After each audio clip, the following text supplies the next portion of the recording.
Invitation letter. The Fool of April, beneath the crimson moonlight, at the crossroads of the world, I shall present a splendid performance. Kaido Kid. Regarding the recent spate of heinous deaths in the West Midtown 3rd District of Manhattan, the police have stated, pardon me, Kate, may I interrupt?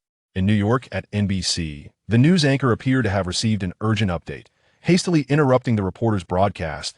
We interrupt this program to bring you breaking news. The New York Police Department has received an ominous forecast from a thief, indicating the commencement of a new wave of criminal activity. Police Chief George has stated that every effort will be made to bring the thief to justice. Kaido Kid, a new criminal presence in New York City in recent months. Unlike other cautious and anxious criminals, Kaido Kid's audacious and flamboyant style of thievery, coupled with his eclectic methods, has made him a favorite subject among the media and a source of embarrassment for the New York Police Department. Although Kaido Kid often returns the stolen items to their rightful owners after successful heists, this does not obscure the fact of his criminality. Outside the precinct, after a flurry of media interviews, Chief George Stacy returned to the station with a grim demeanor. Has the content of the forecast been confirmed? Is it indeed penned by that damn thief? Kaido Kid's whimsical approach to crime, paired with the media's frenzied coverage, has garnered him a significant following online, leading the NYPD to frequently receive false forecasts from admirers of the thief, which complicates their investigations. Based on the forensic department's analysis and the prior forecasts left by the thief, we can essentially confirm that this was written by Kaido Kid. Then get everyone mobilized. I want the content of this audacious thief's forecast deciphered immediately. The forecast is a hallmark of Kaido Kid's criminal endeavors. Before each theft, he sends out a notice signed by Kaido Kid along with a cartoonish avatar, yet the content is often cryptic and exceedingly difficult to decipher, requiring elaborate reasoning to unlock its meaning. This frequently leads the NYPD to expend considerable time on deductions, and there have been instances where the police only understood the forecast solution after Kaido Kid had already executed the theft. The result, of course, incites a wave of criticism from the New York media, lambasting the police department's ineptitude. Though Chief George feels a deep disdain for the media's opportunistic and unjust criticisms, he also harbors a seething resolve against Kaido Kid, vowing to bring this lawless individual to justice and ensure he repents for his crimes behind bars. Sidus, this apprehension operation will be under your command. But Chief, I still have the homicide case in District 3 to attend to. Upon hearing the arrangement, a black woman with dreadlocks began to speak, seemingly with more to say. Set aside the investigation of the homicide for now. Director George interrupted his subordinate with unwavering authority. Your primary task is to apprehend that damn thief. I have grown weary of these days where I am made a fool before the media. All right, you are the boss, your word is law. With a scowl, Police Chief George stormed back to his office, while Officer Cedes wore an expression of exasperation. She had just uncovered some leads in the investigation of the homicide case in District 3, which appeared to be linked to an extraordinary incident. Hey, Cedes, you're quite bold to speak to the chief that way, joked a fellow officer who was on friendly terms with her. I was merely stating the facts, Cedes shrugged in response. Besides, everyone in New York knows that Phantom Thief Kid is not so easily captured. As a member of the NYPD, Cedes naturally did not wish to see a criminal like Phantom Thief Kid roam free. Yet she had to reluctantly admit that, given the current capabilities of the NYPD, apprehending him posed a significant challenge. Be careful. Cedes, you don't want the chief to overhear you, her colleague cautioned, glancing furtively at the chief's office. Of course, Reem, am not foolish. In Manhattan, atop a symbolic skyscraper, a massive figure sat, gazing down at a foreboding letter in his hands. The prolonged silence did not usher in tranquility, rather, it enveloped those in the office in an even deeper darkness. Have I lurked in the shadows for so long that people have forgotten the significance of the name Kingpin? After a moment, a deep voice emerged from the imposing figure. No, your name has continued to circulate in the darkness. All bow beneath your shadow, replied a man clad in a tight black suit. Then why is it that someone like Phantom Thief Kid dares to send me a foreboding letter? Although the media and law enforcement viewed the thief as a lawless criminal, the Kingpin, ruler of a criminal empire that controlled nearly 40% of New York's illicit activities, clearly did not regard him as a threat. Kingpin rose to his feet, his formidable silhouette casting a looming shadow. His enormous frame, accentuated by the muscular contours beneath his white suit, exuded both menace and destructive power. He unfurled his large hand, revealing the contents of the letter. The letter read, In remembrance of the deceased, on the quiet eve, the king lurking in the shadows shall take the scepter of power. Phantom Thief Kid. This is merely an inconsequential petty thief that, Lester, Kingpin began, his voice a deep, measured tone. Even the most insignificant of beings, should they dare to show their fangs against us, must be met with annihilation, so they may fully comprehend what is permissible and what is not. This world demands order, and I am that order. That he reached for his cane and stepped toward the enormous floor-to-ceiling window, standing at its edge, gazing down silently at the scene below. He relished this sensation, as if the entirety of New York lay within his grasp, provided, of course, that there were no meddlesome vigilantes to interfere. A shadow flickered in his eyes as he caressed his cane and spoke, slowly yet audaciously. Only death can cleanse the ignorance of those who dare to offend the sovereign. James, do you have time this weekend? In a CAF on the corner of Manhattan, a girl with striking golden hair mustered the courage to extend an invitation to the Asian man before her. I'm sorry, Jennifer, Lee Rand replied, captivated by the girl's golden locks, which certainly drew his attention. Naturally, he would have relished the opportunity to date her. Alas, with the impending significant event weighing on his mind, he reluctantly declined. I have very important work this weekend, so is that so? Disappointment was evident on Jennifer's face. However, next week, once the matter concludes, I will have some free time. If you are still available then, of course, I have time over the next 2 weeks.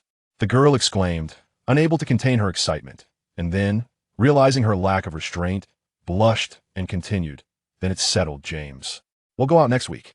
Certainly, Rand nodded, watching as she left, buoyant with joy.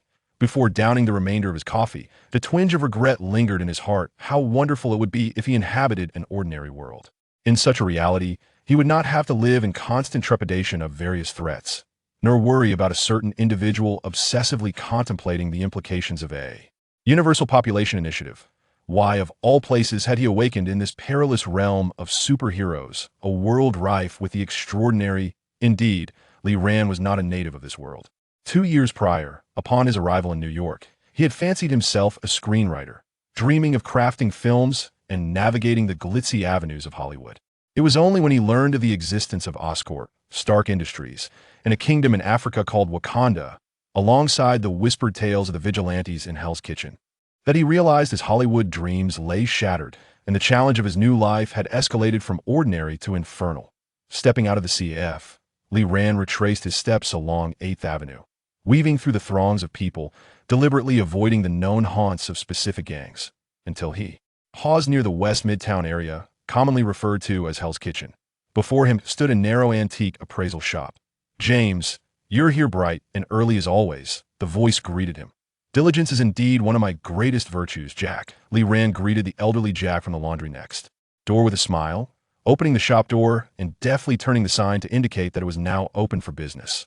Inside the antique shop, a myriad of assorted items was displayed, though many were merely superficial trinkets.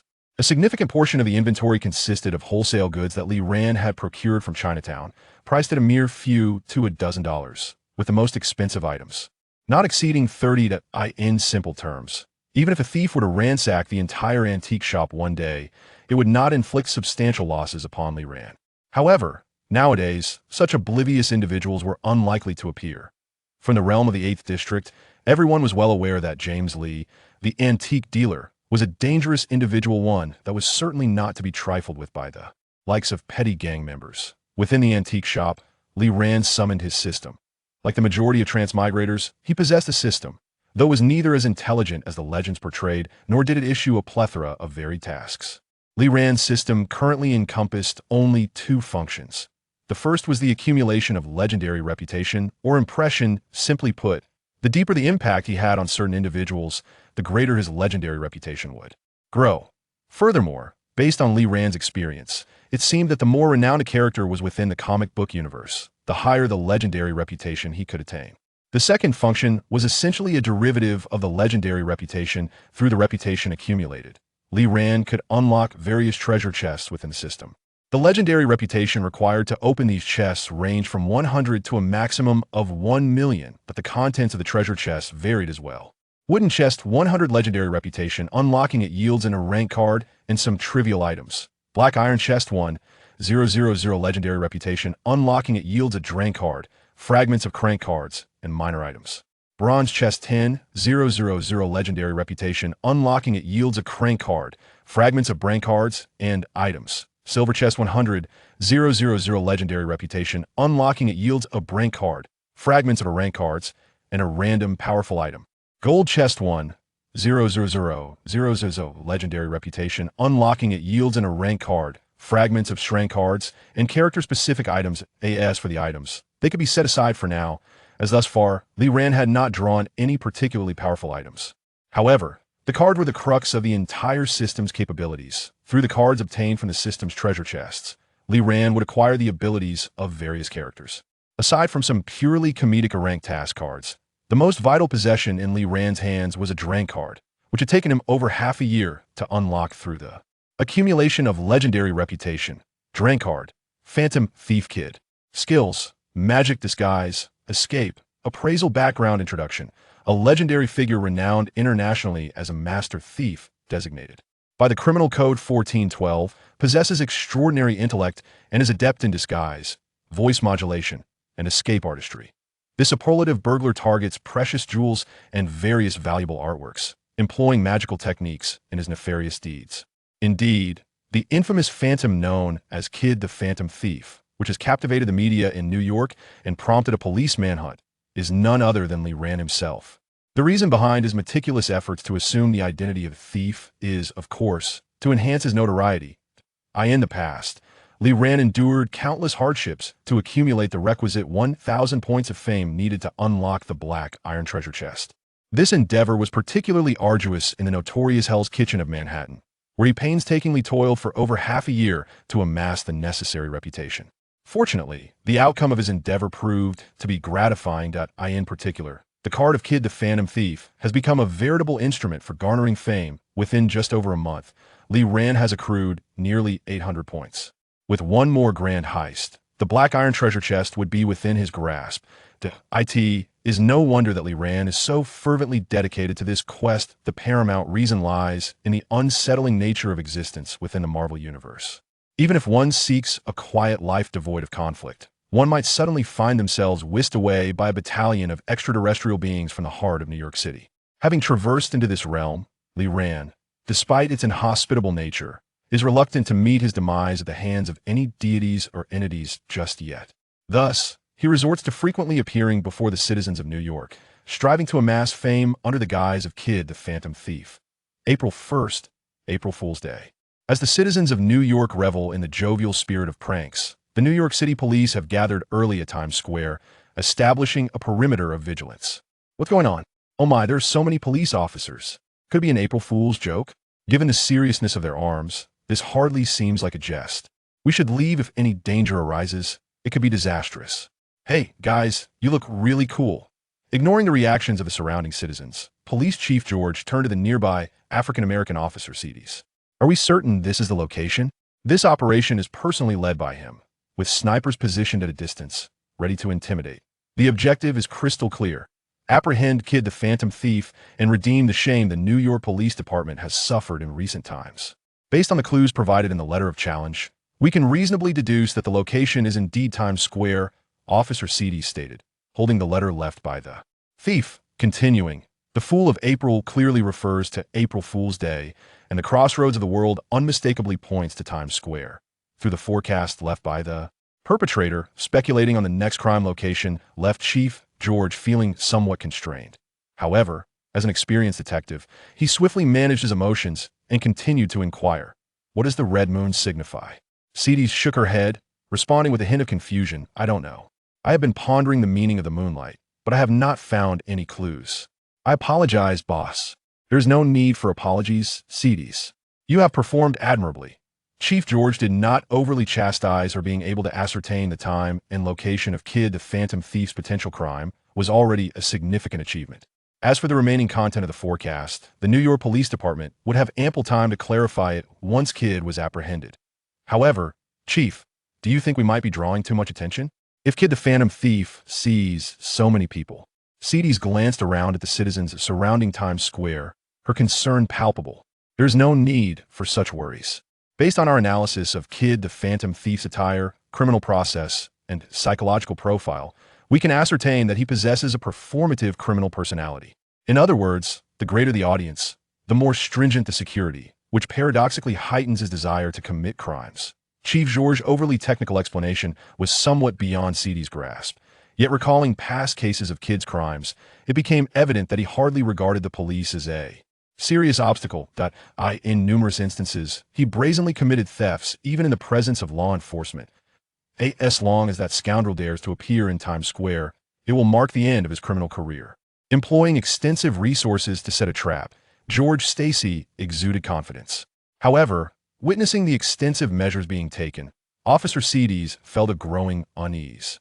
As time wore on, this unease became increasingly pronounced. "What's wrong, Seedy's? You seem a bit off."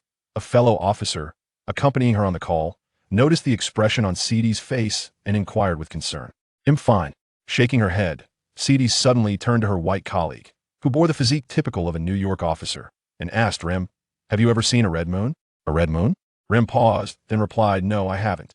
I previously asked some folk from the agency, and they said it's a rather rare astronomical phenomenon. When a total solar eclipse occurs on the moon, the atmosphere."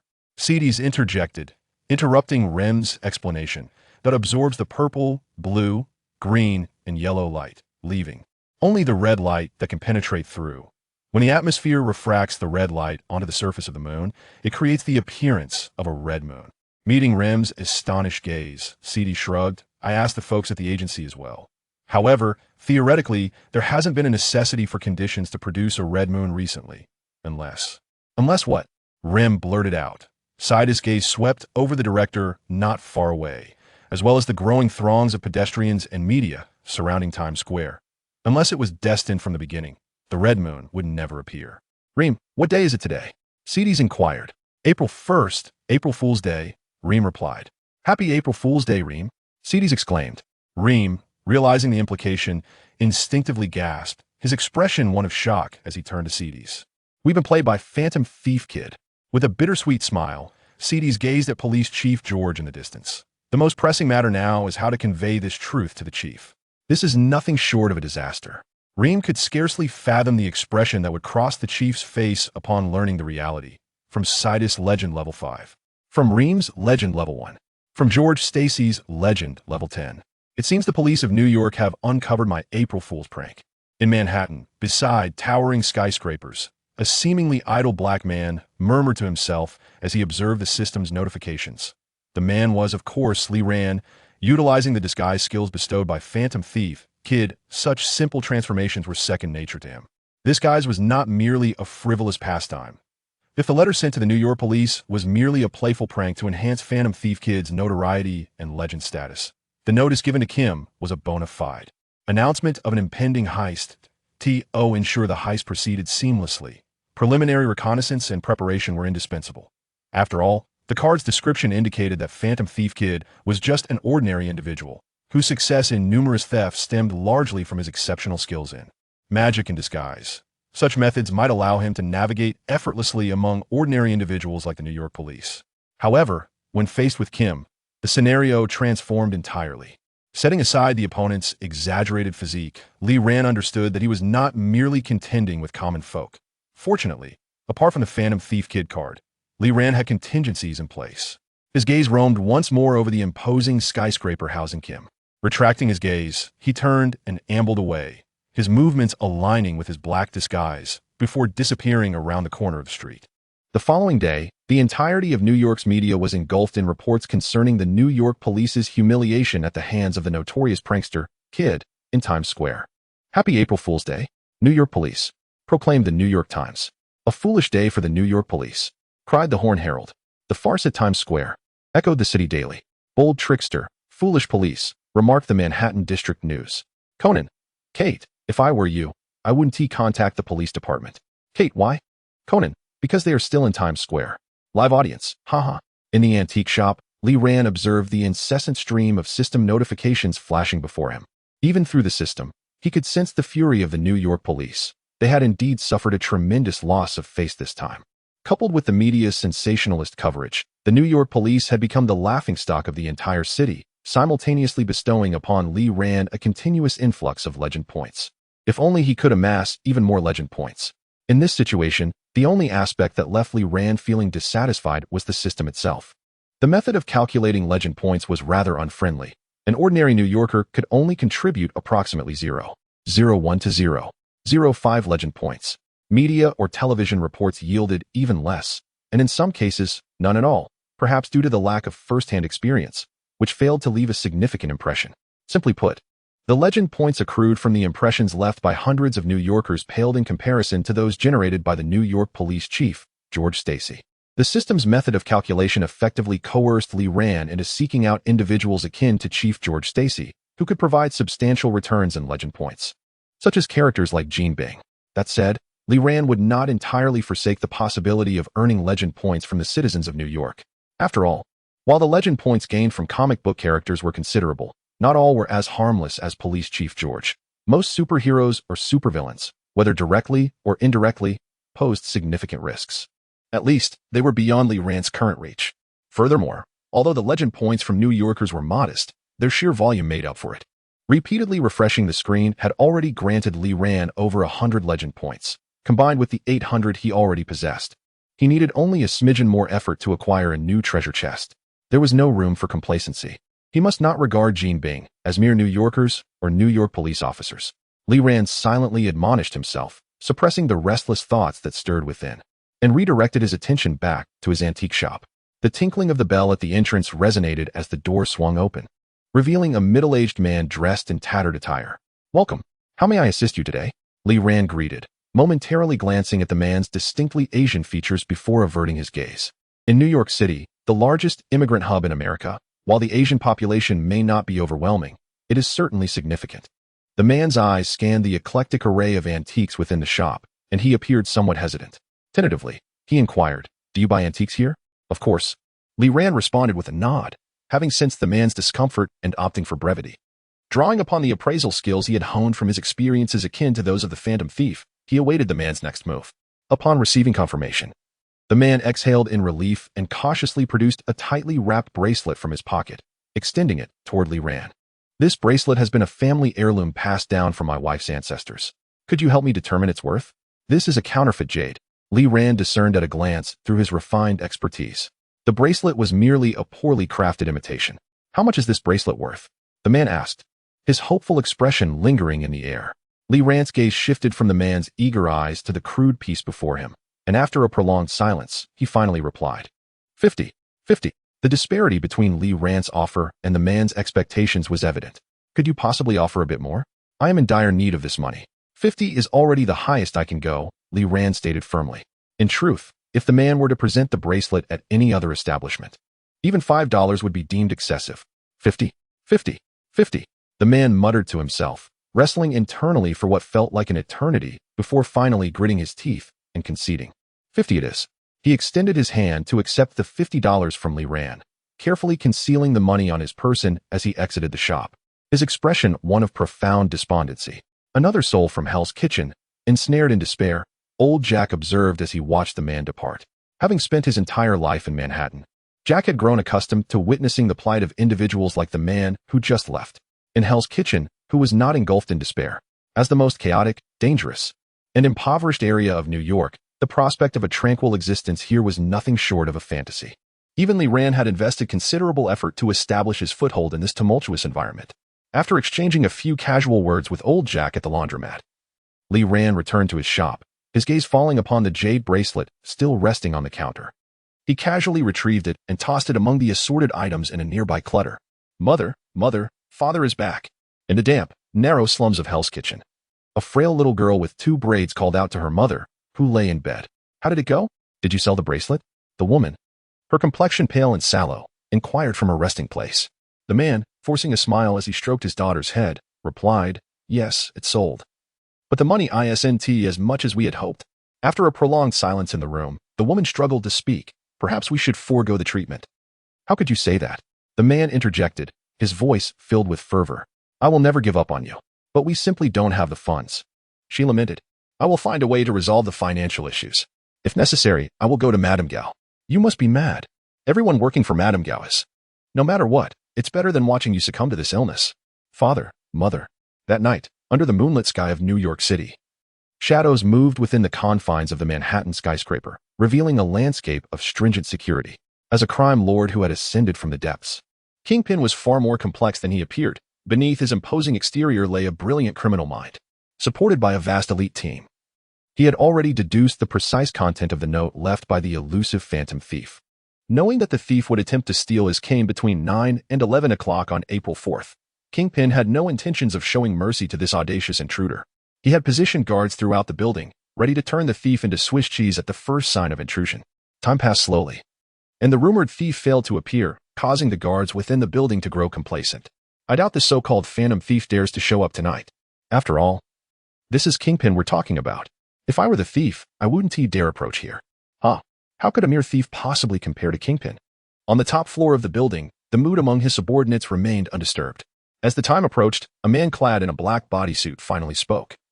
Surrounded by a cadre of armed guards, it seems the thief will not be coming after all. In the end, this so-called phantom thief is merely a coward with an inflated reputation. Kingpin, looking at the note left by the thief with a scornful smile, crumpled it into a ball of waste. It appears I overestimated him. Rising to his feet, Kingpin was about to address his subordinates when suddenly, the tightly shut door swung open from the outside. Immediately thereafter, a figure rushed in with palpable anxiety. The notorious phantom thief, Kid, had made his appearance. What? Among the crowd, a man clad in a black bodysuit reacted with remarkable swiftness upon hearing of the thief's emergence. A glint of determination flashed in his eyes as he stepped forward. However, just at that moment, darkness descended without warning. What is happening? Damn it. The power is out at this very moment. In an instant, engulfed by darkness, the crowd found themselves in a state of disarray. The once formidable firearms in their grasp became perilous in the dim environment, and they hesitated to use them. Only Jean Bing remained unflustered, his demeanor unshaken even in the obscurity. According to the emergency power protocols of the building, normal electricity supply would be restored in merely 3 minutes. Now, everyone aimed their weapons at the main entrance. Should there be the slightest hint of movement, they were to fire without hesitation. Jean Bing coldly issued his command and reached for his cane, only to suddenly notice the large floor-to-ceiling window behind him. His hand paused, and without a moment's thought, he ordered, "Target eye, the window." Upon hearing Jean Bing's voice, the man in the black bodysuit turned without hesitation. With a crash, the massive window shattered as a figure clad in a white cloak and top hat burst through, accompanied by the sound of breaking glass. A hit. Almost simultaneously with Kid's appearance, the man known as Target Eye swung his arm, wielding an ordinary playing card like a deadly weapon, striking true at the figure of the phantom thief. Yet, the dull thud that followed from Kid's form caused Target Eye to frown involuntarily, just as Jean Bing had predicted. 3 minutes elapsed. As the backup power surged back to life, brilliant lights illuminated every corner of the room, revealing the intruder to be nothing more than a mere puppet dressed as a thief, adorned with a painted smile. I was so easily deceived by a mere puppet. Target Eye's gaze fixated on the playing card embedded in the puppet's chest. His once proud throwing skills had been mocked by this inanimate object. Jean Bing, expressionless, brushed the shards of glass from his shoulder and glanced down at his now empty hands, realizing that the thief had fulfilled his promise by taking his cane. How laughable it was that he had previously ridiculed the thief as merely a figure of renown. After a moment of silence, Jean Bing surveyed his subordinates and inquired, "Who was that person who barged in earlier?" The incident had unfolded so abruptly that the crowd had instinctively overlooked the intruder, but upon hearing Jean Bing's reminder, they began to grasp the peculiarity of the situation. Everything about this event reeked of the uncanny. The moment the intruder burst in, the power had gone out. If it were merely a coincidence, then it was indeed far too fortuitous. More critically, amidst the crowd, the figure had mysteriously vanished once again. That individual. He is the true phantom thief, Kid. As Target Eye regained his composure, he glanced at the still bewildered crowd and asserted without hesitation, "What are you all dawdling for? The perpetrator is likely still within the building. Go pursue them." At Target Eye's command, the group sprang into action. "Ensure the windows are replaced by tomorrow," Kinning declared, his gaze sweeping across the room before finally settling on the shattered floor-to-ceiling window, turning away as he spoke. "Understood. I will arrange it immediately," came the response. With Kinning being the last to depart from the top floor, the room seemed devoid of anything save for the shards of glass strewn across the floor. However, mere minutes later, a pair of eyes suddenly emerged from the once smooth wall, and soon after, a shadow materialized from it. He was perilously close to exceeding the time limit of the prompt. Emerging from the wall, Li Ran gazed at the cane he had obtained from Kinning. A look of trepidation etched upon his face.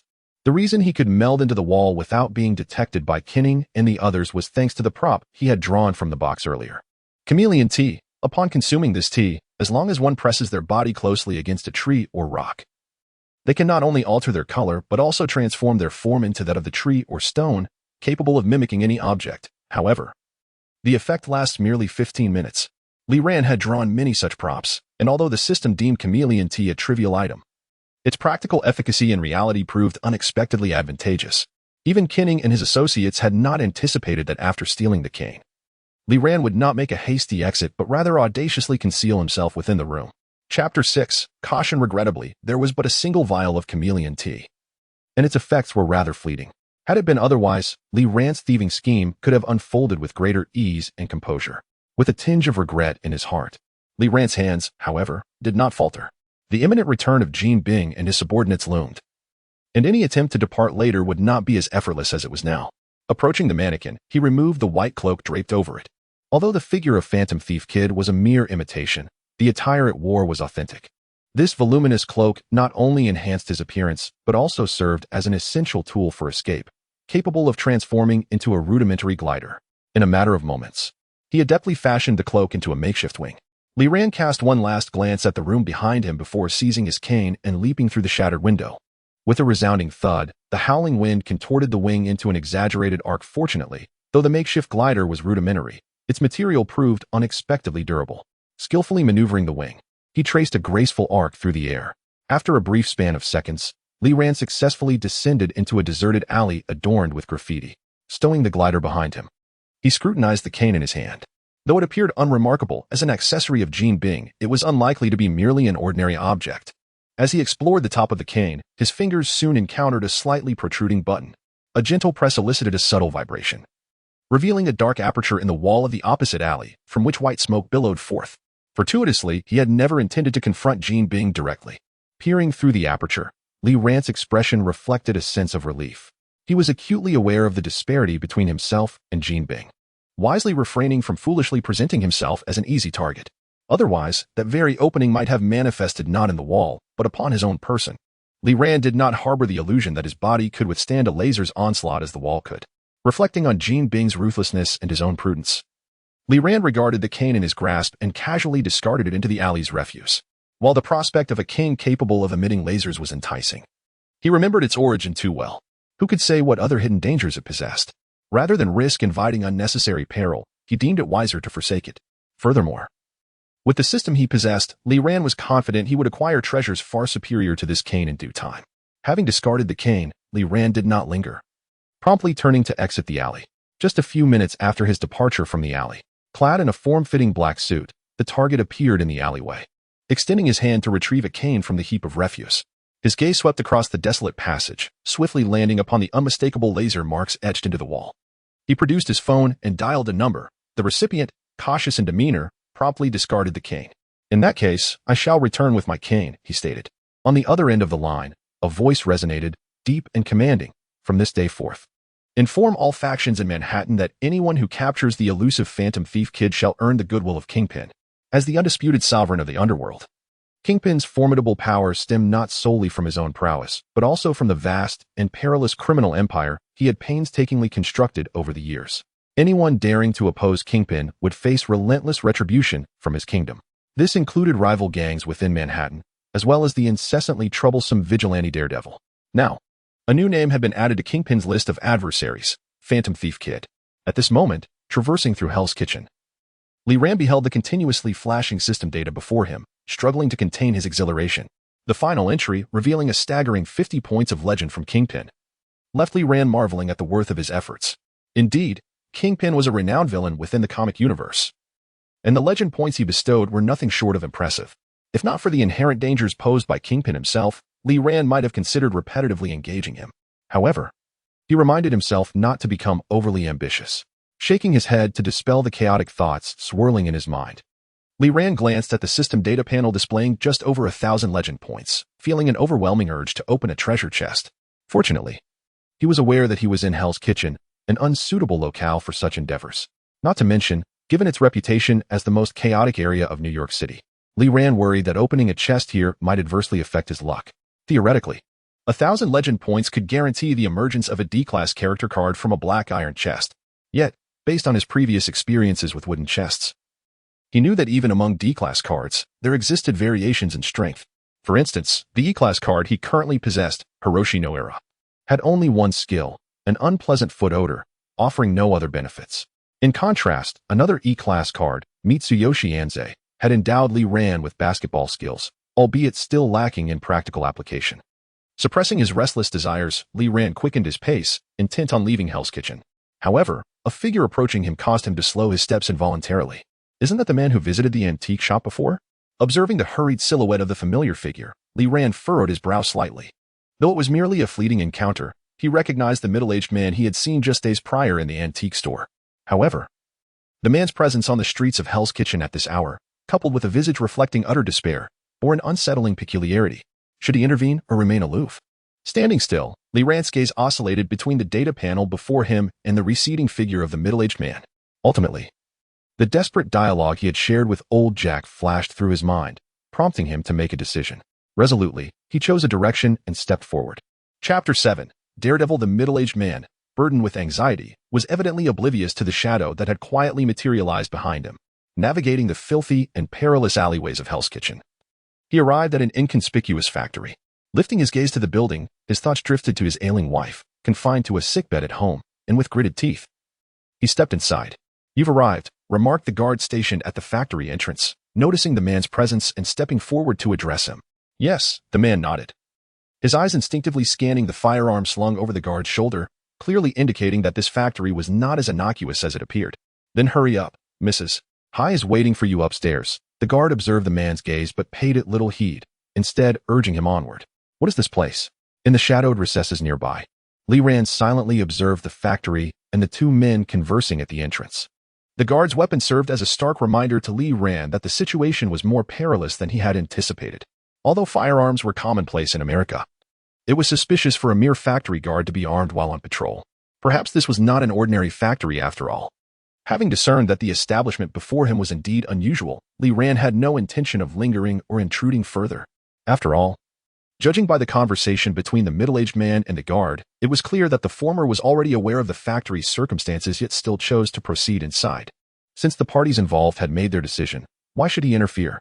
Despite residing in a comic book universe, Li Ran harbored no aspirations of transforming into a superhero to save the world. Rather, he yearned for a life of unrestrained freedom. Although achieving this goal in the perilous realm of comic book narratives posed challenges, he had at least stumbled upon an opportunity that might assist him in realizing it. He turned around and retraced his steps along the path he had come. However, just as Li Ran was about to depart, a rapid series of footsteps echoed nearby. Suddenly, a deep crimson figure leaped over his head. Daredevil. Despite the figure's astounding speed, Li Ran recognized him instantly, the superhero who had recently gained notoriety in Hell's Kitchen, Daredevil. Of course, Li Ran knew much more, including Daredevil's daytime persona, a brilliant blind lawyer named Matt Murdock. The unexpected appearance of Daredevil caught Li Ran off guard. Halting his intended departure, he glanced back at the factory, his expression torn. While leaving now would undoubtedly minimize his risk, it would also mean missing a rare opportunity to intersect with Daredevil and accrue some legendary status. Although New York City boasted a plethora of superheroes, few were accessible to someone of Li Ran's current standing. Daredevil, it seems, is a relatively secure presence among the myriad superheroes he encounters. After all, the adversaries he confronts are primarily the gang members of Hell's Kitchen, with the highest threat level merely reaching the likes of Wilson Fisk. This is far removed from the later stages of the comic book world, where alien invasions and the destruction of Earth are commonplace. Hence, after a brief moment of hesitation, Li Ran swiftly made his decision. However, having resolved to proceed, he was not foolish enough to charge directly into the factory. Before entering, he opted to open a treasure chest to calm his nerves. Madame Gao, the individual, had arrived. Inside the factory, the man ascended to the second floor under the guidance of security personnel, where he encountered the legendary Madame Gao. Although she leaned on a cane and wore a benevolent expression, resembling an ordinary elderly woman from the man's hometown, the circumstances he witnessed on the factory's first floor did little to ease his tension. "Welcome, you've had quite the journey," Madame Gao said, waving away the guards who had accompanied him. Her smile was warm as she addressed him. "Since you have decided to work here, I trust you understand the implications. The work I offer is not as simple as it appears outside. One cannot merely join and leave at whim." Recalling the grim sights he had seen on the factory's first floor, the man nodded gravely. "Madame Gao, my wife is ill, and I am in desperate need of money." I understand," she replied, her tone deceptively kind as she delivered a harsh truth. Many of the workers here share similar circumstances. I am not stingy in this regard. As long as you can blind yourself as they have and toil for me in the factory, I assure you. I will provide the funds for your wife's treatment. Her words plunged the man into silence. Despite having believed he had made a resolute decision, the reality of the moment caused him to waver. After all, these were his eyes at stake. Who would willingly desire to become a sightless being? Observing the man's internal struggle, Madame Gao remained silent, her benign expression unwavering. Madame Gao, will you truly provide the money for my wife's treatment? He asked. Absolutely. I promise. I will work in the factory, he ultimately declared, having reached his conclusion. Very well, she replied, her smile widening as she nodded in approval. She leisurely approached a drawer in the room and retrieved a small black vial, extending it toward the man. Drink the poison contained within this bottle, and your vision will become increasingly blurred over the course of 3 days, until you, like the workers below, are completely blind. Trembling, the man extended his hands to accept the vial she offered, clutching it tightly within his grasp. He bit down hard on his lip, raising the vial to his lips. Ready to drink. Wait a moment. Madame Gao suddenly turned her head, raising her hand to halt the man's actions. The poison in the bottle can wait. It seems an unwelcome guest has arrived at the factory. With that, she pivoted and strode out, leaning upon her cane. The courage he had mustered dissipated entirely due to her unexpected interruption. The man gazed down at the poison in his hand, his expression caught between relief and apprehension. Yet, neither sentiment lingered for long, as it was swiftly shattered by Madame Gao's sharp voice from outside. The blind ghost has come knocking. Everyone, seize him. Chapter 8. The intruder. Lady Gao's remarks, if transposed to another realm, would undoubtedly be construed as discriminatory towards the disabled. However, within the context of the comic book universe, where Lady Gao and Daredevil are clearly adversaries, her derogatory words went largely unnoticed. Indeed, one might say they fell on deaf ears. Inside the factory, at Lady Gao's command, the expressionless blind workers relinquished their illicit substances and began to stumble towards the intruding Daredevil. As a superhero, Daredevil faced an inherent disadvantage. He could not resort to excessive force against the innocent individuals encircling him. After all, not everyone possesses the unbridled ruthlessness of the Punisher.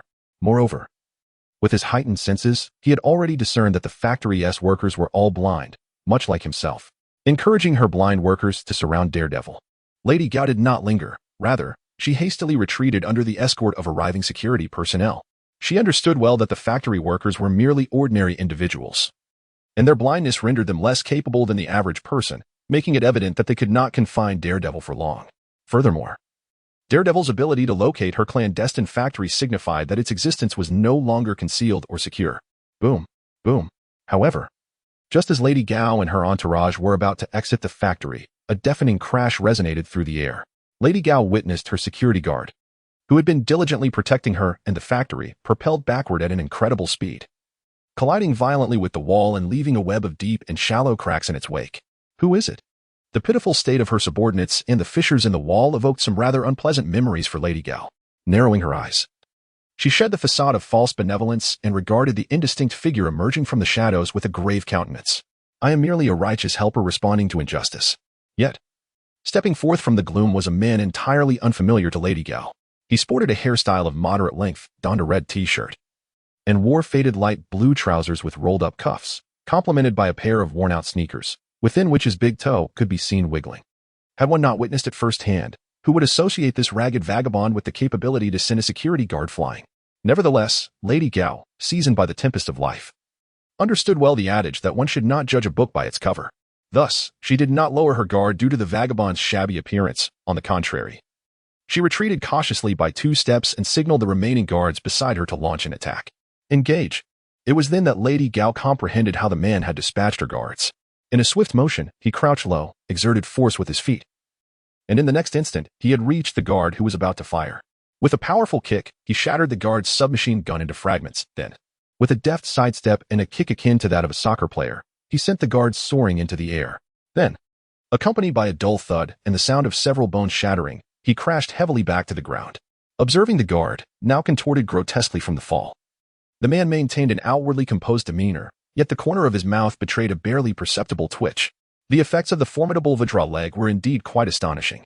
Indeed, the extraordinary figure before us was none other than Li Ran, who had transformed his appearance through the abilities of the Phantom Thief Kid. The scene unfolding was made possible by the treasure chest he had opened outside the factory. D-Class card. Fifth brother a Xing skill, garbage recycling. Shaolin Vidra Leg background. Fifth brother of the Shaolin team, deeply passionate about martial arts, possesses the Shaolin Vidra Leg. He is determined to promote and elevate Shaolin martial arts. It was precisely due to drawing this card that Li Ran gained the confidence to infiltrate the factory. With the overwhelming power of the Vajra leg, he swiftly dispatched the remaining guards. Soon, only Madame Gao remained in his presence. However, even in this situation, Li Ran did not ease his vigilance. Although Madame Gao leaned on her cane, appearing so frail that she might topple over without assistance, Li Ran was acutely aware that this was merely a fade. In truth, she was as vigorous as ever, capable of sending a person flying several meters with a single strike. Who are you? Madame Gao's gaze fixated on Li Ran. Did the Kunlun sect send you? Kunlun. Li Ran understood that the Kunlun Madame Gao referred to was entirely different from the one in his knowledge. The former represented a faction of extraordinary power in the Marvel universe, symbolized by the Iron Fist, while the latter was the legendary origin of mountains in his mind. A place where all immortals congregated. I know nothing of this Kunlun. Though he comprehended the truth, Li Ran feigned ignorance, shaking his head. I hail from Palai. Palai. From Madame Gao's legend level 15, Madame Gao was certainly aware of Palai, the mythical island in the East Sea. Isn't that a place of legend? Upon hearing this name, she was momentarily taken aback, struggling to believe. Isn't your Kunlun the same? Li Ran countered. Of course. The Palai Li Ran mentioned did not truly exist, at least not in the Marvel universe. He invoked this name to cultivate an aura of mystery, thereby enhancing his legendary status. Madame Gao fell silent for a moment, digesting his retort before replying. If you come from Palai, then why are you in New York? I am here in search of the legendary ultimate assassin, the Fire Cloud Evil God. 3 years ago, after he slaughtered our people from Palai, he vanished without a trace.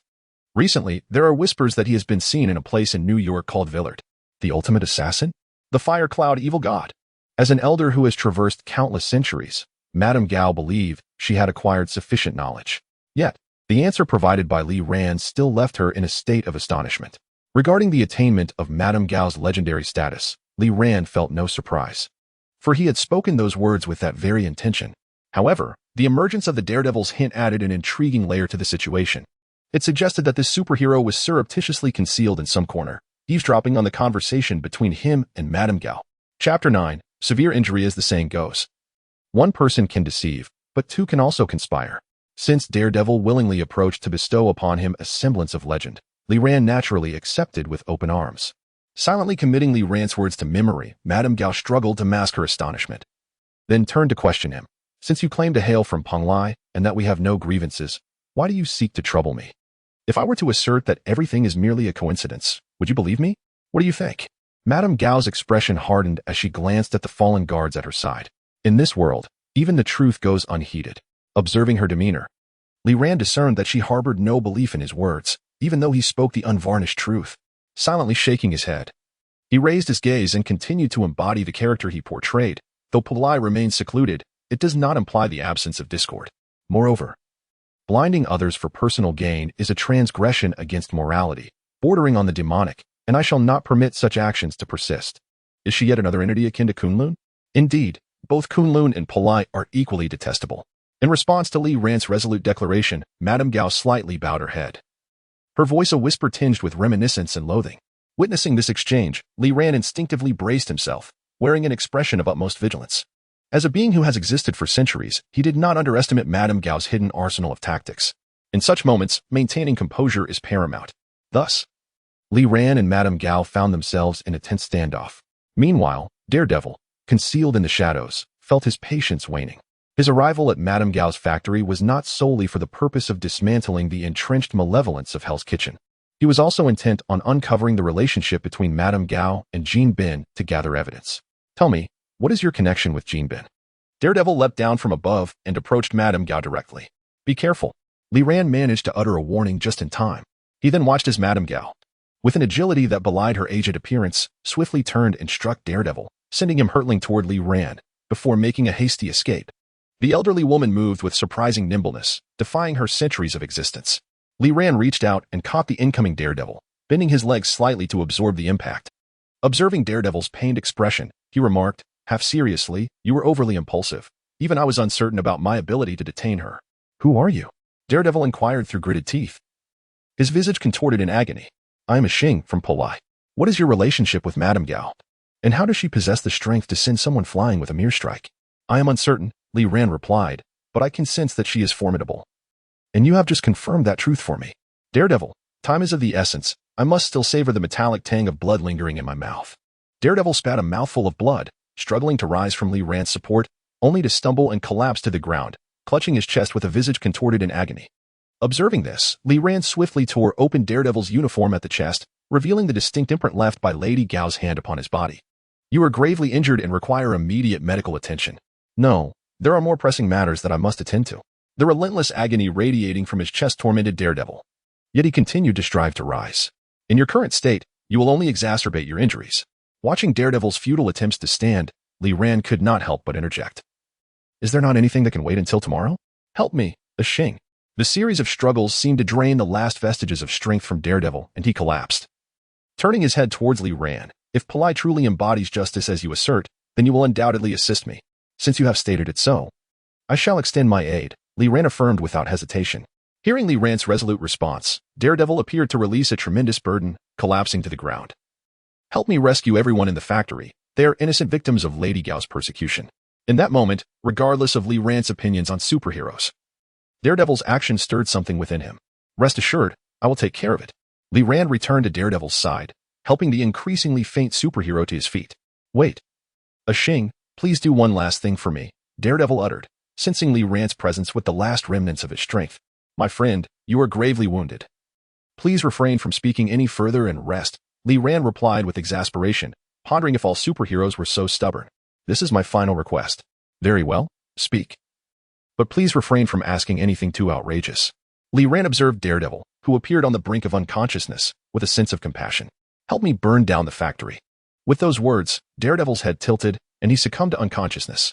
Li Ran glanced at the severely injured Daredevil before turning his gaze to Lady Gao's factory, letting out a silent sigh. Ultimately, he had become Daredevil's caretaker. With this thought, Li Ran exerted a bit of force, grasping an assault rifle, and in a swift motion, fired a shot that struck an oil barrel within the factory. As flames rapidly spread, the conflagration soon engulfed the entire establishment, with thick smoke and flames illuminating the surroundings as if it were daylight. The fierce flames swiftly encroached upon the position where Li Ran stood.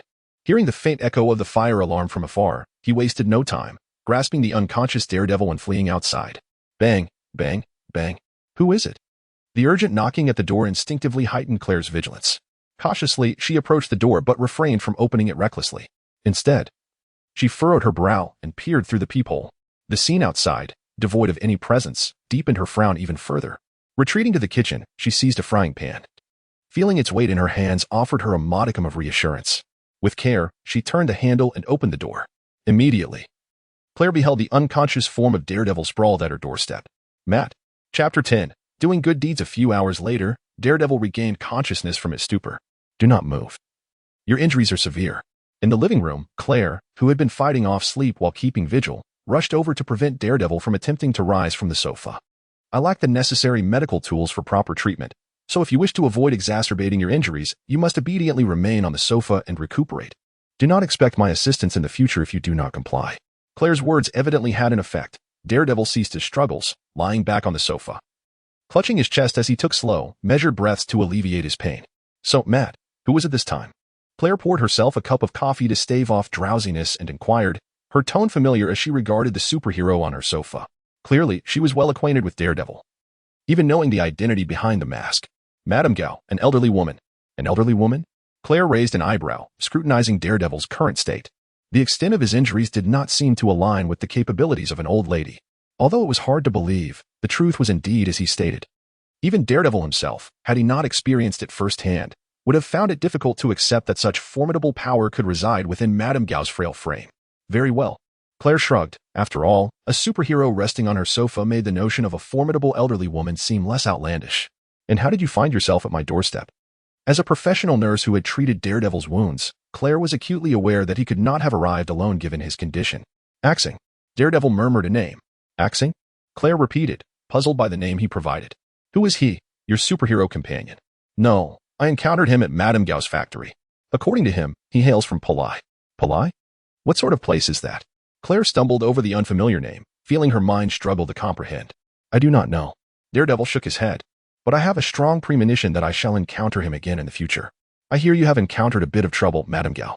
In a familiar high-rise building, Kingpin gazed at the frail old woman before him, speaking in a measured tone. Are you not in the same predicament, Kingpin? Leaning on her cane, Madame Gao glanced at the empty windows behind him. It seems we are both having an unfortunate evening. Kingpin ran his hand over the cane he had miraculously regained and chuckled coldly.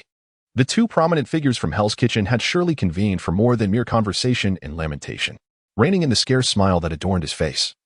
Jean Bing gazed at the unremarkable Madame Gao before him, yet there was no trace of disdain in his demeanor. So, Madame Gao, do you require my assistance? With his capabilities, Jean Bing could effortlessly help Madame Gao reconstruct her drug factory with a mere command. However, faced with the goodwill exuded by Jean Bing, Madame Gao resolutely shook her head in refusal. No need. My interests have never been in factories or their contents. They are merely means to an end for convenience. I must take my leave now, Jean Bing. I need time to contemplate my next steps. Leave? Where to, Huaxia? For the first time. A change flickered across Jean Bing's expression as he observed the resolute intent of Madame Gao. No, to a place much farther. Leaning on her cane. Madame Gao took several faltering steps before seemingly recalling something. She turned to Jean Bing and said, however, before I go, I have an intriguing piece of news to share. Daddy, you finally returned. After enduring countless hardships to escape the inferno of the factory, the middle-aged man returned home. Greeted first by the innocent and whimsical voice of his daughter. Indeed, Daddy is back, he replied, tightly embracing her, his eyes glistening with emotion. As he carried his daughter to the bedside, he immediately met the concerned gaze of his wife. You're not hurt? Her eyes fixated on him, trembling with anxiety. In response, the man chose not to elaborate on the harrowing experiences of the night, simply shaking his head. It's fine, with her husband's reassuring response. The wife finally relaxed, leaning back against the headboard, murmuring repeatedly. It was almost unimaginable to her how she could face life ahead if her husband had been blinded for her sake. Daddy, there is someone at the window. Just then, the daughter in his arms pointed toward the window, exclaiming. The man's first thought was that Madame Gao had sent someone. And panic surged through him as he instinctively shielded his wife and daughter behind him. Please spare my daughter and wife. They are innocent. I will return to the factory. He pleaded desperately, yet the anticipated scenario did not unfold. No ruthless guards sent by Madame Gao stormed in, nor did any dreadful events transpire. Turning to look at his daughter, he saw her nodding earnestly. Really, Daddy, I saw someone at the window. After a moment's hesitation, the man cautiously approached the direction of the window. What is this? With extraordinary leg strength bestowed by the skill-mighty Iron Leg, Li Ran leapt gracefully between the rooftops of Hell's Kitchen. His gaze swept across the data panel, and a discernible smile crept across his lips. The abundant legendary points granted by Daredevil and Kingpin undeniably thrilled him. However, it was the trifling increments of legendary points from the ordinary citizens that elicited the most genuine smile. Though he harbored no aspirations of becoming a superhero, engaging in acts of kindness every now and then felt quite gratifying. As this thought flickered through his mind, Li Ran exerted a slight force beneath him, ascending to a lofty building. With a series of agile leaps, he ultimately vanished into the shadows of Hell's Kitchen. Chapter 11. Hope and Hulk. Although the occasional benevolent act brought a pleasant sensation, Li Ran's emotions were still somewhat nuanced upon encountering the middle-aged man once more in the antique shop. Moreover, boss, what about this gem? Inside the store? The middle-aged man's demeanor was tense as his gaze traversed the shop's arrangement. When his eyes fell upon the familiar jade bracelet atop the clutter behind Li Ran, he instinctively paused. The sapphire was exquisitely crafted, its cut radiant, and its hue fluctuated between levels 3 and 4, leaning towards a deeper blue. Though it was slightly smaller, it remained a remarkable gem. Li Ran examined the gem in his hand, feeling somewhat at a loss. He had not anticipated that after such a circuitous journey, the gemstone he had once bestowed would return to him. As for its price, recently, the market for gems had somewhat declined, yet it remained relatively stable. This sapphire, nearing 3 carats, should be valued between 10,000 and 15,000. Of course, this was merely a preliminary estimate. For a more precise valuation, further analysis with instruments would be necessary. Despite his intimate knowledge of the gem, Li Ran feigned a professional demeanor, surveying the surroundings before addressing the man before him. How much? Although he already comprehended the gem's rarity, the man could hardly conceal his excitement upon hearing its actual worth from Li Ran. With an impassive expression, Li Ran replied after scanning the data panel, it fluctuates between 10 and 15,000. 10,000? Such a sum. The man, standing in the antique shop, displayed an expression oscillating between laughter and tears for quite some time. Finally, he suppressed his complex emotions, his eyes gleaming with brightness. Boss, if possible, I would like to exchange this sapphire for cash. As he spoke, his gaze instinctively drifted back to the jade bracelet atop the clutter. And, Well, is it different now? In the laundromat, old Jack observed the familiar silhouette emerging from the antique shop, though a hint of confusion flickered across his face. What seems different? Lee ran, having exited the antique shop, inquired upon hearing old Jack's musing. The appearance of that man seems to have changed. It appears as if he has rediscovered hope. Old Jack remarked, tilting his head uncertainly. Isn't that a good thing? Indeed. Old Jack nodded, but noticed that Lee Ran was preparing to close the shop. Why are you closing so early today? Because I have an important appointment to attend. Lee Ran smiled slightly, casually flipping the shop sign to indicate closure. Uh-huh, really? Which young lady has fallen under our James's charm this time? Old Jack chuckled, his tone laced with jest. A splendid young lady. The image of Jennifer's radiant golden hair flashed through Lee Ran's mind as he graciously accepted old Jack's teasing. Is that so? Then I wish you a successful date, James. Thank you. Lee Ran nodded slightly, accepting the blessings from old Jack. Youth is truly wonderful. In the laundromat, old Jack watched Lee Ran's departing figure, muttering softly to himself before returning his gaze to the newspaper in hand. However, on the other side of the paper, the entire entertainment section was filled with reports about the grand party hosted last night by New York City's renowned playboy, Tony Stark. A spectacle rivaling that of the Victoria's Secret fashion show. James, thank you. Holding on to Lee Ran's arm as they exited the cinema, Jennifer leaned happily against his shoulder. Hey. Jennifer, you need not thank me. Shaking his head, Lee Ran gently brushed his fingers through the girl's silky golden hair, replying with a tender tone. It is indeed my privilege to spend a wonderful evening with such a beautiful young lady. Though Lee Ran's words were somewhat cliché, they deeply moved Jennifer, causing her to gaze at him with dreamy eyes.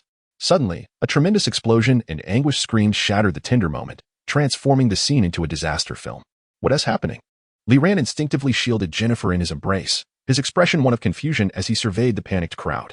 Could it be an alien invasion in New York? That shouldn't be possible. Tony had not yet become Iron Man, and Captain America was still frozen in Antarctica. Time simply did not align. However, Lee Ran's bewilderment was short-lived. With a deafening crash, a massive hole was smashed into the cinema wall, revealing a colossal green figure before him. I see, it's the Hulk. His immense size, green skin, and that iconic pair of shorts made Lee Ran instantly recognize him as a member of the future Avengers, the Green Giant Hulk. Lee Ran first nodded in realization, then quickly understood that this was not the time for contemplation. The Hulk of this era was far from the amiable version of later Avengers. The relentless pursuit by the U.S. military had fueled an uncontainable rage within him. Were it not for Bruce Banner's continuous efforts to restrain his alter ego, New York would have long been reduced to ruins in the wake of the Hulk's fury. Observing the human-shaped passageway created by the Hulk's breach in the cinema wall, Lee Ran glanced up at the helicopters circling overhead. He could ascertain that the current situation was likely the result of the military's misguided attempts to lure Banner, intending to capture him, which inadvertently unleashed the Hulk, resulting in this chaotic scene. At times, Lee Ran found it difficult to comprehend certain thought processes of the American military. They were well aware of the Hulk's immense power, realizing that conventional weaponry was virtually ineffective against him. Yet they persisted in their aggressive tactics for capture rather than employing a more diplomatic approach to engage with Banner. Unlike the uncontrollable Hulk, Dr. Banner proves to be a far more suitable interlocutor. Moreover, Banner himself has long harbored the desire to restrain or even eradicate the Hulk entirely. At this juncture, had the military adopted a more conciliatory stance and extended goodwill, fruitful collaboration and joint research with Banner could have been achieved. Yet regrettably, General Ross and the military authorities obstinately chose the path of confrontation. What could have been a harmonious partnership yielding mutual benefits was instead transformed into this irredeemable debacle through the military's heavy-handed approach. Such conduct lays bare the arrogance and unreasonable nature of the American military establishment. Chapter 12, The Return. Have we confirmed the Hulk's location? General Ross inquired. His brow furrowed as he surveyed the panicked crowd below, stirred by the emergence of the green behemoth. He turned to a subordinate beside him and continued. Based on the damage to the roads and the patterns of the crowd's evacuation, it is evident that our target is heading towards the Empire State Building. We must intercept him. He cannot be allowed to advance further. If necessary, launch missiles to halt him. But, General, there are innocent civilians down there. The subordinate protested, his face paling. This is an order, soldier. General Ross interjected, his expression stern and resolute. Our primary mission is to capture the Hulk. Necessary sacrifices are permissible to achieve this goal. After all, it is the Hulk who has caused the chaos we witness before us. As a staunch advocate within the military, General Ross dedicated his life to the creation of a super soldier program akin to that of Captain America during World War II. The Hulk, born from this very ambition, had transformed into a formidable creature and represented Ross's closest endeavor to success. Thus, relinquishing this opportunity was inconceivable.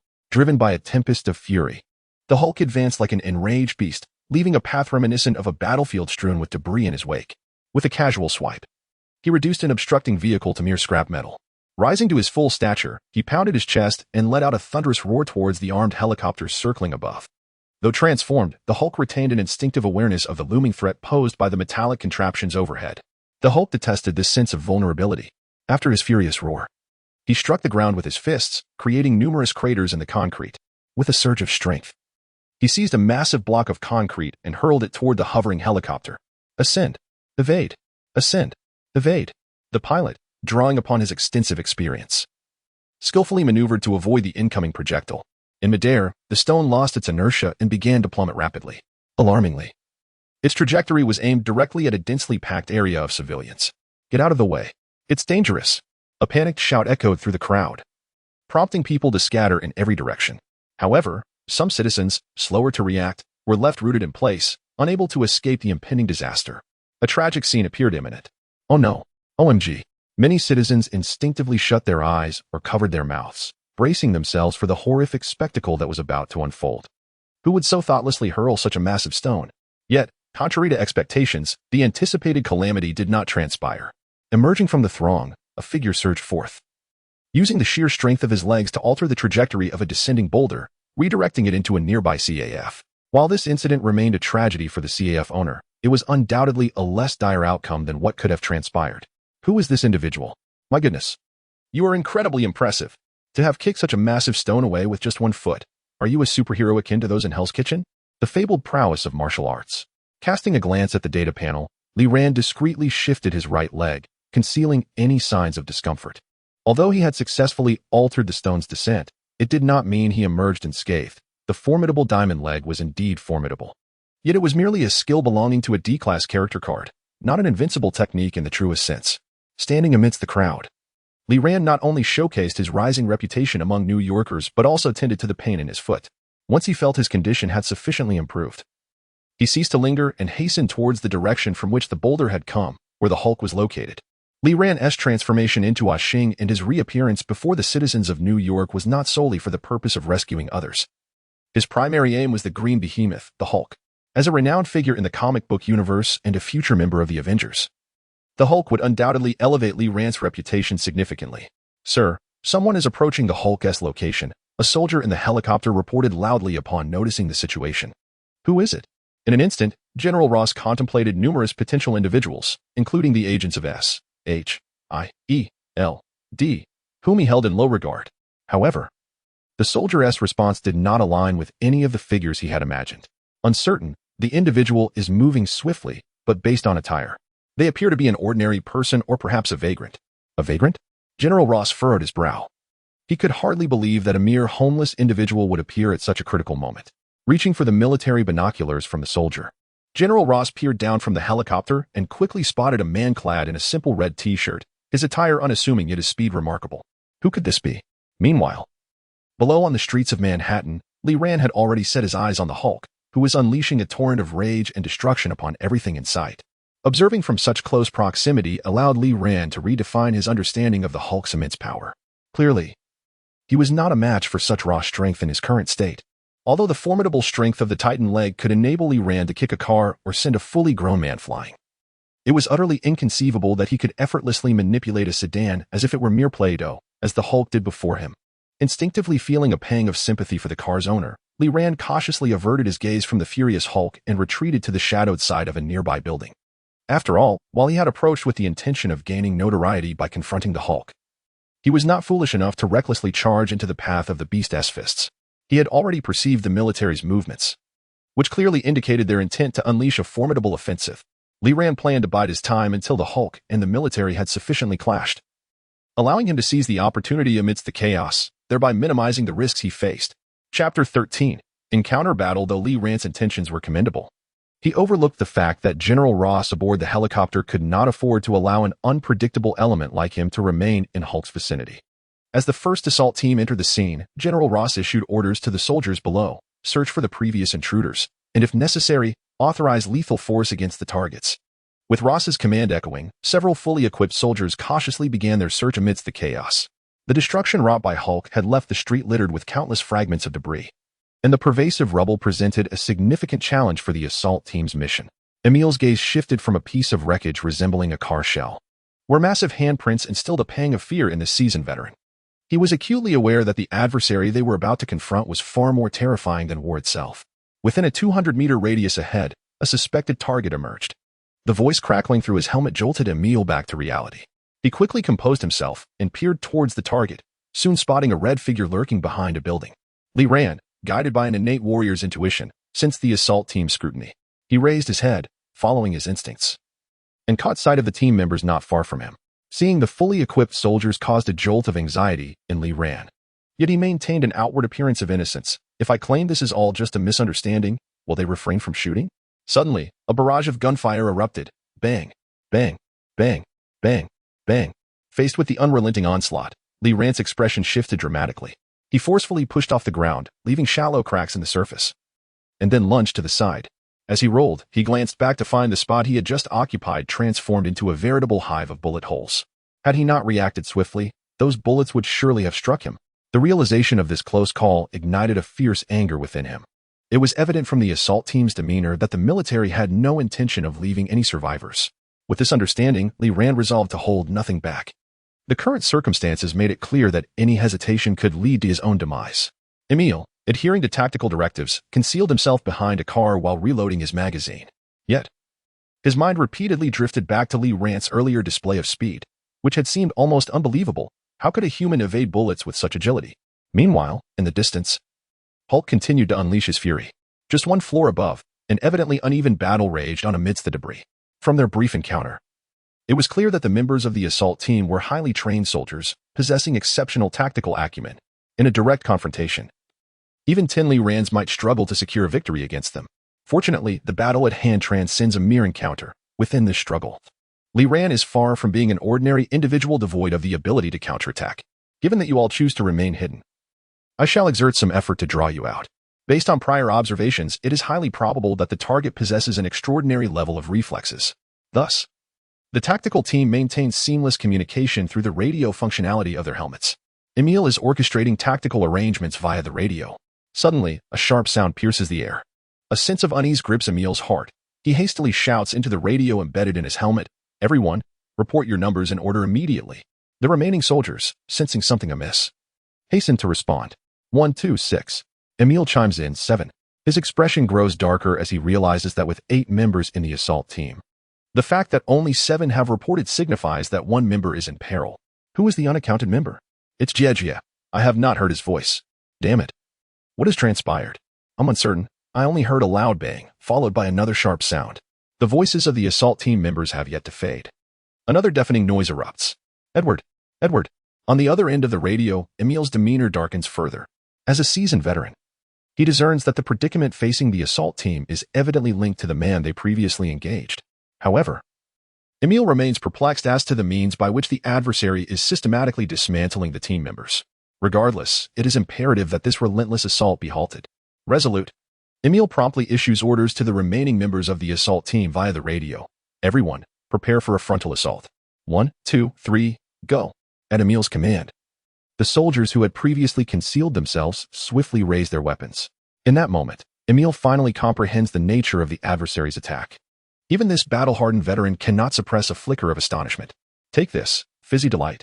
Successfully luring out the concealed member of the assault team, Lee Rand feels a surge of determination. His feet remain swift, delivering a powerful kick that sends a can of cola soaring.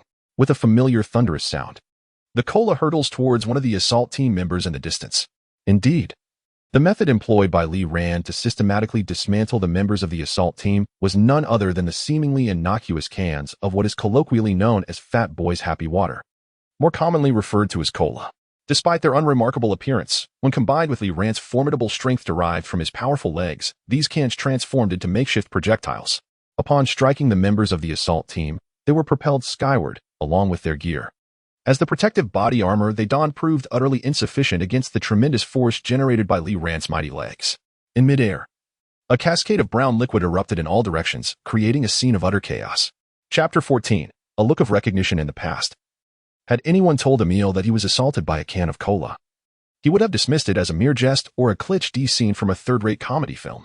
However, when this surreal scenario unfolded before his very eyes, Emil realized that it was not a comedic spectacle but rather a genuine horror film masquerading in a comedic guise. Squad 1, report on your mission progress. Due to Hulk's indiscriminate attacks, the helicopter could not approach, forcing General Ross to inquire about the situation via radio. Sir, we are under attack. The assailants are not ordinary individuals. On the other end of the radio, Emil's fragmented response came through. He was the sole survivor among the assault team, having narrowly evaded a can of cola's attack. What on earth happened? General Ross furrowed his brow. The members of the assault team were exceptional soldiers he had personally promoted, all seasoned in combat, yet had suffered such grievous losses in a matter of mere minutes. Soldier, tell me what kind of attack you experienced. As a prominent figure within the American military, General Ross was privy to numerous internal reports, including some from S.H.I.E.L.D. It was cola. We were attacked by cola, Emil managed to respond after a brief silence. Cola. The expression of astonishment was palpable on General Ross's otherwise stoic face, and the soldiers beside him exchanged bewildered glances. General Ross had envisioned many possible assault scenarios for his soldiers, including supernatural attacks, but never had he anticipated that the assailant would be cola. For heaven's sake, this is a legitimate military operation, not a cola advertisement. Let us maintain some decorum. Tell me, soldier, what exactly was the nature of the cola's attack? Did it transform into some sort of, after a moment of silence? General Ross suppressed his overwhelming sense of absurdity and pressed further. Nearby, a hulking green giant was wreaking havoc. In light of this, it was perhaps not entirely unfathomable that the assault team had been attacked by cola. Reports indicate that the target possesses superhuman strength, capable of FUCK. I've been spotted. Soldier. Respond. Soldier, answer me immediately. With a sudden, resounding crash, the radio fell silent. In the helicopter, General Ross shouted frantically into the intercom, yet no reply came. Gasping for breath amidst the rubble, Emil lay weakened, his armor in tatters, a dented can of cola embedded in his chest, dark liquid oozing down his torso. In a daze, he heard Hulk's furious roar and felt a violent tremor behind him. Then everything faded to black. Is this a joke? Having successfully utilized the fizzy beverage to eliminate all members of the assault team, Li Ran barely had time to catch his breath before a thunderous roar erupted from the irate Hulk, who, fortuitously, locked eyes with him from a distance. Upon confirming their connection, Li Ran instantly became the next target of Hulk's wrath, which came barreling toward him without a moment's hesitation. Although a cry of despair escaped his lips, Li Ran understood that the Hulk, in such a state of fury, possessed little in the way of rationality, leaving no room for dialogue. As he watched the increasingly looming green figure approach, Li Ran swiftly seized a can of soda and kicked it in Hulk's direction. However, despite the formidable power of Li Ran's kick, which had the potential to send the assault team flying, the soda merely bounced off Hulk, leaving him unscathed and sent the can flying aside. How could he possibly contend with such a foe? Realizing that his attack failed to breach the Hulk's defenses, Li Ran promptly abandoned any thoughts of confronting him head-on. Indeed, a creature of Hulk's caliber was far beyond what Li Ran could handle at this stage. Without hesitation, he turned and sprinted toward the densely clustered high-rise buildings behind him. While the towering structures could not halt Hulk's advance, they might at least slow him down. General, Hulk is on the move again. On the helicopter, General Ross had yet to grasp the situation regarding his assault team when a soldier beside him suddenly reported. In which direction is Hulk moving? General Ross inquired, setting aside the unresponsive walkie-talkie. The direction Hulk is moving is where the assault team previously entered. This meant that Hulk was heading toward the location of the man they had encountered earlier. General Ross quickly grasped the implication and commanded the remaining soldiers, all troops, stop Hulk's advance. Do not allow him to proceed any further. Although he had yet to ascertain the man's intentions for being there, Ross, driven by both personal interest and a desire for confidentiality, was determined to prevent any contact between the two parties. With Ross's command, the helicopter that had been soaring high above Hulk began its descent, unleashing a barrage of bullets. The assault from the armed helicopter inadvertently aided Li Ran's escape. While the bullets posed no threat to Hulk, they effectively impeded his progress, redirecting his furious attention away from Li Ran, who had managed to slip away. Hulk, enraged, glanced up at the circling helicopter, roaring in fury as he bent down to seize a nearby car door, hurling it in their direction. Ascend, evade, ascend, evade. The helicopter pilot, employing the same tactics, maneuvered to avoid Hulk's onslaught. The pilot gazed at the door of the vehicle brushing against the underside of the fuselage. Before he could even exhale in relief, he felt a violent jolt shake the aircraft, and then he beheld the colossal green hand of Hulk appear before the helicopter's frame. Hulk had indeed manifested upon the aircraft. a true testament to barehandedly striking down a helicopter.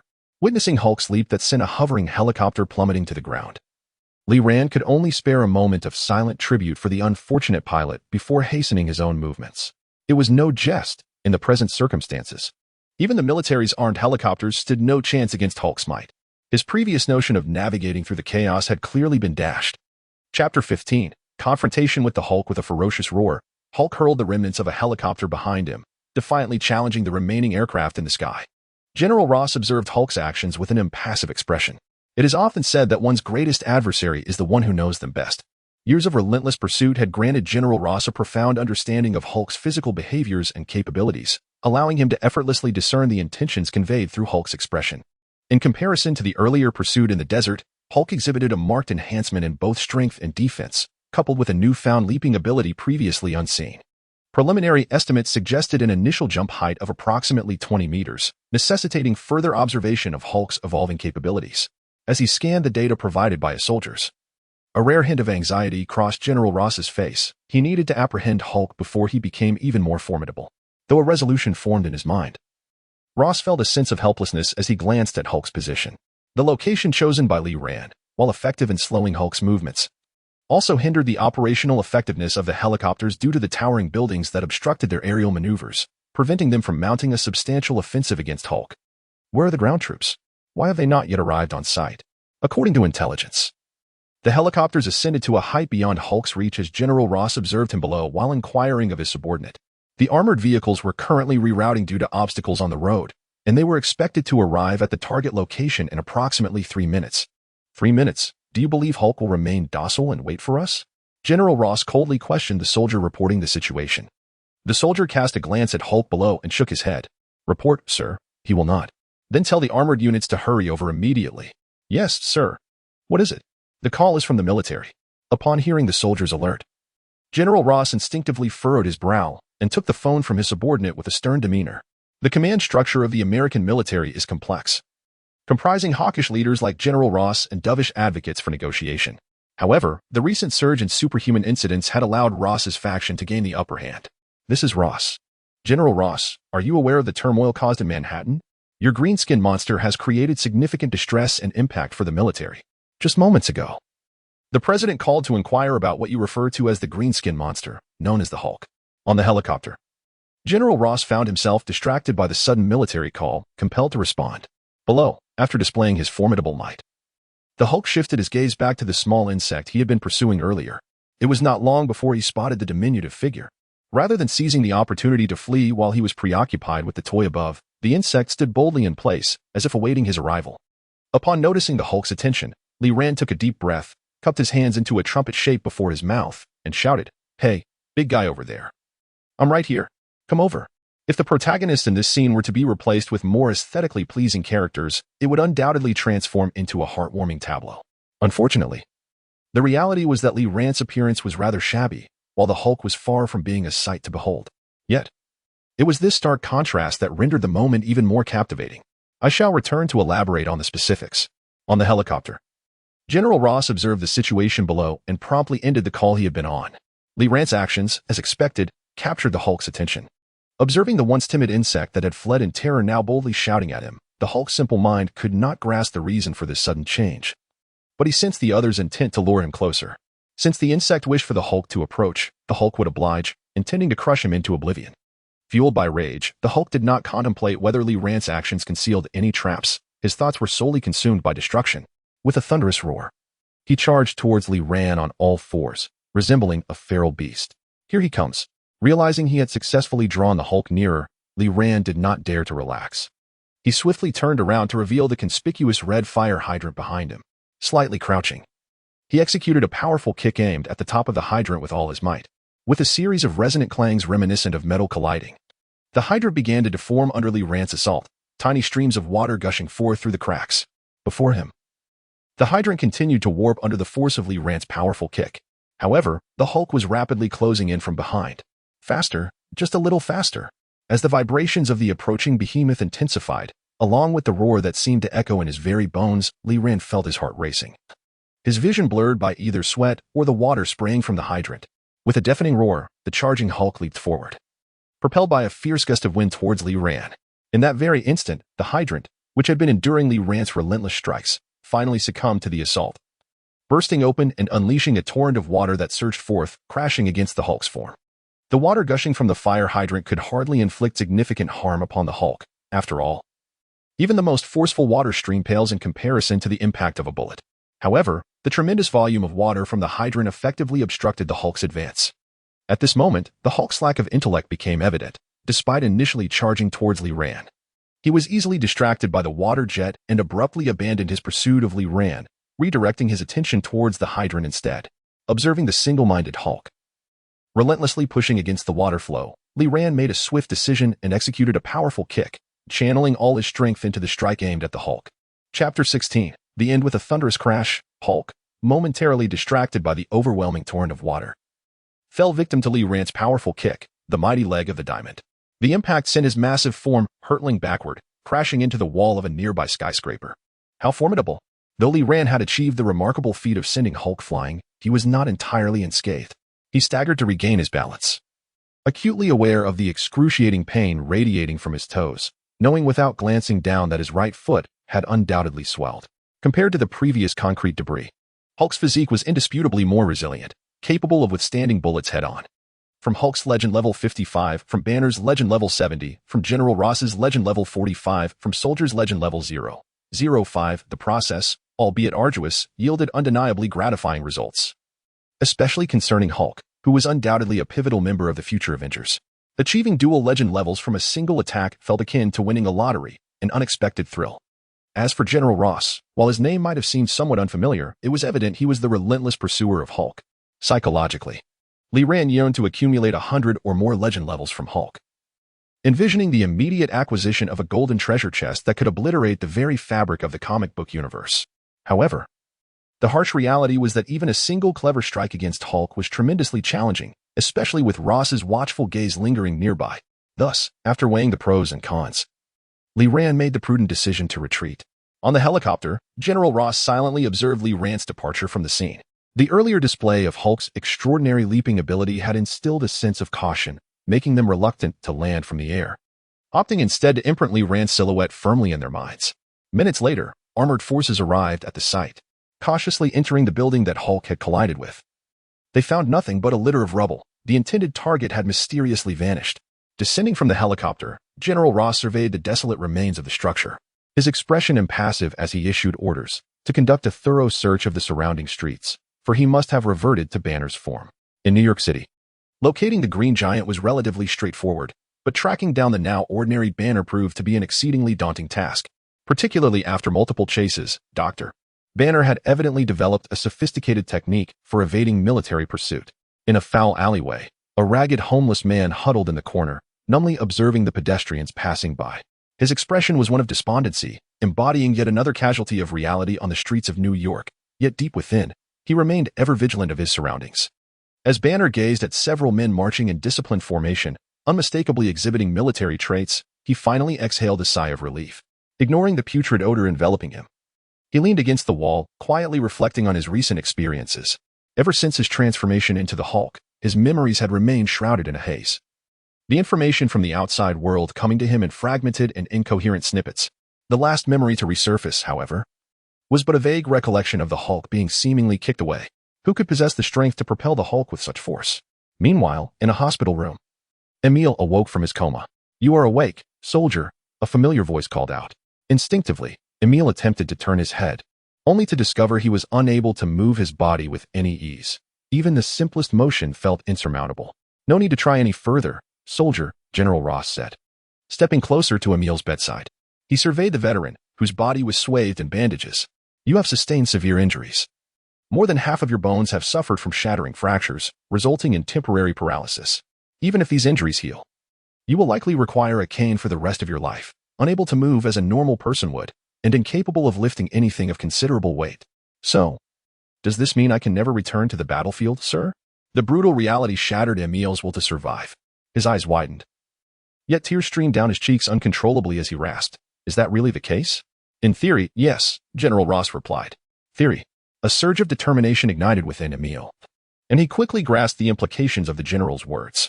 His breathing quickened as he pressed on, "Sir, Do you mean to say there is still a chance for me to be saved?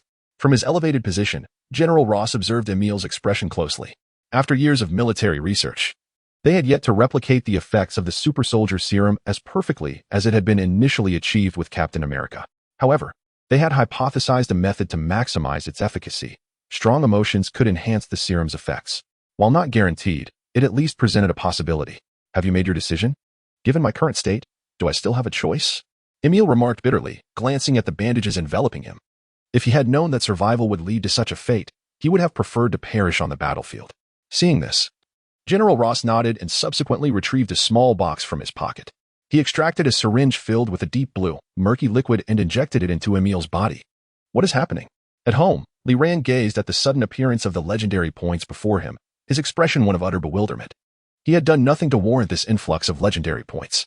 Moreover, even if one were to take a step back, he could slightly comprehend Banner's legendary points. But Emil? That individual again? Furrowing his brow, Li Ran pondered for a moment, ultimately resolving to abandon the thought. Why bother with all that? After all, the arrival of legendary points was undoubtedly a fortuitous event. He lifted his gaze to the data panel, which displayed a remarkable 560 legendary points, further affirming the correctness of his earlier decision. In such a short span of time, he had amassed half the legendary points required to exchange for a black iron chest. Indeed, high risks do equate to high rewards. Chapter 17. Tony, though a restless desire stirred within him, compellingly ran to rush to Tony Stark's side and bask in a wave of legendary acclaim. Reality swiftly quelled his impulses. At this stage, Tony Stark had yet to don the mantle of Iron Man, the savior of the world, but as the chairman of Stark Industries and New York's most renowned playboy, his every action garnered immense scrutiny. Moreover, his father, Howard Stark, was one of the founders of S.H.I.E.L.D.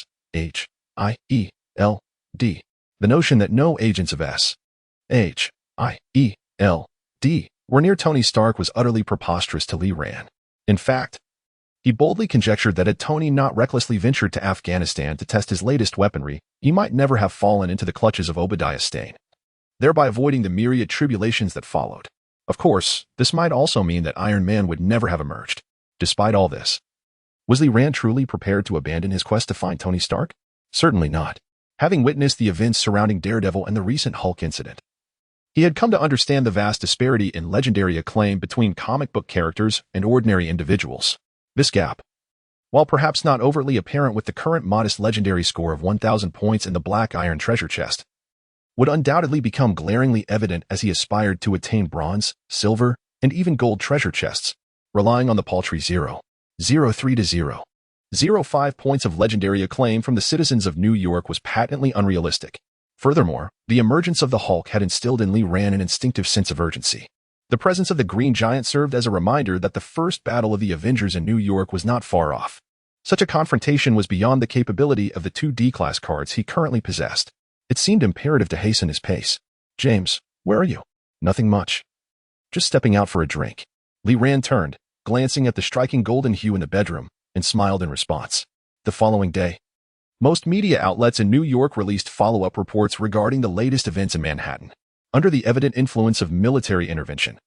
What had initially been labeled as the Hulk's rampage transformed into a mere natural gas pipeline explosion. Although a small faction of media, such as the Daily Bugle, persisted in pursuing the truth, it was clear that they could not sway the larger narrative. I swear, I truly saw a green monster in the cinema. I even saved the movie ticket as proof. A man from China kicked aside a stone of that magnitude. You cannot fathom how incredible that moment was. I even went to Chinatown to study martial arts from a master, though he was Korean and taught karate. The ripples of the Hulk incident, aside from bestowing a smattering of legendary acclaim upon Li Ran, seemed to have generated little further discussion. Even just a few days later, the forgetful citizens of New York would have erased the events that transpired in Manhattan from their memories, returning to their ordinary lives. Hogan, don't forget to wash my car. I have an important appointment awaiting me this evening. Casually tossing the keys into the hands of the driver, happy, Tony strode into the Stark Industries building with a nonchalant grin. You're late, Tony, Pepper remarked, glancing at her watch. Everyone has been waiting for you in the conference room. Hey, relax a bit, Pepper. You're a bit too tense. It's not such a critical meeting. In fact, even if I didn't show up today, you could easily handle it on my behalf. Tony's words instilled a subconscious smile on Pepper's face, though it quickly faded. No, you are Tony Stark. The shareholders have come especially for you today. Then there's no need to rush. After all, the star always makes the grand entrance last. All right, All right, I concede. Noticing the change in Pepper's expression, Tony subdued his playful demeanor and replied earnestly, I overslept. But I distinctly informed J.A.R.V.I.S. of the meeting time. I know, that is why I had J.A.R.V.I.S. wake me an hour later. You know I tend to stay up late. I assume it was a late-night rendezvous? Wow, Pepper, you really do know me. As Pepper's expression darkened, Tony swiftly shifted the topic. So, what's on the agenda for today's meeting? It concerns the fluctuations in the company's stock price. Recently, Hammer Industries has seen an upward trend. It's rumored that their latest product has caught the military's eye and will become standard equipment for a special forces unit. The shareholders are concerned about whether Stark Industries' stock will be impacted. Is it really just about that? The shareholders need some reassurance, Tony. Very well. In response to Pepper's request, Tony shrugged and nodded. After sharing a knowing smile, he composed himself and pushed open the door to the conference room. Upon entering, Tony first spotted Obadiah's face, instinctively nodding in acknowledgement before turning to the room filled with shareholders, speaking in a relaxed tone. Apologies for the delay. Traffic was a nightmare. Mr. Stark, regarding the prolonged absence of new products from Stark Industries, do you have any explanations to offer? Some of us believe your recent conduct has been rather ostentatious, raising doubts about your commitment to the company's product issues. There's nothing to discuss, Mr. Lister. Frankly, if you and your associates believe there are issues with Stark Industries, you are entirely free to divest your shares. I have no objections whatsoever. Tony's resolute response not only left the shareholder who posed the question visibly uncomfortable, but also caused a slight change in expression for Pepper, who stood behind him. Ultimately, it was Obadiah, a fellow shareholder and a close friend of his father, who intervened, prompting Tony to temper his demeanor. Casting his gaze across the assembly in the conference room, Tony began, I am aware that, in recent times, the shareholders have voiced their discontent regarding my ostentatious lifestyle. I have come here today to offer a reminder. The ascendance of Stark Industries to its current stature is not contingent upon the stocks you speak of or other trivial matters, but rather upon this. He gestured towards his own head, surveying the room. Furthermore, I have formulated some preliminary ideas regarding the company's latest product, and it should not be long before you all witness the results. Chapter 18. The return of the Phantom Thief. The shareholders' meeting concluded abruptly, primarily due to Tony Stark's formidable demeanor. How did I perform? He casually inquired of Pepper as they made their way to the office. You were rather excessive, Tony, Pepper candidly remarked. Mr. Lister's concern stemmed solely from his own interests, Tony interjected dismissively, curling his lip in disdain. In truth, Stark Industries has provided them with a lifetime of wealth over the years, yet their insatiable greed continues to grow. Sometimes I wonder if they have no hobbies beyond accumulating wealth, perhaps fishing or some other pastime. Tony, you're right, Tony acknowledged, while Obadiah chimed in. They're merely insignificant shareholders, incapable of wielding any real influence. Bolstered by this support, Tony shrugged at Pepper, wearing a self-satisfied expression as he stepped into the elevator. Obadiah, it's precisely your unwavering support that emboldens him, Pepper lamented, her expression one of exasperation. Very well, it's all my fault, Obadiah replied nonchalantly, waving at Tony in the elevator. Hey, Tony, don't forget your commitment to the board. Rest assured, I won't forget, Tony confidently replied as he pressed the button inside the elevator. Standing at the elevator doors, Obadiah's smile faded as he straightened his collar and pressed the button for the other elevator. What's next on the agenda? Tony asked as they exited the elevator. MIT wishes to invite you as a speaker for the upcoming graduation ceremony, Pepper informed him. Tony raised an eyebrow in surprise. Didn't they already extend an invitation last time? I know, but you missed it, Pepper replied. Tony nodded, recalling, oh, I remember now. I encountered a bit of trouble that day. Pepper, with a deadpan expression, retorted, if you're referring to those two model acquaintances of yours actually. I wouldn't call them girlfriends. I had no idea they were under such a misconception. Tony defended himself. Taking a deep breath, Pepper said, Tony, sometimes I truly believe you are a complete jerk. I have never denied that, Tony shrugged, displaying a nonchalant demeanor as he entered his office. Upon entering, Tony poured himself a glass of red wine. Tony, we have an important meeting shortly. I didn't prepare your drink, Pepper warned, disregarding her caution. Tony savored the wine as he sauntered to his desk, where he noticed a card lying on the surface. Jarvis, has anyone been in my office? Tony set down his glass of red wine and slowly approached the card before him. Not at all, sir, echoed the voice of the intelligent butler, J.A.R.V.I.S. What's the matter, Tony? Pepper inquired, her expression revealing concern as she sensed the shift in atmosphere. It seems someone has left me a note in secret, Tony replied, glancing at the contents of the card with a raised eyebrow. As Pepper took the card from Tony's hand, She finally read its message, invitation. On this festive Saturday night, as the clock strikes midnight, I shall arrive to seize the iron steed. Yours truly, Phantom Thief Kid. J.A.R.V.I.S. Pull up all information on Phantom Thief Kid, Tony commanded. Certainly, sir. With a swift motion, J.A.R.V.I.S. projected a virtual screen in the office, detailing every piece of information, news reports, and even internal police investigation documents regarding Phantom Thief Kid. I think we should contact the authorities, Tony, Pepper said, her worry evident as she observed the displayed information. J.A.R.V.I.S. Please connect me to New York, she began, but Tony interrupted her. His gaze flitted across the virtual screen, captivated by the image of a man clad in a white suit and cape, topped with a high-brimmed hat, an expression of intense curiosity igniting in his eyes. Pepper, don't you find this rather fascinating? Tony waved his hand, dismissing the other information, leaving only the report about an audacious thief active in New York who had sent him this invitation. This is hardly a trivial matter, Tony, Pepper replied sternly, her face serious. You have become a target for a criminal. This is exceedingly dangerous. However, based on past cases involving the Phantom Thief, he poses relatively low risk. He merely employs magical tricks to pilfer items. I cannot allow you to take such risks, Tony. Your safety is of utmost importance to Stark Industries.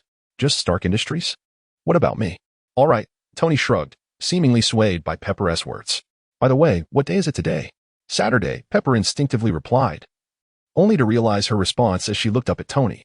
You're not going to heed my advice, are you? Indeed not, Tony affirmed with a nod. You truly are a scoundrel. Thank you for the compliment. On Saturday night, amid the revelry, Tony sat in his car, gazing pensively at the invitation left by Phantom Thief Kid. Tony, we've arrived, said Happy Hogan, his driver and bodyguard, glancing at the surroundings before turning to remind Tony in the back seat. Oh right. At the sound of Happy's voice, Tony snapped back to reality, stowing away the invitation. He glanced outside at the vibrant festivities, a smile unconsciously spreading across his face. Though he was deeply concerned about the affairs of the Phantom Thief, for Tony, who remained enmeshed in the persona of a playboy, the present moment was his true delight. The usual Happy. I understand, Tony casually remarked as he intended to exit the vehicle. However, seemingly struck by a sudden thought, he halted his actions, turned to Happy in the car, and said, Happy, this time, I shall take charge of the keys. All right, Happy replied, though slightly perplexed by Tony's abrupt change of heart, yet he nodded in agreement without further contemplation. You are the boss. Your word is law. Chapter 19. Doubt Tony, what are you looking at? I'm just waiting. Tony turned his head, refocusing his gaze on the woman before him.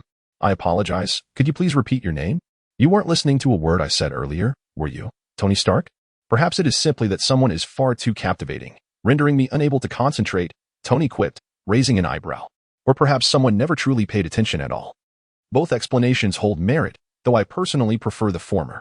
In response to Tony's flippant remark, the woman shook her head in resignation and introduced herself once more. I am Maya Hansen, currently engaged in research pertaining to biological programming. Wow, biological programming. You just reacted that way a moment ago, Tony. Well, perhaps I truly was listening, Tony admitted with a shrug, instinctively glancing at his watch. You seem rather preoccupied with time, Maya noted, observing Tony's distracted demeanor. Listen, Maya. If possible, I would be more than happy to discuss your biological programming research and learn about your progress and findings. However, I am currently faced with a rather pressing matter. Tony touched the invitation to the mysterious Phantom Thief tucked in his pocket. A hint of hesitation flickering across his face as he glanced at the enchanting Maya, recalling the contents of the invitation. Ultimately, he waved his hand dismissively, making a decision. Very well, it's not of utmost importance. In fact, I am far more interested in your biological programming research. I wonder if I might have the honor of visiting your lab for a more in-depth study, compared to waiting for the so-called Phantom Thief. The captivating Maya held far more allure for the dashing Tony. You may view my research, but that is all. Of course. Tony raised an eyebrow and casually agreed, his gaze sweeping across the party venue until he quickly spotted his driver, Happy, in the crowd. Hey, Happy, we should head back. Bring my car around. Understood, sir. As Happy caught the keys Tony tossed him, his eyes flitted between Tony and Maya, revealing a knowing expression. Sir? Hearing Happy address him with that peculiar term, a hint of confusion crossed Tony's face. However, before he could ponder further, a voice from behind pulled his thoughts back. Mr. Tony Stark. Mr. Tony Stark. Tony turned to find a long-haired man, leaning on a cane, making his way toward him with a pronounced limp. I am Killian, your #1 fan. Oh, Killian, hello. Tony assessed Killian and shook his hand. Your attire does not seem quite suited for a party. I came specifically for you, Mr. Stark. For me? If these words were spoken by an enchanting beauty, Tony would undoubtedly be more than willing to accept them. However, gazing at Killian's disheveled appearance, his mood was far from cheerful. I hail from a private think tank known as Advanced Intelligent Machines, abbreviated as AIM, dedicated to researching the latest cutting-edge technologies. As Killian spoke, he pulled 2 business cards from his pocket and handed them to Tony and Maya, who were seated across from him. Just give both cards to her. There's no need to hand one to me. Tony had encountered numerous individuals like Killian, who approached him under the guise of a private think tank seeking collaboration, and thus he paid little attention to Killian's introduction. He glanced at his watch and then remarked, All right, Killian, it has been a pleasure conversing with you. But I have more pressing matters to attend to. Is that so? Well, I understand, Killian replied, his initial excitement quickly fading in the face of Tony's overt rejection. Tony took Maya's hand and walked a few steps away, but then, as if struck by a sudden thought, he turned to survey Killian, who remained standing there in his unkempt attire. Apologies, please wait a moment. After apologizing to Maya, Tony turned back to Killian. You know, Killian. Killian looked at Tony, who had returned to him, and exclaimed with excitement. Yes, Killian, I've reconsidered and believe there is indeed ample potential for collaboration between us. How about I send Maya away for now, and we reconvene on the rooftop in 5 minutes? You understand my meaning, correct? I understand. No problem, Mr. Stark. I will head there immediately. Weren't you uninterested in private think tanks? Maya inquired, turning to Tony as she observed the fervently departing Killian. Having withdrawn her gaze from the business cards, I have no interest in think tanks whatsoever. Then why? I am merely very intrigued by Killian as an individual. Maya instinctively took a step aside upon hearing Tony's words, astonished that the renowned playboy Tony Stark would express such interest. It's not in that sense, Tony quickly clarified, recognizing her misunderstanding from her expression. I simply find Killian's arrival too coincidental, and something rather intriguing just occurred in my life, prompting me to attempt a small experiment. What if you misjudge the situation? Then I shall have to extend my apologies to Mr. Killian. Tony shrugged, seemingly unfazed by his prior dilemma, as he led Maya out of the party, only to find that his car was not waiting for him at the entrance. I apologize, please allow me a moment more. In such a significant moment. Such an oversight was indeed awkward for Tony. Addressing Maya beside him, Tony swiftly turned and soon spotted the figure of the driver, Happy Hogan, not far away. Happy, he called out. Oh, Tony, why are you out so early? Happy responded, his face buried in a hamburger. Upon hearing Tony's voice, he quickly turned to meet Tony's gaze and hurriedly explained, I just suddenly felt a bit hungry, so I went nearby to grab a burger. That's not what I meant. Where's the car? What car? Happy replied, his expression one of confusion. My car? Didn't I just hand you the keys? As Tony observed the bewildered look on Happy's face, a sense of unease began to swell within him. Keys? Haven't they been in your possession all along? Chapter 20. Provocation. Lee Rand navigated the bustling streets of New York, his gaze drawn to the legendary status displayed on the system data panel, prompting an involuntary exclamation. Tony Stark truly exemplified affluence. A mere fleeting encounter could bestow upon him such a wealth of renown. As he pondered this, Lee Rand skillfully maneuvered his vehicle, weaving through the vibrant cityscape while awaiting a response from Tony. Meanwhile, having just grasped the gravity of his situation from Happy's reactions, Tony's expression was far from pleasant. However, he was not entirely unprepared. Extracting his phone from his pocket, he called out, Jarvis. Yes, sir, came the reply. Display the vehicle's location and connect me to the car's communication system. Understood, sir. It seems that each time you find yourself in a predicament, something refreshingly unexpected occurs. With Jarvis's dry wit accompanying him, Tony's phone screen transformed into a detailed map of New York City, pinpointing the vehicle's location with a red dot. It indicated they were near 3rd Street, not far from their current position. Happy craned his neck to glance at the map, quickly recognizing the whereabouts of their audacious thief. Tony, what exactly is going on? Maya inquired, her curiosity piqued by the unfolding scene, which was starkly different from her initial expectations. The specifics were too convoluted to elaborate upon. In brief, a mysterious individual had brazenly stolen my car right before my eyes. Someone stole your car? Maya found it hard to believe that the illustrious chairman of Stark Industries could fall victim to such a theft. Even more perplexing was Tony's reaction, rather than exhibiting anger. He appeared oddly invigorated by the ordeal. Why not call the police? Maya pressed. If Tony Stark reported his car stolen, she was certain that the entire New York police force would mobilize to assist in its recovery. It's merely a mode of transportation, hardly worth the fuss of involving the authorities. Besides, I am quite intrigued by the individual who took it. I hope to have a conversation with him. Unintentionally, Tony's nonchalance struck Maya like a thunderbolt. Sir, I have successfully connected to the car's communication system, Jarvis announced once more. Moments later, melodious music filled the air from the phone. Hello, can you hear me? Yes, I'm here. Lee Rand's eyes sparkled as he smiled slightly, lowering the volume of the music within the vehicle. Hello, Tony. Greetings to you, Mr. Thief. I must confess, your clever ruse deceived me quite successfully until just 10 minutes ago, when I still harbored doubts, believing it impossible for you to have pilfered the key from my grasp. However, at this juncture, might I trouble you? Currently located at, Happy here on 3rd Avenue, along the route of West Fordham Road, heading south? Kindly return my vehicle, for I have a most significant appointment awaiting me. Hey, Tony, I never agreed to meet you. You see, my companion has begun to grow irate. Were it another individual? Hearing your moderate warning echo through the car's speakers, especially knowing their whereabouts had been compromised, they might have begun to feel a sense of unease. Yet, Lee Rand appeared remarkably unfazed. As he executed a complete 180-degree turn while driving, he calmly responded to Tony, to be honest, Tony, I am somewhat disappointed by your previous reaction. You failed to detect even a hint of the situation. However, considering the effort you expended to ascertain my location, I am willing to grant you another chance, provided you can catch me. Let me clarify, Mr. Thief, I did not invest much in locating you. Tony, listening to the audacious voice of the phantom on the other end of the line, could not help but frown and correct him, sir. The other party has already severed communication. Thank you. Despite being in the advantageous position, Tony inexplicably felt overshadowed, particularly by the brazen reaction from the phantom, which left him feeling somewhat vexed. No need for thanks, sir, Jarvis replied monotonously, then added, moreover, sir, I must remind you that the vehicle's current location is steadily approaching you. What? Jarvis's warning jolted Tony into action. He glanced down to see the screen indicating a red dot that overlapped with his own group. Almost immediately, a loud roar echoed as a familiar black car sped past him. Well, now I am genuinely vexed. Faced with Lee Rand's blatant provocation, Tony could hardly tolerate it. He wiped the smile from his face and turned to Happy, saying, Happy, find me another vehicle immediately. But sir, your cars are all. I do not wish to hear any excuses. I only desire results. Very well. Observing Tony's unwavering resolve, Happy conceded his attempt to persuade him further and turned to seek out a vehicle, all the while retrieving his phone from his pocket to dial a number. Tony remained calm.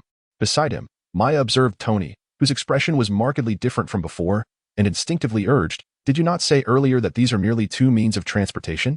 The circumstances have changed, Tony replied, lifting his gaze towards the direction in which the car had vanished, his tone nonchalant. I detest the feeling of being underestimated.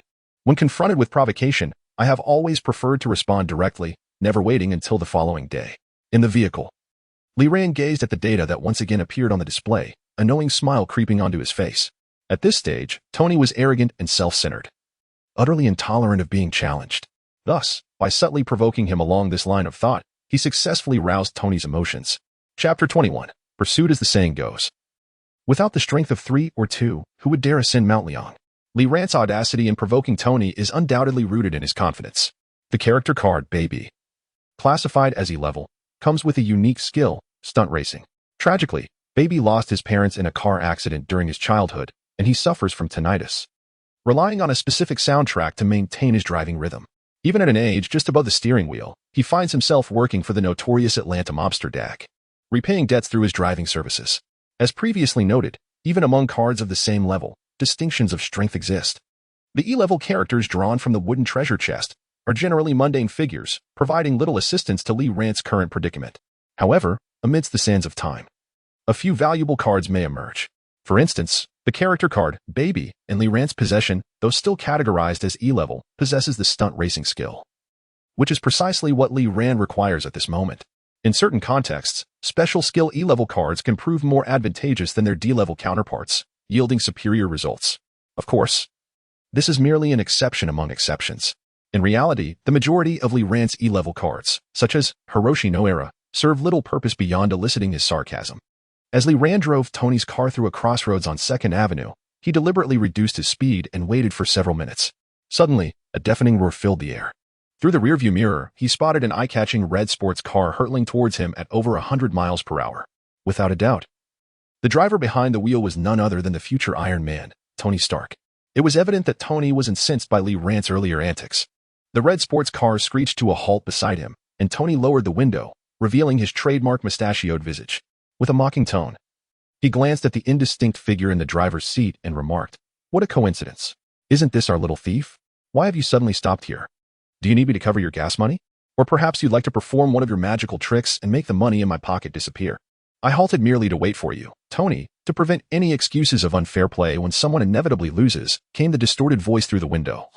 Yet its content still irked Tony. With a raised eyebrow, he interrupted Lee Rand's ensuing words. "Apologies, Mr. Thief, but could you repeat what you just said?" "I, Tony Stark, would cheat. I was merely suggesting a possibility." Ignoring Tony's incessant inquiries, Lee Rand pressed down on the accelerator, and with a roar of the engine, he surged forward like an arrow released from its bow. "Moreover, red seems to suit you quite well, Tony." At the intersection, Tony faintly heard those words left behind by the other. "In truth, I also find that I am rather well matched with the color." Instinctively replying, Tony turned to watch the car rapidly vanish from view, then lowered his head to shout into his phone, "Jarvis, immediately display the car's location and the shortest distance to intercept it." "Understood, sir," Jarvis replied. Following Tony's command, Jarvis swiftly marked the surrounding roads and routes, adding, "However, sir, your actions contradict your previous statements on fairness." "I am aware," Tony retorted as he maneuvered the sports car according to Jarvis's provided route. In response to his intelligent assistant's banter, he continued, "But from the outset, my goal has never been this. Capturing the car thief is my true objective. Yet I still believe, sir, that this is merely an excuse." "Jarvis." "Yes, sir. You know too much. But it is you who designed the program, sir." With the skills from Baby, Lee Rand weaved effortlessly through the traffic of New York. In that moment, he felt as though the vehicles around him were no longer obstacles but rather allies, aiding him in navigating through the chaos. If there was one minor flaw, it was the persistent low hum echoing in his ears. According to the system's introduction, this seemed to be a passive skill inherent to the character Baby. The second card he encountered with adverse effects since Yara Hiroshi. Fortunately, based on the description, Lee Rand had long since prepared a method to counter this side effect. Donning his headphones, he was soon enveloped in the stirring strains of music, and in an instant, he felt as though he had been possessed by the spirit of a driving god, each turn of the steering wheel and press of the accelerator pulsating with rhythm. Indeed, this was the true essence of the character Baby. While thoughtfully navigating through the opposing traffic, Lee Rand remained vigilant of his surroundings. Although he had not seen Tony or his flashy red sports car since earlier, he did not believe that Iron Man would simply concede defeat. As expected, the next moment, just as Lee Rand drove through a traffic light, a red sports car appeared directly in front of him. "Got you now, Mr. Thief." In the sports car, Tony gazed at the familiar vehicle before him and murmured to himself. "Not necessarily," Lee Rand replied softly, glancing at Tony's confident demeanor, a smirk forming on his lips. Without hesitation, he slammed on the brakes, swiftly shifted gears, and turned the steering wheel, the snug confines of the driver's seat presenting no hindrance to his prowess. With a fluid and graceful maneuver, the vehicle abruptly altered its course, which was initially directed towards Tony, executing a seasoned drift as it smoothly entered an adjacent entrance right before Tony's eyes. "Sir, it appears your plan has faltered. The opponent's driving skills far surpass your own." Without needing to be reminded, Tony had already perceived this. After a brief moment of astonishment, he quickly regained his composure and hastily steered his sports car towards the next intersection. Although Lee Rand's driving prowess exceeded his expectations, he remained confident in his chances of not succumbing easily to defeat, thanks to the advantage of Jarvis. After all, the night is still young, Mr. Thief. Chapter 22. The moment of life and death on the 3rd Avenue. Near the intersection with 4th Street, two vehicles were reported speeding, one a sleek black car, the other a vibrant red sports car. "Police in the vicinity, please respond." Received. "Hey, Old Taylor, another mission awaits us. What is the situation this time?" "There are vehicles exceeding the speed limit." "All right, let us go." Having once again evaded Tony Stark's sports car, Lee Rand glanced at the data panel, where his legendary status was continuously refreshing, a smile creeping onto his lips. Indeed, provoking Tony was exhilarating, an instant thrill that lingered. The affluent were, as expected, quite affluent. Observing the soaring legendary status within the system, Lee Rand estimated that just 1 or 2 more such encounters would suffice to accumulate enough legendary points for the next black iron treasure chest. As Lee Rand drove, contemplating how to further augment his legendary status at Tony's expense, the sharp wail of police sirens from behind, along with the stark contrast of black and white police cars, heralded that he had caught the attention of the New York police. Trouble. Usually, the police were the last to arrive at the scene in situations like this. With a slight grimace, he regarded the relentless police pursuit behind him, silently lamenting the inconvenience while his foot remained steady on the accelerator. In a swift maneuver, he slammed on the brakes, executed a sharp turn, and performed a graceful drift to change direction, narrowly avoiding the pursuing police car. Damn, are we filming a movie? We need backup. They are proving to be more troublesome than anticipated. Sir, it appears you are in a predicament. Inside the sports car. Tony observed the guidance on his phone when suddenly J-A-R-V-I-S-S warning pierced through the air. What is going on? He raised an eyebrow. But before J-A-R-V-I-S could respond, the urgent sirens approaching from a distance conveyed the situation. Understood. J-A-R-V-I-S. Assist me in shaking them off. Certainly, sir. Upon Tony's command, J-A-R-V-I-S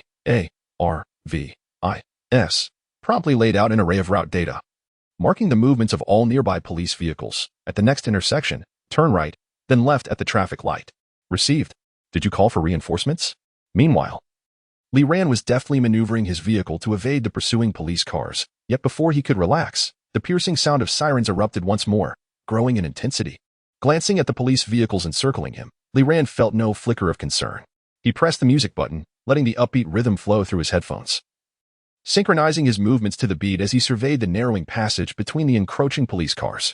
Suddenly, he yanked the handbrake and spun the steering wheel, effortlessly escaping the confines of the police trap. Legendary status from the New York Police, 005. Legendary status from the New York Police, 005. How petty. As Lee Ran gazed at the figures displayed on the data panel, he instinctively clicked his tongue, accustomed to Tony's legendary prowess of 50 or 60. Witnessing the New York Police struggle to even reach a single digit in legendary status left him with a profound sense of disillusionment. Indeed, it is easy to transition from frugality to extravagance, yet difficult to descend from opulence to modesty. Shaking his head in the car, Lee Ran sighed. Unexpectedly, at that very moment, a familiar red sports car suddenly darted out from a nearby alley. Tony, sir, be careful, Jarvis promptly cautioned from within the vehicle. But his warning came too late given the unfolding circumstances. Damn it, Tony exclaimed as he watched a catastrophic collision loom ominously. The future Iron Man, Tony Stark, might not even witness the arrival of his heroic armor, only to meet an abrupt conclusion before becoming the savior of the world. In another car, Lee Ran's expression sharpened. Just as an intense drumbeat resonated in his ears, his hands moved swiftly. In the next instant, his vehicle executed a dramatic drift, narrowly skirting past the emerging sports car. The two vehicles generating a cacophony of screeching friction as they maneuvered through the alleyway, with a screech, accompanied by the acrid scent of burnt rubber. The tires left a long mark on the pavement.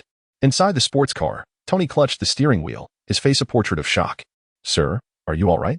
Jarvis inquired, prompting Tony to snap back to reality, murmuring to himself, I'm not dead. The previous moment had been perilously thrilling, leaving him no time to react. Indeed, sir. You are not deceased, Jarvis calmly assessed. Had it not been for the other driver's remarkable skill, you might not be here, conversing with me in your current state. Jarvis. That's not a suitable comment for someone who just experienced a brush with death. Perhaps you should choose a more subtle way to console me. I have endeavored to be subtle, sir. In truth, had it not been for your impulsiveness, the earlier incident would not have transpired. Yes. Tony conceded with a resigned nod, now thoroughly composed after the near-death experience, the earlier desire to teach a lesson to the thief having dissipated. At this moment, all he wished for was a place to enjoy a drink and catch some sleep, completely erasing the memory of this chaotic night. By the way, Jarvis, what was that car? Indeed, sir, it was the elusive thief you have been pursuing yet failing to capture. Upon hearing Jarvis's response, Tony's mood shifted to one of complexity. Sir, a call from Miss Potts. Connect it for me, he replied, leaning against the car. Tony, what have you done this time? As Jarvis connected the call, the anxious voice of Pepper immediately resonated within the confines of the sports car. Happy called and informed me that you actually left him behind for Pepper. Listening to Pepper's familiar tone, Tony gradually relaxed his previously furrowed brow, and the tension that had gripped him began to dissipate. What is the matter, Tony? Sensing the unusual inflection in his voice from the other end of the line, Pepper became instantly apprehensive. Perhaps you might need to come to the police station to pick me up. It appears I have inadvertently attracted a bit of trouble. Inside the car, Tony glanced at the surrounding police vehicles that had unknowingly encircled him, as well as the stern-faced officers disembarking from their cars, and couldn't help but chuckle wryly in response. Chapter 23. A successful escape as he deftly maneuvered the car through the narrow alley, brushing past a sports car. Lee Ran felt his heart racing wildly and let out a long sigh of relief. The perilous situation he had just encountered had nearly culminated in a catastrophic accident. Fortunately, the driving skills imparted by Baby proved formidable. Even though Lee Ran appeared outwardly composed, his inner turmoil was palpable. Yet, his adept driving allowed him to evade danger and escape at the very last moment. The data panel displayed the legendary scores provided by Tony Stark, which did not come as a surprise to Lee Rand. After all, the previous moment could be deemed a life-or-death instance. Any miscalculation on his part could have led to a disastrous outcome. Thus, Tony's substantial increase in legendary score was reasonable. However, Lee Rand was somewhat taken aback by the score attributed to Jarvis, lacking prior experience with such matters. He found it perplexing why an artificial intelligence would possess a legendary score. Nevertheless, considering Jarvis's eventual transformation, Lee Rand begrudgingly accepted the connection between artificial intelligence and legendary status. After all, Jarvis was no ordinary AI. Furthermore, possessing a legendary score was undoubtedly advantageous. There was no need to waste mental energy on trivialities. Just as Lee Rand had managed to rationalize his acceptance of Jarvis's legendary score, he heard the familiar sound of police sirens and the commotion of New York's finest approaching from behind. At that moment, escaping in the car was no longer an option. Fortunately, he had no intention of driving Tony's vehicle home. Since Jarvis could connect to the car's sound system, it also implied the ability to track the car's location. Moreover, during the previous chase, Tony had made it abundantly clear that he was aware of Lee Rand's driving route. Listening to the increasingly sharp sirens drawing nearer, Lee Rand skillfully swapped his E-level card, Baby, for a D-level card, Kaido Kuroba.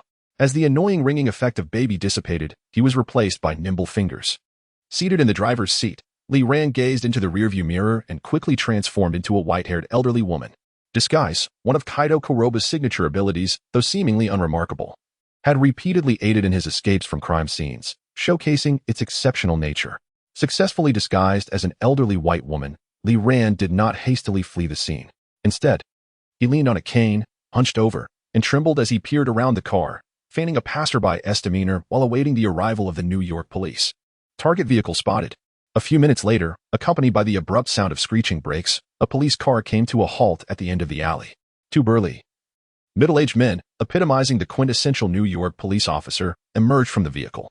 Lowering his head, one of them spoke into the radio on his shoulder, then cautiously drew his sidearm, approaching the car that was parked at the alley's entrance. Noticing an elderly woman circling the vehicle, the younger of the two officers, a white man, spoke up.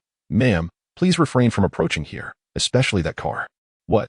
Lee Rand turned her head, scrutinizing the officers, and deliberately lowered her voice, rasping, "What is the problem? Am I not allowed to take a look?" "No, ma'am," the officer replied, glancing at her silver hair. And even the typically stern New York cop felt reluctant to be too harsh.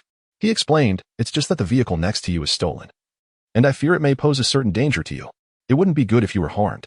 "What stolen vehicle?" "I don't see any issue here, rather. It's you two blocking the alley with guns drawn," Lee Rand, embodying the persona of a bewildered elderly lady, retorted. "I warn you. I don't have much money on me. Ma'am, we are police officers." "Police?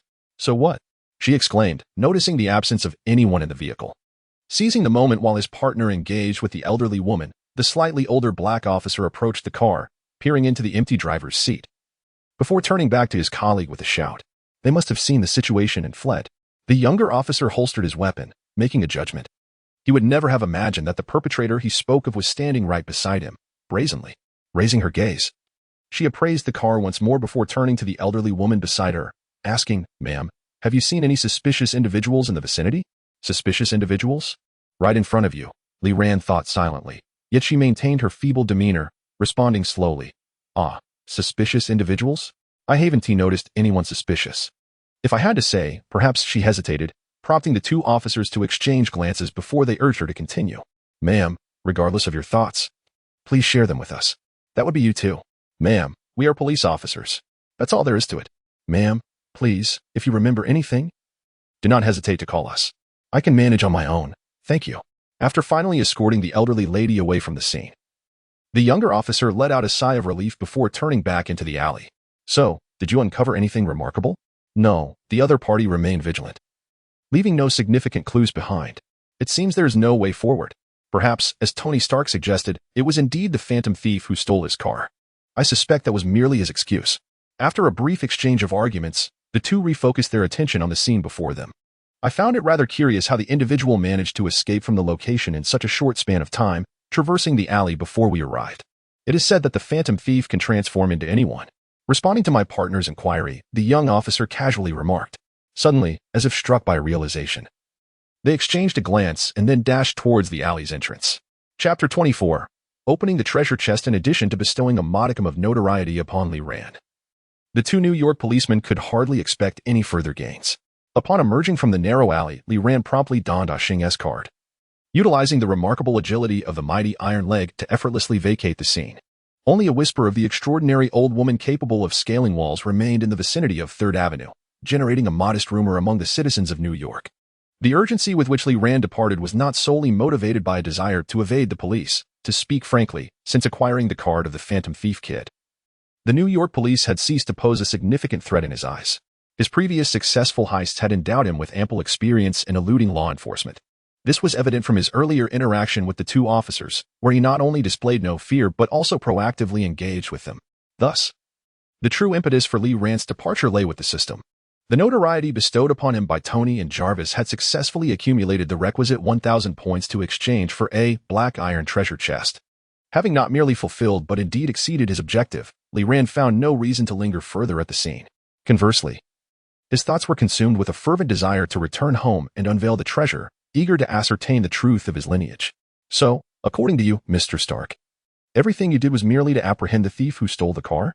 The New York Police Department, mindful of Tony Stark's status and influence, refrained from imposing any undue difficulties upon him. Indeed, lowering his gaze, Tony sipped his coffee, raising an eyebrow. This coffee is quite good. Where did you purchase it? It is merely ordinary instant coffee, the officer responsible for the interrogation replied, his expression impassive. In all honesty, even the NYPD found themselves in a quandary over the unfolding situation. Who could have anticipated that a routine high-speed chase would lead to the apprehension of the illustrious Tony Stark? Chief, there's a call from the military inquiring about Tony Stark, an officer reported. Understood. Inform them that we are merely asking a few questions. Police Chief George furrowed his brow, contemplating carefully before adding, as long as it is confirmed that he has no connections to the matter, we will release him. No, return him. Chief, there is also a call from a city councilor regarding the same issue. Tell the councilor that we are not intentionally making things difficult for Mr. Stark. This is merely a standard interrogation procedure. Who is calling this time? Instinctively retorted Chief George, only to realize that this was not about the telephone call. Pausing awkwardly, he continued, Ahem, have we reached a conclusion? Detective Cedes nodded slightly, glancing at Tony, who was leisurely sipping coffee in the interrogation room. In comparison to the handwriting left by the Phantom Thief in previous correspondence, it was nearly certain that this notice in Tony Stark's possession was indeed authored by Kid the Phantom Thief. That rascal Kid again! Cedes's report did little to alleviate Police Chief George's concerns. Rather, it deepened his frown, not only due to another crime committed by Kid, but also because of the headache caused by Tony sitting in the interrogation room. Chief, Mr. Tony Stark's lawyer has arrived. Sure enough, upon his subordinate's announcement, Chief George was soon faced with Pepper and her formidable team of lawyers, several of whom had long been a source of his distress. Tony, are you all right? The police haven't done anything to you, have they? Faced with the imposing lawyer team and the findings reported by Cedes, Chief George dared not prolong Tony's detention. I'm fine. Exiting the interrogation room, Tony let out a long sigh, stretching his back which had grown stiff from sitting for too long. Suddenly recalling something, he turned to one of the lawyers and said, by the way, don't forget to grab some coffee from the New York Police Department on your way out. Their coffee is quite good. Tony. Seeing Tony still wearing that irreverent expression, Pepper couldn't help but furrow her brow. Do you realize how dangerous your actions are? Speeding, running red lights, driving the wrong way, any of these could have landed anyone else a night or more in the New York police station. Were it not for your identity as Tony Stark. I know, but I'm not in trouble, am I? The only reason you're not in trouble is because Stark Industries has a powerful legal team. I'm paying them precisely to handle situations like this. Faced with Tony's nonchalant reaction, Pepper sighed and turned to brief the lawyers on their next steps. As Pepper departed, Tony concealed his carefree demeanor, retrieving his phone that had been returned by the police. Jarvis. From now on, please log any information related to Kid the Phantom Thief. Understood, sir. Upon returning home, Lee Rand did not hastily open the treasure chest. Instead, he suppressed his eager emotions, first taking a shower, changing into fresh clothes, and calming his mind before finally redeeming the black iron chest from the system panel. Theoretically, any opening of the chest under any circumstances would not affect its outcome. The black iron chest would invariably yield a deer ink card, just as he had drawn a decent card, fifth brother A Xing, during his previous opening outside the factory. He anticipated a similar outcome this time. The reason behind his persistent efforts in this endeavor lies in Lee Rand's lack of confidence in his own lineage. This sentiment is, of course, quite understandable. After all, one who possesses the remarkable ability to draw a card like Hiroshi no Era, known for its peculiar effect of foot odor, cannot be expected to have exceptionally good fortune. Regardless, after much ado, they finally arrived at the most crucial moment, the treasure chest opening. Gazing at the dark chest gleaming with a metallic sheen on the system panel, Li Ran held his breath and tapped the chest. Open. With that command, the chest sprang open, revealing a flash of white light. Chapter 25, New Card, Item. Braised Chicken Wings, Effect, Temptation, Description. I have a fondness for braised chicken wings. Yet my mother insists that I should indulge and eat heartily before my fate arrives. Ignoring the seemingly superfluous introduction, Li Ran directed his gaze towards the card drawn from the treasure chest. The D-grade card shimmered with a dark hue, accented by a metallic sheen, aptly reflecting its origin from the black iron chest. D-grade card. Wesley Gibson, skill, curved trajectory technique, adrenaline surge, background. Wesley, an unremarkable office worker, found himself ensnared in a violent gunfight, only to learn of his father's murder and become a target for assassins. In desperation, he joined the Brotherhood, a notorious organization, and, after enduring grueling training, embarked on a path of calculated vengeance. Note: do you believe bullets can curve? Indeed, it appeared that with the D-grade card, one gradually ventured into the realm of extraordinary powers. The outcome of the draw was neither good nor bad. Although Li Ran did not obtain the high combat power card he desperately sought, he was not left entirely disheartened. The curved trajectory technique, inspired by the film Wanted, posits a principle wherein the bullet, after leaving the chamber, utilizes the kinetic energy of its arc during its descent to extend the effective range of the firearm. While the underlying theory may seem implausible, disregarding its numerous flaws, the ability to curve bullets stands as a remarkable skill, particularly against opponents who cannot withstand direct gunfire. With proper application, it could indeed prove to be an unexpected advantage. In the ensuing days, Li Ran kept a vigilant eye on the developments surrounding the street racing incident while quietly acclimating to the capabilities of his new card. The event, shrouded by the New York police's deliberate concealment, failed to capture significant media attention. One of the key figures, Tony, re-emerged with great fanfare into his hedonistic lifestyle just a day after the incident, dominating the gossip columns as if the previous events had left no mark on him. Had it not been for the substantial legendary points Li Ran had accrued from Tony, he might have been deceived by Tony's apparent nonchalance. Though fleeting thoughts of extracting more legendary points from Tony crossed his mind, Li Ran resolutely suppressed those impulses. He understood the importance of moderation, especially given the knowledge of S.H.I.E.L.D.'s existence. Li Ran could not ascertain whether his prior provocation had drawn their attention. Regardless, he preferred not to take such risks. At least at this juncture, without sufficient strength, he wished to avoid any premature encounters with S.H.I.E.L.D. Although, on the surface, S.H.I.E.L.D. presents itself as a guardian devoted to safeguarding the future of humanity, Li Ran will never forget that, at its core, it remains a covert agency affiliated with America, one that has been infiltrated by Hydra to the point of being akin to a sieve. The irony of a formidable organization skilled in infiltrating enemy factions being itself compromised is nothing short of a darkly humorous jest. Alas, this just encapsulates the current state of S.H.I.E.L.D. Setting aside the complexities of S.H.I.E.L.D., Li Ran redirected his focus towards experimenting with the capabilities of his new card. Over the past few days, he has garnered a substantial understanding of the two skills attributed to Wesley Gibson. In essence, Wesley Gibson's abilities differ significantly from the formidable iron leg of Aishing, necessitating specific equipment, in this case, firearms, for optimal performance. Despite this inherent limitation, if he were to acquire a handgun, the combat effectiveness he could unleash would undoubtedly rival, if not surpass, Aishing's prowess to some extent. After all, while the iron leg is indeed formidable, it ultimately remains a close combat skill. Conversely, the curved ballistic skill is a different matter altogether. Although Li Ran's current ammunition does not possess the inhuman capability to execute a full 360-degree turn as seen in cinematic portrayals, the mere 180-degree curved bullet remains an exceedingly perilous form of attack. From a practical standpoint, who could fathom that a bullet could curve and return after being fired? Moreover, beyond the marvel of the curved ballistics, Wesley's other skill, adrenaline surge, has provided Li Ran with a considerable surprise in recent days, perhaps even exceeding his astonishment at the curved ballistics. As the name suggests, adrenaline surge induces an acceleration of the heart rate due to the adrenal glands. Typically, this phenomenon is transient and can pose serious risks to the human body. However, when applied to Li Ran, who has utilized the Wesley card, his heart rate could ascend to an astonishing 400 beats per minute, causing the world around him to slow down. allowing him to effortlessly observe the fluttering wings of a fly in midair. This scenario inevitably conjured memories of the dialogue between the antagonists Sloane and Wesley in the film, where this ability is referred to as a gift. Thus, it seems that Wesley's adrenaline surge functions as a passive ability, akin to the tinnitus affliction of Baby and the foot odor of Hiroshi Noara. This skill endows Lee Ran with a physique reminiscent of Wesley's, enabling him to withstand the side effects of such a rapid heartbeat, while providing him with extraordinary dynamic vision and neural reflex speed. Indeed, D-grade cards are distinctly superior. Observing the Wesley Gibson card in contrast to the E-grade cards of Baby and Hiroshi Noara, Lee Ran comprehends the adage that one gets what one pays for.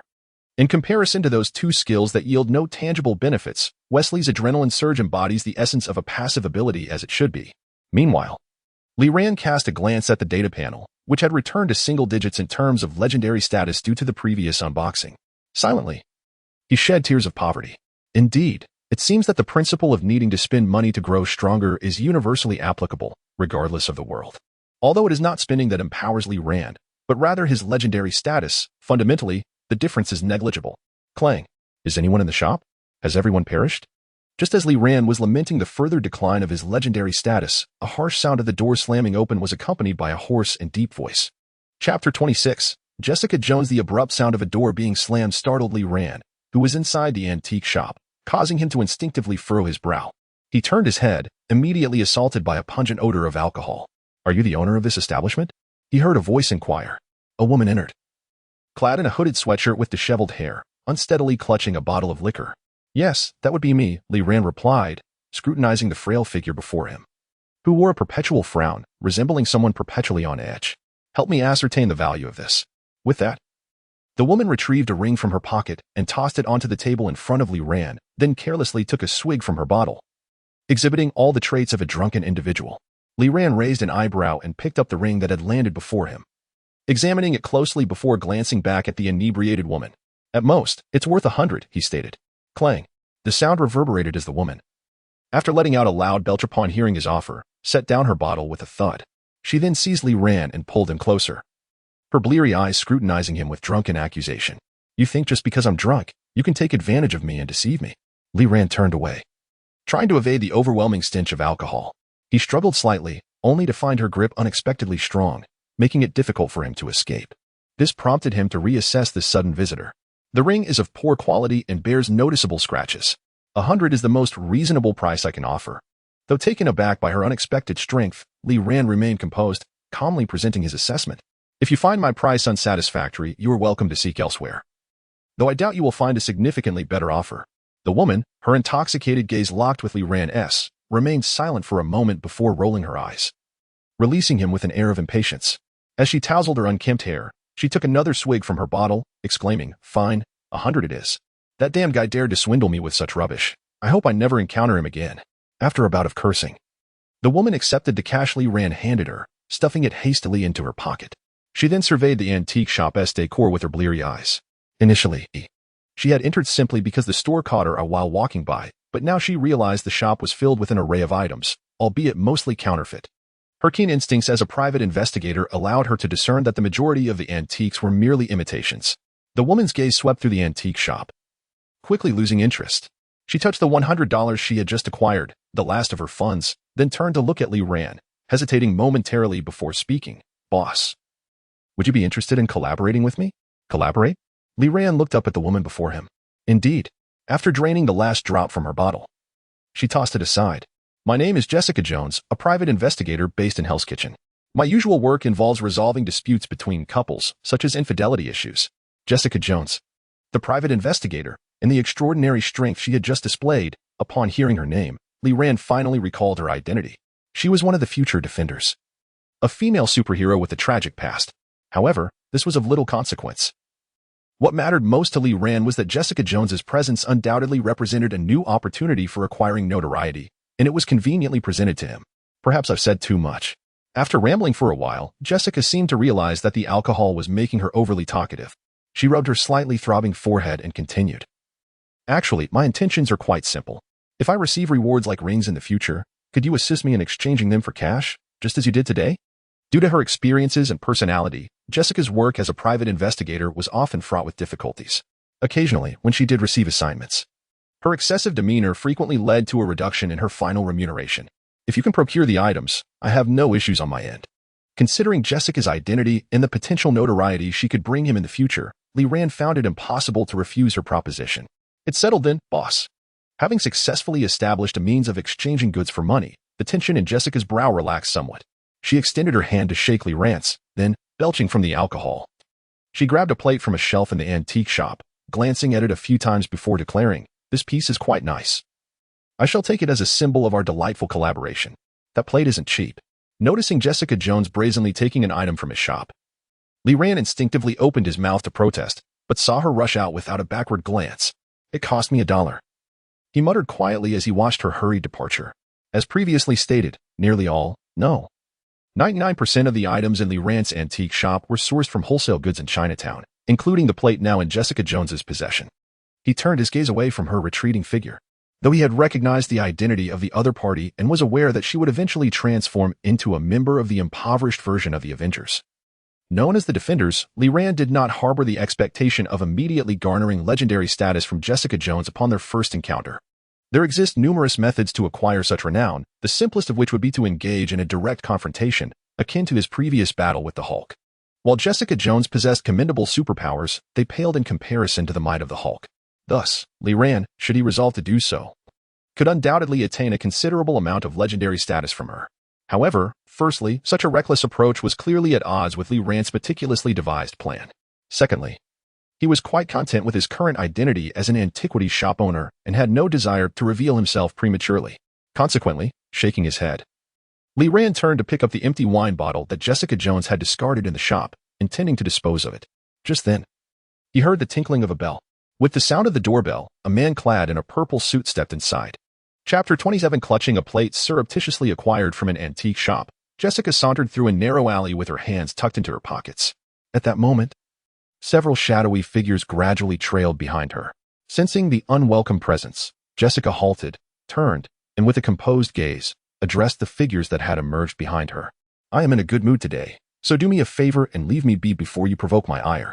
At the alley's entrance, the figures showed neither amusement nor concern in their demeanor. They stood motionless, their diverse appearances, varying in both features and skin tone, contrasting sharply with their eerily similar, expressionless faces as they fixed their gaze upon Jessica. Their peculiar reaction gradually transformed Jessica's initially nonchalant expression into one of deepening seriousness. As the scene before her began to evoke memories of a haunting nightmare she had long tried to escape yet could never forget, a sense of panic seized her. But she found herself unable to draw any definitive conclusions, for that individual should have perished in a previous accident. "I have been searching for you, little Jessica." One of the figures, a man with a grizzled beard, finally spoke. If Li Ran were present, he would instantly recognize this man as Old Jack, the proprietor of the laundry next door. With a stern countenance, Old Jack regarded Jessica with an impassive expression and continued, "In the past, I lived in a fabricated existence of my own making, but your arrival has illuminated the monotony of my life, Jessica. You are a remarkable presence, and only I can allow you to reveal your true self." Kilgrave. With a sharp crack, the ceramic plate shattered under the strain of superhuman strength. And Jessica disregarded the wounds on her hand, her gaze fixed intently on the unyielding Old Jack before her. Ever since that fateful incident, she had strived to liberate herself from the demons of her past and the nightmares that haunted her, only to find herself ensnared once more by those very torments. "What did he tell you, Jessica?" Entering the antique shop, the man ignored Li Ran, who stood within the establishment and leisurely surveyed the decor. He then casually picked up an item from a shelf, turning to Li Ran with an air of entitlement, inquiring what transaction took place. "What?" Li Ran, taken aback by the man's peculiar behavior, furrowed his brow, preparing to respond, but he felt his previously steady heartbeat quicken, racing faster and faster. Noticing Li Ran's hesitance to answer promptly, the man instinctively raised an eyebrow, setting down the ceramic and redirecting his gaze. "Just a routine transaction." Li Ran's reply caused the man to pause his earlier motion, refocusing his attention on the antiques displayed on the shelf. It appeared that his abilities had not waned. "What transaction?" The man continued to sift through the ambiguous antiques, pressing for more information. "A ring." Li Ran maintained a stoic expression as he responded, "Bring it to me." "Yes," he affirmed with a nod, turning towards the counter where the ring was placed. "You have not been manipulated by me, have you?" At that moment, the man, who had appeared nonchalant while standing before the rack, spoke again. "When did you discover it?" Taken aback by the man's revelation of his disguise, Li Ran halted and gazed at the counter, mere steps away, before inquiring further. From the very beginning, the man continued to fidget with the antique before him. Glancing at the base of the statue in his hand, which bore the inscription made in China, as he replied, I possess a profound understanding of my own abilities. Thus the possibility of a delay, as witnessed earlier, is entirely implausible, although I remain uncertain as to why my powers are ineffective against you. He set down the statue and directed his gaze towards Li Ran. I have always detested surprises, and your presence is a significant one. At this juncture, the indifference that once lingered in the man's eyes began to fade, replaced by a chilling demeanor that radiated contempt. Coincidentally, I too harbor a disdain for threats. Observing the man's fierce expression, Li Ran matched his solemnity, responding coldly. Given the man's attire and his explanation of abilities, Li Ran had nearly confirmed that this individual, appearing in the antique shop, was none other than Kilgrave, the greatest adversary of Jessica Jones and the embodiment of nightmares. Certainly, there was also corroboration from the system. Legendary status from Kilgrave. 25 Previously, the seemingly mundane exchange between Li Ran and Kilgrave in the antique shop concealed grave peril. Had it not been for Li Ran's consistent employment of the Wesley card, he might have succumbed to Kilgrave's control in that very instant. The skill of adrenaline surge not only endowed Li Ran with extraordinary dynamic vision and reflexes but also afforded him a chance to withstand the terrifying virus wielded by Kilgrave. The rapid beating of his heart made it challenging for the virus to infect him easily. However, exposed to Kilgrave's powers, Li Ran could discern a gradual slowing of his once accelerated heartbeat, and the clarity of his mind began to succumb to hazy illusions. It appears you are not entirely immune to my abilities. Noticing the struggle etched upon Li Ran's face, Kilgrave paused his advance. While Kilgrave possessed formidable combat prowess in addition to his ability to effortlessly control others, he preferred to command rather than engage directly. He could sense the delay in the efficacy of his power. As the party involved, Li Ran possessed a clearer understanding of his predicament.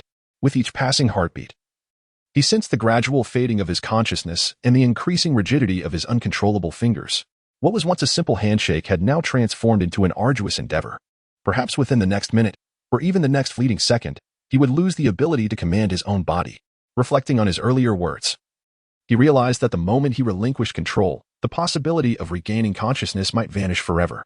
With this thought in mind, Li Ran ceased to hesitate and, summoning what remained of his stiffening and awkward body, lunged fervently towards the counter before him. Chapter 28. Counterattack. Do you truly believe that evading my gaze will liberate you from the influence of my power? Upon witnessing Li Ran leap behind the counter, Kilgrave's expression relaxed significantly. However, as he strode towards the counter, the ominous black muzzle confronting him caused the smile on his face to falter momentarily. Yet, he soon discerned the rigidity of Li Ran's fingers gripping the gun, and the frozen grin reappeared at the corners of his mouth. It seems, in the end, I emerged victorious. Stand up. At Kilgrave's command, Li Ran, who had been concealed behind the counter, complied. Kilgrave's gaze shifted from the gun's barrel to the numb expression on Li Ran's face. Regrettably, you were so close. Had your reflexes been a fraction swifter, perhaps the circumstances would not be as they are now. Fortune appears to favor my side, though I beg to differ. What? The sudden sound reverberating through the antique shop transformed Kilgrave's previously confident demeanor. As he looked up to find Li Ran, whom he believed to be under his control, offering him a stiff smile. Turn around. Observing this scene, Kilgrave instinctively widened his eyes. Almost without thought, he shouted. At Kilgrave's command, Li Ran, who had been facing him, began to awkwardly pivot his body to the side. The next moment, the sharp crack of gunfire echoed in the confined space of the antique shop. Opening his eyes, Kilgrave glanced down at his unscathed body. Then at Li Ran's turned form, unleashing a maniacal laugh of a survivor. Ha ha. In the end, I still prevail. Do I? Under the sway of Kilgrave's abilities, Li Ran had utterly lost control over his own body. However, guided by his only lucid thought, he struggled to respond, word by word. Cease this charade. You have utterly forfeited any chance of reversal. Li Ran's repeated actions had evidently left a significant impact on Kilgrave, who was now consumed by an urgent desire to extinguish this threat. He raised his hand, preparing to issue the command for Li Ran to take his own life. Yet, an overwhelming sense of danger emanating from behind compelled Kilgrave to glance back, only to see the bullet that Li Ran had just fired, curving in an extraordinary manner, now hurtling towards him. This time, Kilgrave was not so fortunate. He could only watch helplessly as the bending bullet penetrated his body. From Kilgrave's legend, 135 Crash. Boss, are you all right? Despite Kilgrave's control, Old Jack and a few ordinary individuals could not significantly impede Jessica, successfully subduing several opponents, especially with Old Jack's emergence. Jessica began to worry for the safety of the antique shop. although her past experiences had left her with indelible nightmares at heart. Jessica remained a kind-hearted individual endowed with extraordinary abilities. Even if it were not for the involvement of the Purple Man, she might still be leading a life as a superhero rather than that of a troubled, alcoholic private investigator in Hell's Kitchen. As Jessica forcefully pushed open the door of the antique shop, what greeted her was a chaotic array of antiquities, and Lee ran, expressionless, holding a gun. His gaze shifted from the purple blood on the floor to the wooden door that Jessica had just collided with, and he instinctively quirked his lips. Do I look like someone who is unscathed? Although he had previously encountered numerous confrontations with superheroes and villains, this encounter with the Purple Man undoubtedly marked the most perilous moment since he acquired his cards.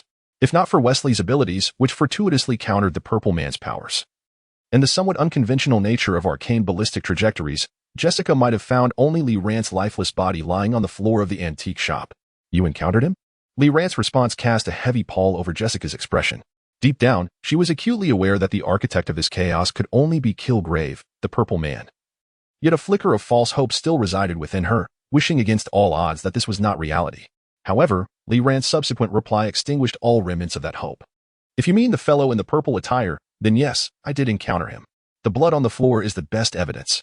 Jessica stared at the purple blood, falling silent for a moment before querying in her hoarse voice, how did you injure him? I mean, under his influence, it should be impossible, despite the evidence before her. Jessica found it hard to believe. She understood Kilgrave's powers, which allowed him to control anyone he saw and compel them to execute his commands without fail under such circumstances. It seemed inconceivable that anyone could inflict harm upon him. You indeed know who he is? Although Lee Rand did not require Jessica's elucidation to grasp that the assailant was the Purple Man, he still feigned ignorance, asking, so, enlighten me. Who is this dangerous individual that suddenly attacked me? Facing Lee Rand's inquiry, Jessica paused before responding with a cold, expressionless demeanor. His name is Kilgrave. Or you may refer to him as the Purple Man. He is someone who, after escaping control, has caused me immense suffering. And I have been striving to numb my memories with alcohol. At this moment, I am forced to confront that bloody recollection. In summary, he is an exceedingly dangerous and terrifying entity. Having concluded her introduction to Kilgrave, Jessica instinctively exhaled in relief. After tightly closing her eyes to suppress the tumult of emotions within her, she turned her gaze back to Lee Rand and inquired, so, boss, I have disclosed everything I know to you. Now, please share how you managed to free yourself from Kilgrave's control and successfully inflict harm upon him. Jessica did not believe that an ordinary person could wound someone as terrifyingly powerful as the Purple Man. Therefore, as the proprietor of an antique shop, Lee Rand must possess other secrets. Perhaps you have heard of the Assassin Brotherhood? In response to Jessica's probing question, Lee Rand instinctively curled his lips into a slight smile and countered with a question of his own. Excerpt from Jessica Jones. Legend Level 25, Chapter 29, The Assassin Brotherhood. The Assassin Brotherhood? Jessica's expression was one of bewilderment. It was entirely understandable. She had never heard of such a name. For prior to Lee Rand's mention, the Brotherhood had not even existed. Indeed, the Brotherhood he referred to was akin to the previously mentioned Pillai, and it had been established only moments ago. The choice to forego the name Pillai stemmed from the realization that both Wesley's demonstrated techniques, the curved ballistics and adrenaline surge, did not align with the distinctly Eastern connotations of the Pillai legend. Combining them would likely lead to unwelcome scrutiny. Thus, Lee Rand concluded that rather than awkwardly associating Wesley with Pillai, it would be far more prudent to forge a new organization. As the saying goes, one leads to two, two to three, and so forth, though perhaps that was a diversion. In response to Lee Rand's mention of the Assassin Brotherhood, Jessica remained utterly perplexed. This reaction was perfectly normal, and Lee Rand was not taken aback. It was now his moment to showcase his true acting prowess. Inside the antique shop, he deliberately tilted his face downwards by approximately 15 degrees, shrouding himself in shadows, and lowered his voice to imbue it with a deep, mysterious timbre. The Assassin Brotherhood is a venerable organization, traceable back to the Roman era, a collective of organized assassins. Despite facing countless near-extinction crises, it has managed to rise from the ashes time and again. Then why have I never heard any mention of this organization? Jessica arched her slender eyebrows. She was no fool. As a private investigator, even though her life in Hell's Kitchen was far from glorious, she retained a keen sense of suspicion and acuity, evident from the legendary status she had imparted upon Lee Rand. That is because the tenets of the Assassin Brotherhood impose strict limitations upon them. The Creed? The Brotherhood's three cardinal principles are as follows. First, never harm the innocent. Second, conceal one's actions in plain sight, becoming one with the crowd. Third, never jeopardize the Brotherhood's alliances. These principles permeate every aspect of the members' daily lives, just as they strive for the harmony of all things. The Brotherhood employs political and strategic assassinations to fulfill their duties, hoping to save thousands by eliminating a single individual. They believe they fight for those who lack the ability, resources, or knowledge to confront the abusers of power directly. Sounds like a superhero organization, Jessica scoffed, her disinterest in superheroes evident. And you? Are you one of these so-called members of the Assassin Brotherhood? Though the enigmatic Brotherhood intrigued her, she had not forgotten her initial question. Confronted by Jessica's retort, Li Ran shook his head, then lowered it to reveal a distinctly bitter smile. I am exceedingly eager to join the Brotherhood, however. The internal regulations are exceedingly stringent, and my abilities fall short of qualifying me as an assassin within its ranks. Thus, I currently serve merely as the liaison for the Assassin Brotherhood, aiding in the collection of intelligence and communication among members. After articulating this, he posed a challenging question. How can you substantiate the existence of the so-called Assassin Brotherhood that you speak of? Perhaps it is all merely a fabrication, a lie to garner my trust. Jessica leaned against the counter, her body slightly inclined forward, gazing intently into Li Ran's eyes. The recent appearance of Kilgrave had instilled a sense of suspicion in Jessica regarding the unfolding events, especially given that he was a devil capable of manipulating both body and mind. In response to Jessica's aggressive inquiry, Li Ran refrained from further verbal reply, instead raising his pistol and aiming it directly at her face before pulling the trigger. The abruptness of the situation was staggering. Even someone as extraordinary as Jessica could not evade the bullet hurtling towards her in that instant. She could only watch helplessly as the round approached. A fleeting thought crossed her mind. Li Ran had indeed been ensnared by the purple man's control. Yet, the anticipated demise did not materialize. The bullet, just a heartbeat away from striking Jessica, miraculously altered its trajectory, grazing her hair and instead striking the ceramic behind her. With the shattering of porcelain, Li Ran's voice softly reached Jessica's ears. Curved ballistics, one of the extraordinary shooting techniques mastered by Brotherhood members. Regrettably, my abilities are insufficient. I can only achieve a slight deviation in the bullet's path, unlike the Brotherhood members who can manipulate the trajectory at will. With a resounding bang, Li Ran glanced down at the counter, now shattered in two, then looked at Jessica, who was shaking her fist. I merely intended to demonstrate. Especially since you claimed not to believe me. Jessica retracted her fist, steadying her racing heart. For a fleeting moment, she had nearly believed she was about to bid farewell. Once she regained her composure, Jessica lifted her gaze once more to Li Ran. However, her perception of him had evidently shifted.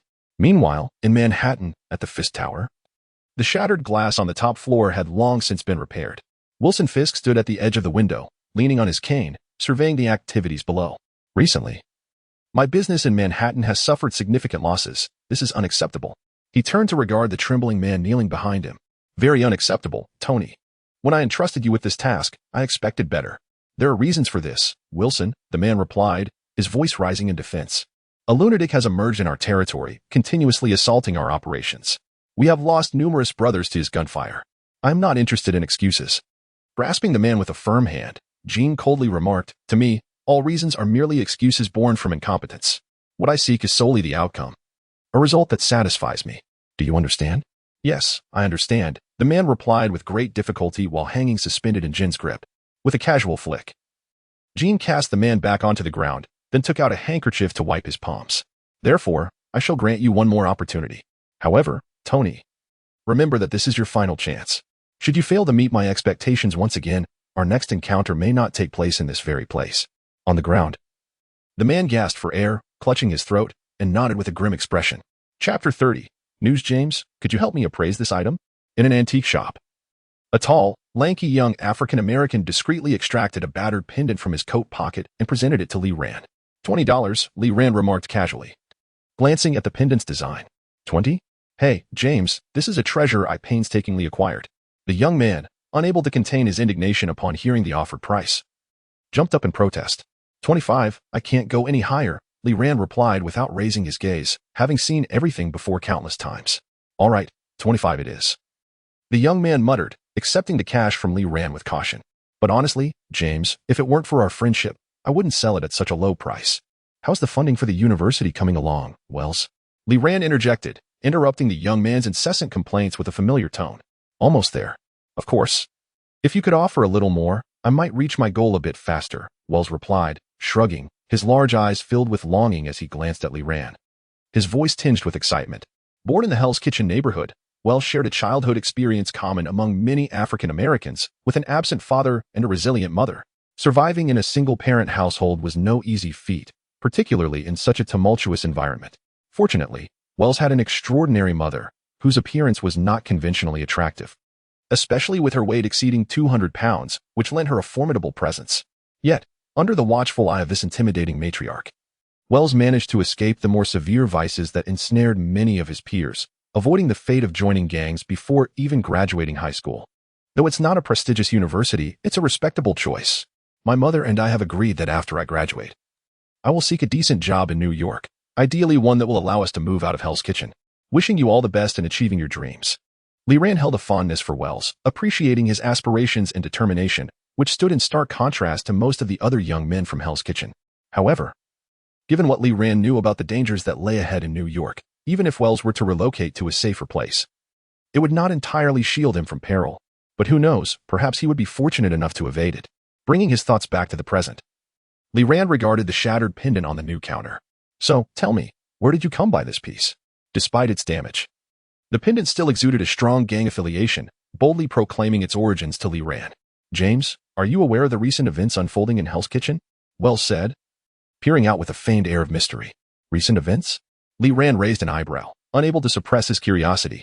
He had indeed been preoccupied with enhancing his reputation elsewhere, inadvertently neglecting the happenings in Hell's Kitchen.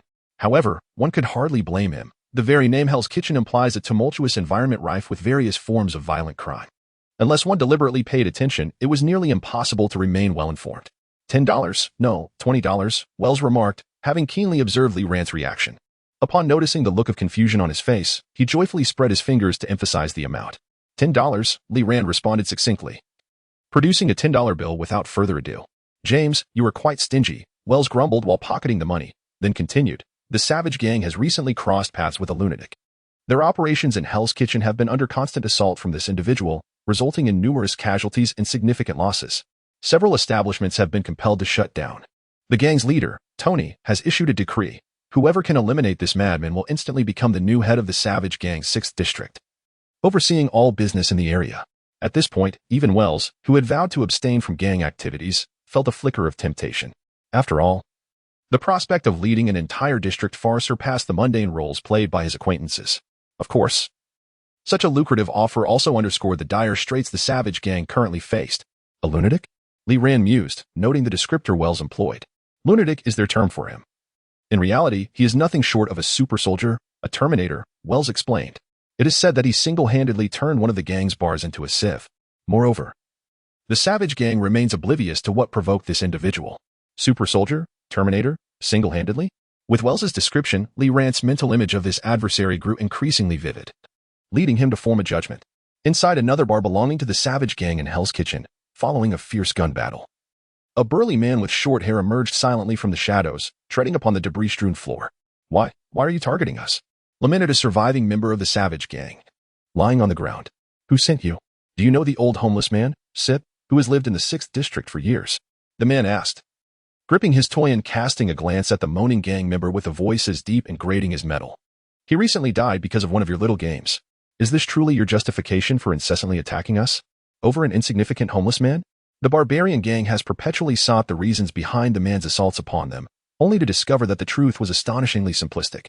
Gunfire erupted, bullets splattering crimson across the man's white skull emblazoned upon his chest. Observing the devastation within the tavern, he casually seized a grenade and hurled it onto the floor.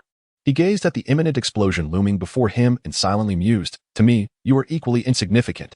Chapter 31. The Punisher in the Moonlit Embrace of Manhattan. A man clad in a black trench coat traverses the streets of Hell's Kitchen. Deep furrows crease his brow, and a melancholic expression shadows his features as his gaze flits anxiously across the surrounding thoroughfares. Suddenly, the air is shattered by the thunderous crack of gunfire and the piercing screams of terror. A throng of panicked citizens pours into the streets, and as they rush towards him, the man's demeanor shifts. He steels himself, shedding his sorrowful countenance, and quickens his pace towards the source of the gunfire. Bending low to evade the errant bullets, Frank remains unflinching in the face of the brutal retaliation from the gang. With a swift motion, he dispatches an armed assailant across the way, his robust form expertly maneuvering to avoid the hail of gunfire. The ferocity of the gang's assault exceeds his expectations, and even the seasoned veteran finds himself momentarily struggling against the overwhelming firepower. Nevertheless, years of combat have not only honed his formidable abilities but have also bestowed upon him a wealth of patience. Thus, despite being at a disadvantage, Frank maintains his composure, skillfully wearing down the gang's numbers through various tactical maneuvers. With a sharp crack, he narrowly dodges another incoming bullet and pulls the trigger of his Browning automatic pistol, only to be met with the hollow click of an empty chamber. His brow furrows in frustration, yet he swiftly discards the now useless weapon. In this scenario, an unloaded gun is akin to a mere scrap of metal. He is out of ammunition. On the opposing side, the gang members take note of Frank's actions. Their spirits buoyed. Let's see how this guy escapes now. You're dead, psycho. I'll turn you into a porcupine. Their taunts, however, fail to rattle Frank. As a man who has witnessed the true horrors of war, such juvenile provocations seem trivial to him, akin to children at play. With a casual flick, he removes the last grenade from his bulletproof vest and hurls it into the fray. The explosion rocks the street, debris scattering in all directions. Yet Frank remains unfazed as he reaches for an assault rifle from the hand of a fallen foe. Coldly, he remarks, ammunition, now I have some again. Damn it. Hit him. A blood-soaked gang member stumbles to his feet, disoriented from the blast. His mind clouded, he surveys the lifeless bodies strewn about, many bearing familiar faces. Instinctively, he raises his submachine gun toward Frank, shouting for vengeance. But before he can act, a bullet from afar ends his life abruptly. Frank watches the body collapse, his expression unchanged. The shot that felled the gang member did not come from his newly acquired weapon. Turning his head to gaze into a shadowy corner, Frank quietly inquired, "Who are you?" A brief silence did not ease Frank's vigilance. On the contrary, he raised his submachine gun higher, steadfastly repeating, "Who are you?" "Just a passerby." "What?" To Frank's astonishment, the voice emanated from behind him. Swiftly pivoting, Frank beheld a man clad in a black trench coat, an expression of melancholy adorning his countenance as he emerged from the shadows. At this juncture, it should be evident to all. Indeed, this man, draped in a coat and bearing an expression that suggested the world owed him a debt, was none other than Lee Rand. However, at this moment, his identity should be that of Wesley, a member of the legendary and mysterious organization known as the Assassin Brotherhood. "Do you think I would believe your words?" Frank's expression grew grave as he regarded the sudden apparition before him. He was exceedingly confident in his judgment. He had previously determined the location of his adversary based on the trajectory of the bullets, yet he was met with a startling deviation. Such an error on the battlefield would prove fatal. Very well. In response to Frank's palpable distrust, Lee Rand's lips curled into a wry smile, his melancholic demeanor intensifying. "I admit, my purpose in coming here is solely for you." "Indeed? Are you also a hired hand for the Savage Gang?" Upon hearing the man's response, Frank did not hesitate for an instant. He immediately raised his submachine gun and unleashed a barrage of bullets. "Good grief, are you serious?" Even though Lee Rand had anticipated the incoming gunfire, he was still taken aback by the Punisher's ruthless propensity for violence without inquiry. Truly, he was the quintessential hot-headed character from the comic book realm, quick to resort to firearms at the slightest provocation. While his mind raced, Lee Rand maintained an outwardly calm demeanor. Utilizing his skill, adrenaline surge, which granted him extraordinary dynamic vision and reflexes, he deftly evaded the bullets hurled in his direction, simultaneously drawing his handgun to fire back at Frank. Unfazed by the retaliatory bullet, Frank's expression remained unchanged. He did not even shift his stance. Based on his calculations, the bullet could not possibly strike him. However, Frank evidently overlooked the preceding scenario.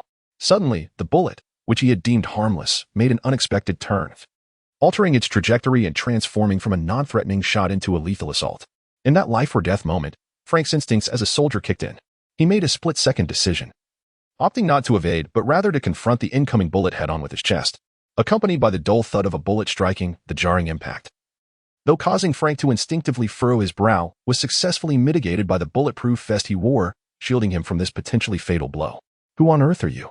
After witnessing Lee Rand's astonishing mastery of the arc trajectory technique, Frank did not allow anger to cloud his judgment. Instead, he opted for a more calculated means of retaliation. While Frank's methods may be characterized by brutality and violence, it does not imply that he resorts solely to such means to resolve conflicts. His ferocity serves as a tool against crime. In truth, as a seasoned expert in unconventional warfare, he's also well-versed in military engineering and possesses skills in conventional medicine and battlefield emergency care. Indeed, had it not been for the tragedy that claimed his family, Frank would not have chosen this path to combat the nefarious forces of Hell's Kitchen. Feeling a dull ache in his chest from the impact, Frank fixed his gaze upon Lee Rand. He did not believe that the Savage Gang possessed the capability to enlist someone as formidable as himself to confront him. If they had such prowess, they would not have been reduced to their current pitiful state. Chapter 32. Recruitment. Indeed, the most effective method to calm the irascible man was, after all, through physical confrontation. The demeanor of Frank, marked by a wary attitude, illustrated that sometimes actions speak louder than words. This might also be attributed to the very nature of the Punisher himself. Eradicating evil was a principle Frank had embraced following the upheaval in his family life, shaping his quest for vengeance against the malevolent forces. Firstly, rest assured, Lee Rand lowered the gun but did not relinquish his weapon. After all, having witnessed the past, who could predict if Frank might suddenly unleash a barrage upon him? I have no association with the so-called barbaric gang you mentioned, nor do I harbor intentions of avenging them. My presence here, as previously stated, is solely due to your connection. Me? Frank arched an eyebrow, his expression remaining unchanged. I do not believe there is anything worthwhile to discuss between myself and a stranger who has suddenly appeared. No, Frank. Upon hearing Lee Rand clearly articulate his name, Frank's eyes flickered momentarily before reverting to their original aloofness. He did not attempt to conceal his identity, for apart from vengeance, he had nothing left to lose. You are a unique individual. The somber tone paired with the melancholic visage of Lee Rand, which seemed to scream of untold stories, was unexpectedly persuasive. Like us, you possess a resolute objective to end evil in your own way and, in doing so, save more innocent lives. We? Frank astutely noted the descriptor in Lee Rand's words and promptly inquired, who are you? Having successfully piqued Frank's interest, Lee Rand felt a stir within but maintained his melancholic facade. We are the Assassin Brotherhood. The Assassin Brotherhood. Like Jessica, Frank had never heard of this organization. However, as a combatant associated with the U.S. military, he had encountered numerous similar factions, leading to no significant surprises. Yet, the lack of surprise did not equate to Frank's indifference towards the Brotherhood Lee Rand spoke of. So, you wish for me to join your organization? Indeed. Nodding, Lee Rand continued to play the role of the Brotherhood's emissary. Although, under usual circumstances, members of the Brotherhood are selected internally or recruited as apprentice assassins. I believe you possess the potential to become a remarkable assassin. Hence, I have specially recommended you to the Brotherhood. As long as you declare yourself a creed-abiding assassin and undergo a period of assessment to demonstrate your worth, then I suppose I should thank you. Frank scoffed, tightening his grip on the submachine gun as he probed further. If this Brotherhood of yours is as grand and mysterious as you claim, why do you require my membership? Assassination has never been the objective, salvation is. I believe you, Frank, understand this most acutely. Lee Rand's words seemed to evoke certain memories within the Punisher. After a brief silence, he reined in his expression and coldly raised his submachine gun in response. I apologize, but I am accustomed to working alone. Furthermore, everything I have done has never been for the sake of salvation, as I have already missed the opportunity to save those who mattered most in my life. He found him. That bastard is still here. Do you require assistance? Lee Rand inquired, observing the approaching members of the Savage Gang and addressing Frank. No need. I am sufficient on my own. Frank unhesitatingly declined Lee Rand's offer of goodwill, turning to retaliate against the advancing gang members while maintaining his chilling tone. Also, do not let me discover that the Assassin Brotherhood has any criminal history. Should I find out, be prepared for vengeance. You may certainly try, Lee Rand replied, unperturbed by the Punisher's threat, for a non-existent organization could not possess any criminal history. Raising his hand, he swiftly eliminated an unwitting gang thug, casting a final, lingering glance at Frank, who had resumed battle, before disappearing into the shadows. Tony is dead. Amidst a lavish banquet, Jean Bing was engaging in jovial conversation with the city's elite when Bullseye approached him, clad in his bodyguard attire, and quietly delivered this rather unwelcome news. I apologize. I must excuse myself for a moment. Extending his apologies, Jean Bing made his way to the balcony, gazing at the revelry unfolding before him, before turning to Bullseye and asking, what transpired? The Savage Gang was subjected to an intense assault. Tony fell to the enemy's gunfire, and we have suffered significant losses within the territory of the Savage Gang. Who was responsible? The Russians or those Latinos? Despite wielding control over a substantial portion of New York's criminal underworld, Jean Bing was not without adversaries. Not only were there bothersome superheroes, but many members of various gangs in New York were not necessarily entirely subservient to his power. Bullseye shook his head. Neither, according to the survivors from the Savage Gang. This attack was executed by a single individual. One person?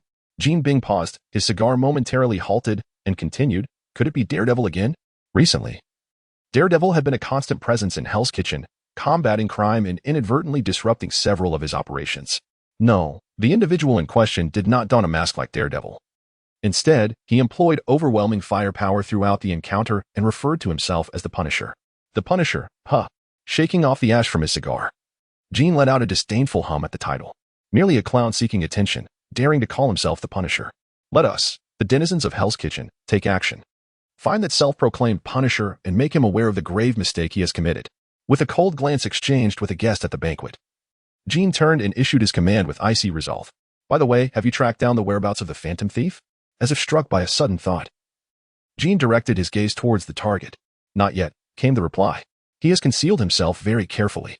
Although we learned through the NYPD that he has had contact with Tony Stark, further details remain elusive due to the constraints of personnel identification. Tony Stark, the infamous playboy? Gene was no stranger to Stark. Indeed, a considerable portion of the weaponry in his possession had been sourced from Stark Industries.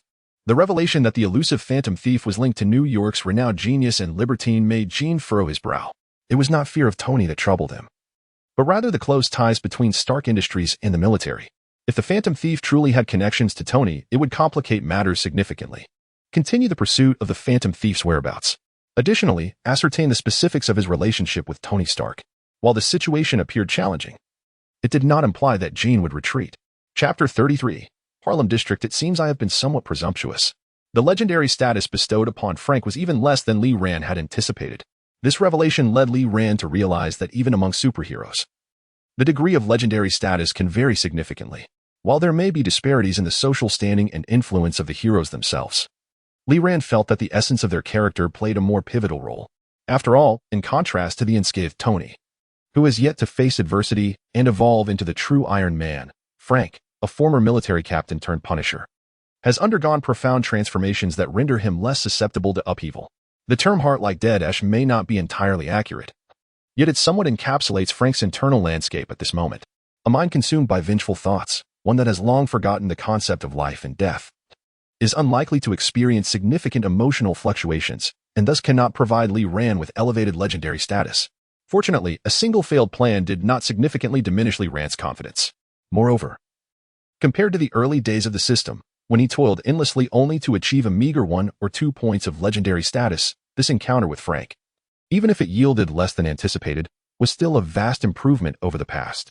Maintaining a tranquil mindset is essential. One ought not to aspire too high, as individuals like Tony Stark are but a rare minority. Having reassured himself, Lee Rand then shifted his focus to the next target. In his hand, the third segment of the future-renowned Little Bug Black Horn Daily was reporting a curious incident in Manhattan's Harlem district. The report detailed claims from several gang members who alleged that they had encountered a black version of the Terminator, impervious to blades and bullets, and notably, unclothed. Harlem, a notorious slum in Manhattan, holds the title of the largest African-American enclave in the United States. In recent years, the influx of Mexican and Latino immigrants has exacerbated the internal strife within Harlem, compounding issues of racial conflict, gang warfare, drug-related crime, and poverty that continue to plague the region. Hey, you yellow-skinned shorty up ahead, this is no place for you. Near the Harlem River, a group of wandering African Americans noticed a figure clad in a red tank top crossing the street and immediately began to mock. The figure halted, gazing at the clusters of idling individuals nearby, and retorted, "Are you talking to me? If not you, are there any other yellow-skinned shorties around here?" In response to the inquiry, a gaunt African American flashed a wide grin, revealing a substantial gap in his teeth, and provocatively gestured with a discriminatory sign, laughing heartily. Haha. The companions surrounding him joined in the laughter, egging him on. As long as there's no mistake. Observing this, the figure shrugged and continued toward them, shaking his head. What's this? Do you wish to engage in a deeper conversation? As the approaching figure drew nearer, the group of African Americans displayed no signs of concern. Rather, they became increasingly audacious. Greetings, diminutive one. If you wish to avoid injury, I suggest you vacate the premises post-haste. A brawny, bald man, his glistening ebony muscles exposed, stepped forward to obstruct the path ahead. Otherwise, I assure you, the forthcoming events will not be easily resolved with mere words. Oh, Martin, do refrain from being a spoilsport. The situation is just beginning to unfold, and we have yet to indulge sufficiently. Indeed, Martin, must you persist in this manner? Observing the scene, the companion standing behind the bald figure, Martin, collectively sighed in disappointment. Let us not squander time. We still have an appointment with the rattlesnake. He turned to his associates, clarifying that his intervention was not born out of kindness, but rather a desire to avoid wasting precious moments. Thus, young man, consider yourself fortunate. Turning back, Martin regarded the figure before him, barely reaching his chest in height, opened his mouth to utter further words, yet was abruptly met with a tremendous force to his chest, propelling him into the air. Martin, for heaven's sake. While Martin himself may not have fully grasped the situation, his companions behind him witnessed the unfolding drama with clarity.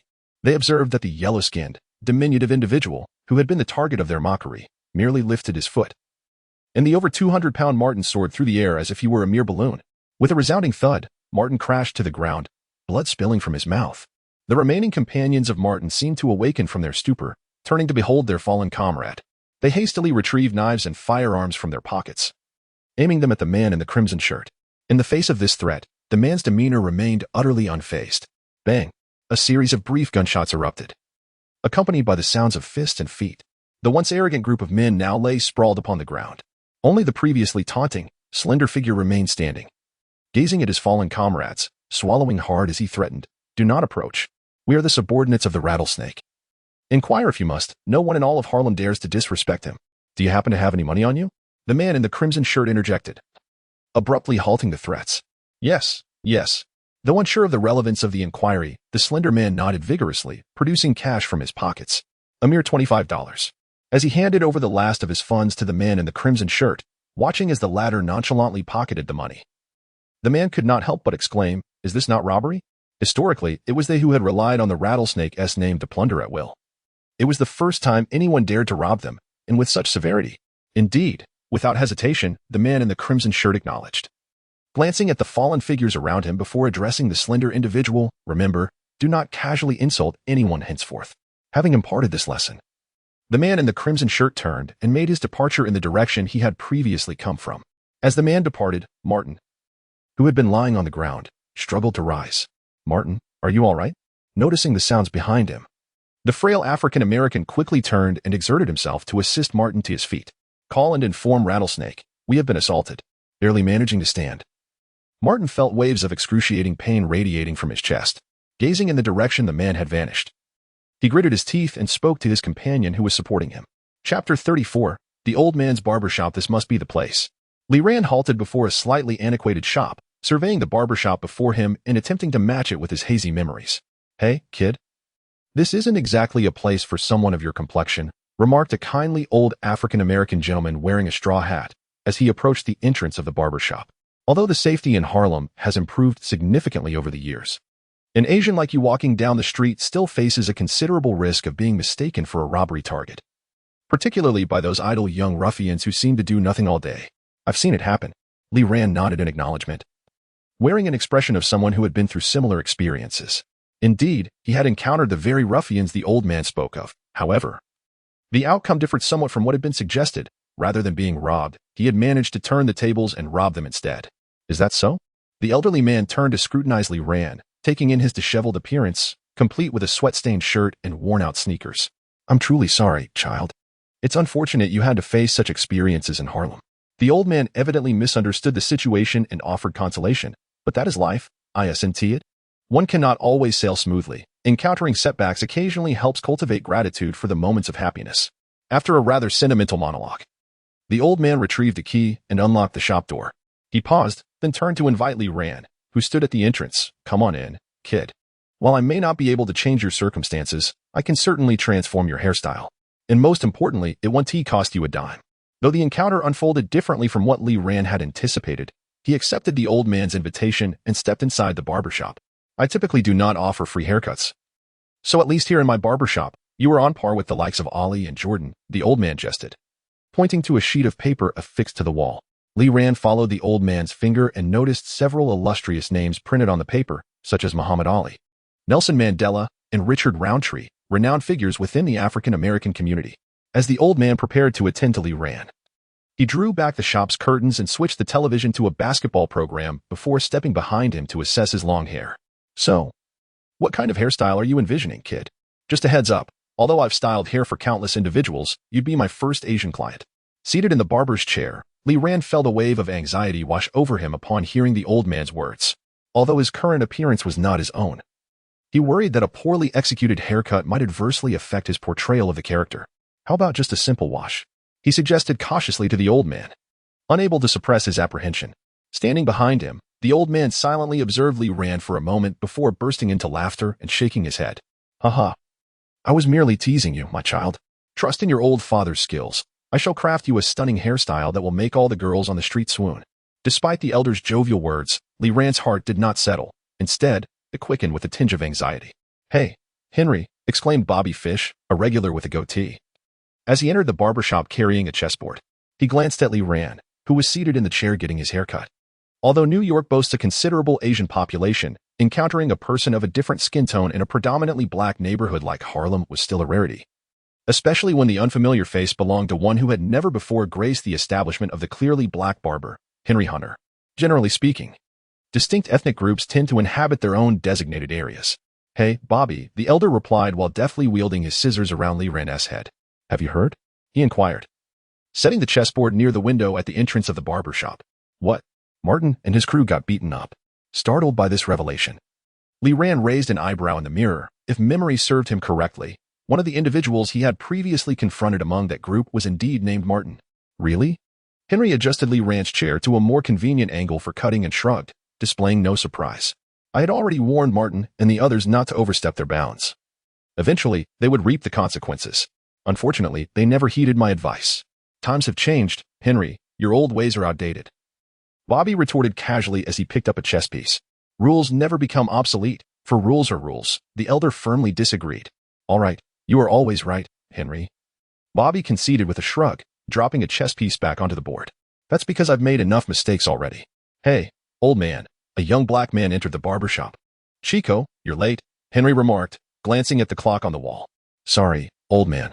"Then hurry up and change your clothes." "You are always so soft-hearted, Henry." "I've been tough for most of my life, even landing myself in prison because of it." Though the conversation was somewhat fragmented, Lee Ran gleaned an inkling of the underlying stories from the exchange between the two in the barber shop. It was evident that the elder was a man with a past. "Old man, I need a..." The barber shop, evidently a popular establishment, had already attracted a number of customers despite having opened only that morning. Lee Ran sat in the chair, watching his hair grow increasingly shorter when he suddenly heard a slight commotion from behind him. Immediately, a swaying African-American approached Lee Ran, who was having his hair cut by the barber. Observing this individual, who was markedly different from the usual clientele, I thought to myself, holy smokes. How is it possible that I am witnessing such a sight in a barber shop? Cough, cough. Shamek, you are aware of the rules. No foul language is permitted in the old man's establishment, Henry remarked, gesturing towards the profanity jar on the barber's counter. I understand, but old man, isn't the situation rather peculiar? A yellow-skinned Asian person getting a haircut in your shop? What is so strange about it, Shamek? It has been many years since the liberation of black individuals. We can even hold the presidency. Why shouldn't your barber shop accommodate Asians? The old man retorted. He has a point. Mrs. Connie's Chinese restaurant stands as a testament to that. Luke, you are late as well. Old man, you know I've been suffering from a lack of sleep lately. Chapter 35. Luke Cage. Luke Cage. In the barber shop. Lee Ran gazed at the tall figure reflected in the mirror, feeling a sense of relief wash over him. At last, he had arrived, preventing his hair from being unjustly shorn. Sleeping late was no excuse. I, too, often retire late, yet I am always the first to arrive at the shop. Setting down his scissors, the elderly African-American barber switched to an electric clipper and turned to address the towering figure behind him. Luke, that's because you simply sleep too little, he remarked. Perhaps you might consider a job that encourages an early rise, like a waiter at the restaurant next door, Henry suggested. Luke responded with a wry smile. You know, I desperately need the nightclub job. The tips at the restaurant are nowhere near as generous. Mrs. Connie has been hounding me for days, and if I don't settle my overdue rent soon, she'll have me sleeping on the streets. Henry shrugged in agreement. Believe me. Knowing Connie as I do, she will certainly follow through on her threats. I believe that too, Luke replied. Well then, why are you still standing there? The pile of towels in the washer won't clean itself, Henry urged. Thank you, old man, Luke said, seated by the window. Bobby observed the exchange with an amused shake of his head. You never truly intended to press him, did you? He inquired, watching Lee Ran in the barber chair as he surveyed his freshly cropped hair. Is it that obvious? Henry turned, momentarily taken aback by Bobby's astuteness before saying, I thought my acting was quite commendable. It is indeed too apparent, Henry. Picking up a flag and capturing a pawn, Bobby stroked his beard, keeping his gaze fixed ahead. If you wish to assist Luke, you could simply state your intentions openly. I know Luke well, Henry replied, switching from the electric clipper to scissors as he trimmed Lee Ran's hair. He is not one to easily accept help, which is why he would rather juggle 2 or even 3 jobs than accept my offer for a raise. At least he is a good person, isn't he? Bobby remarked. Indeed, he is a good person, Henry affirmed, but he is far more than just that. As Lee Ran sat in the chair, listening to the conversation between Henry and Bobby, he silently added to their dialogue in his mind. All right, kid. Removing the cape from around Lee Ran's neck, Henry gently brushed away the fine hairs lingering on his nape. Doesn't this make you look more spirited? Li Ran quietly contemplated his newly shorn, nearly bald appearance in the mirror, and for reasons unknown, he was suddenly reminded of a scene from the film Kung Fu Soccer, where a Xing and the master performed at a bar. He felt an overwhelming urge to belt out a rendition of Iron Leg and Steel Head. He was bald, yet regrettably had not grown stronger. Old man, it is quite evident that your styling techniques are ill-suited for an Asian head. Sitting aside, Shamik observed Li Ran's comically bald appearance and couldn't help but burst into laughter. All right, I concede. I may have made a few miscalculations. The outcome differs slightly from my expectations, so, my dear child, you might need a hat. How much does it cost? Suppressing his incredulity, Li Ran rubbed his smooth forehead and inquired. Child, I just mentioned it. This is complimentary. Dad, that's not fair. Hearing Henry's remark, Shamik, who was having his hair cut by Chico, began to express his dissatisfaction. Why should a newcomer receive this for free? He is not Michael Jordan. Setting down his scissors, Chico chimed in, or Muhammad Ali. He isn't even black. There must be a rationale behind Dad's actions. In response to Shamik's objections, Luke Cage, who had been silently sweeping the floor, could no longer restrain himself. There must be a rationale behind Dad's actions. Luke Cage's statement evidently redirected Shamik's animosity.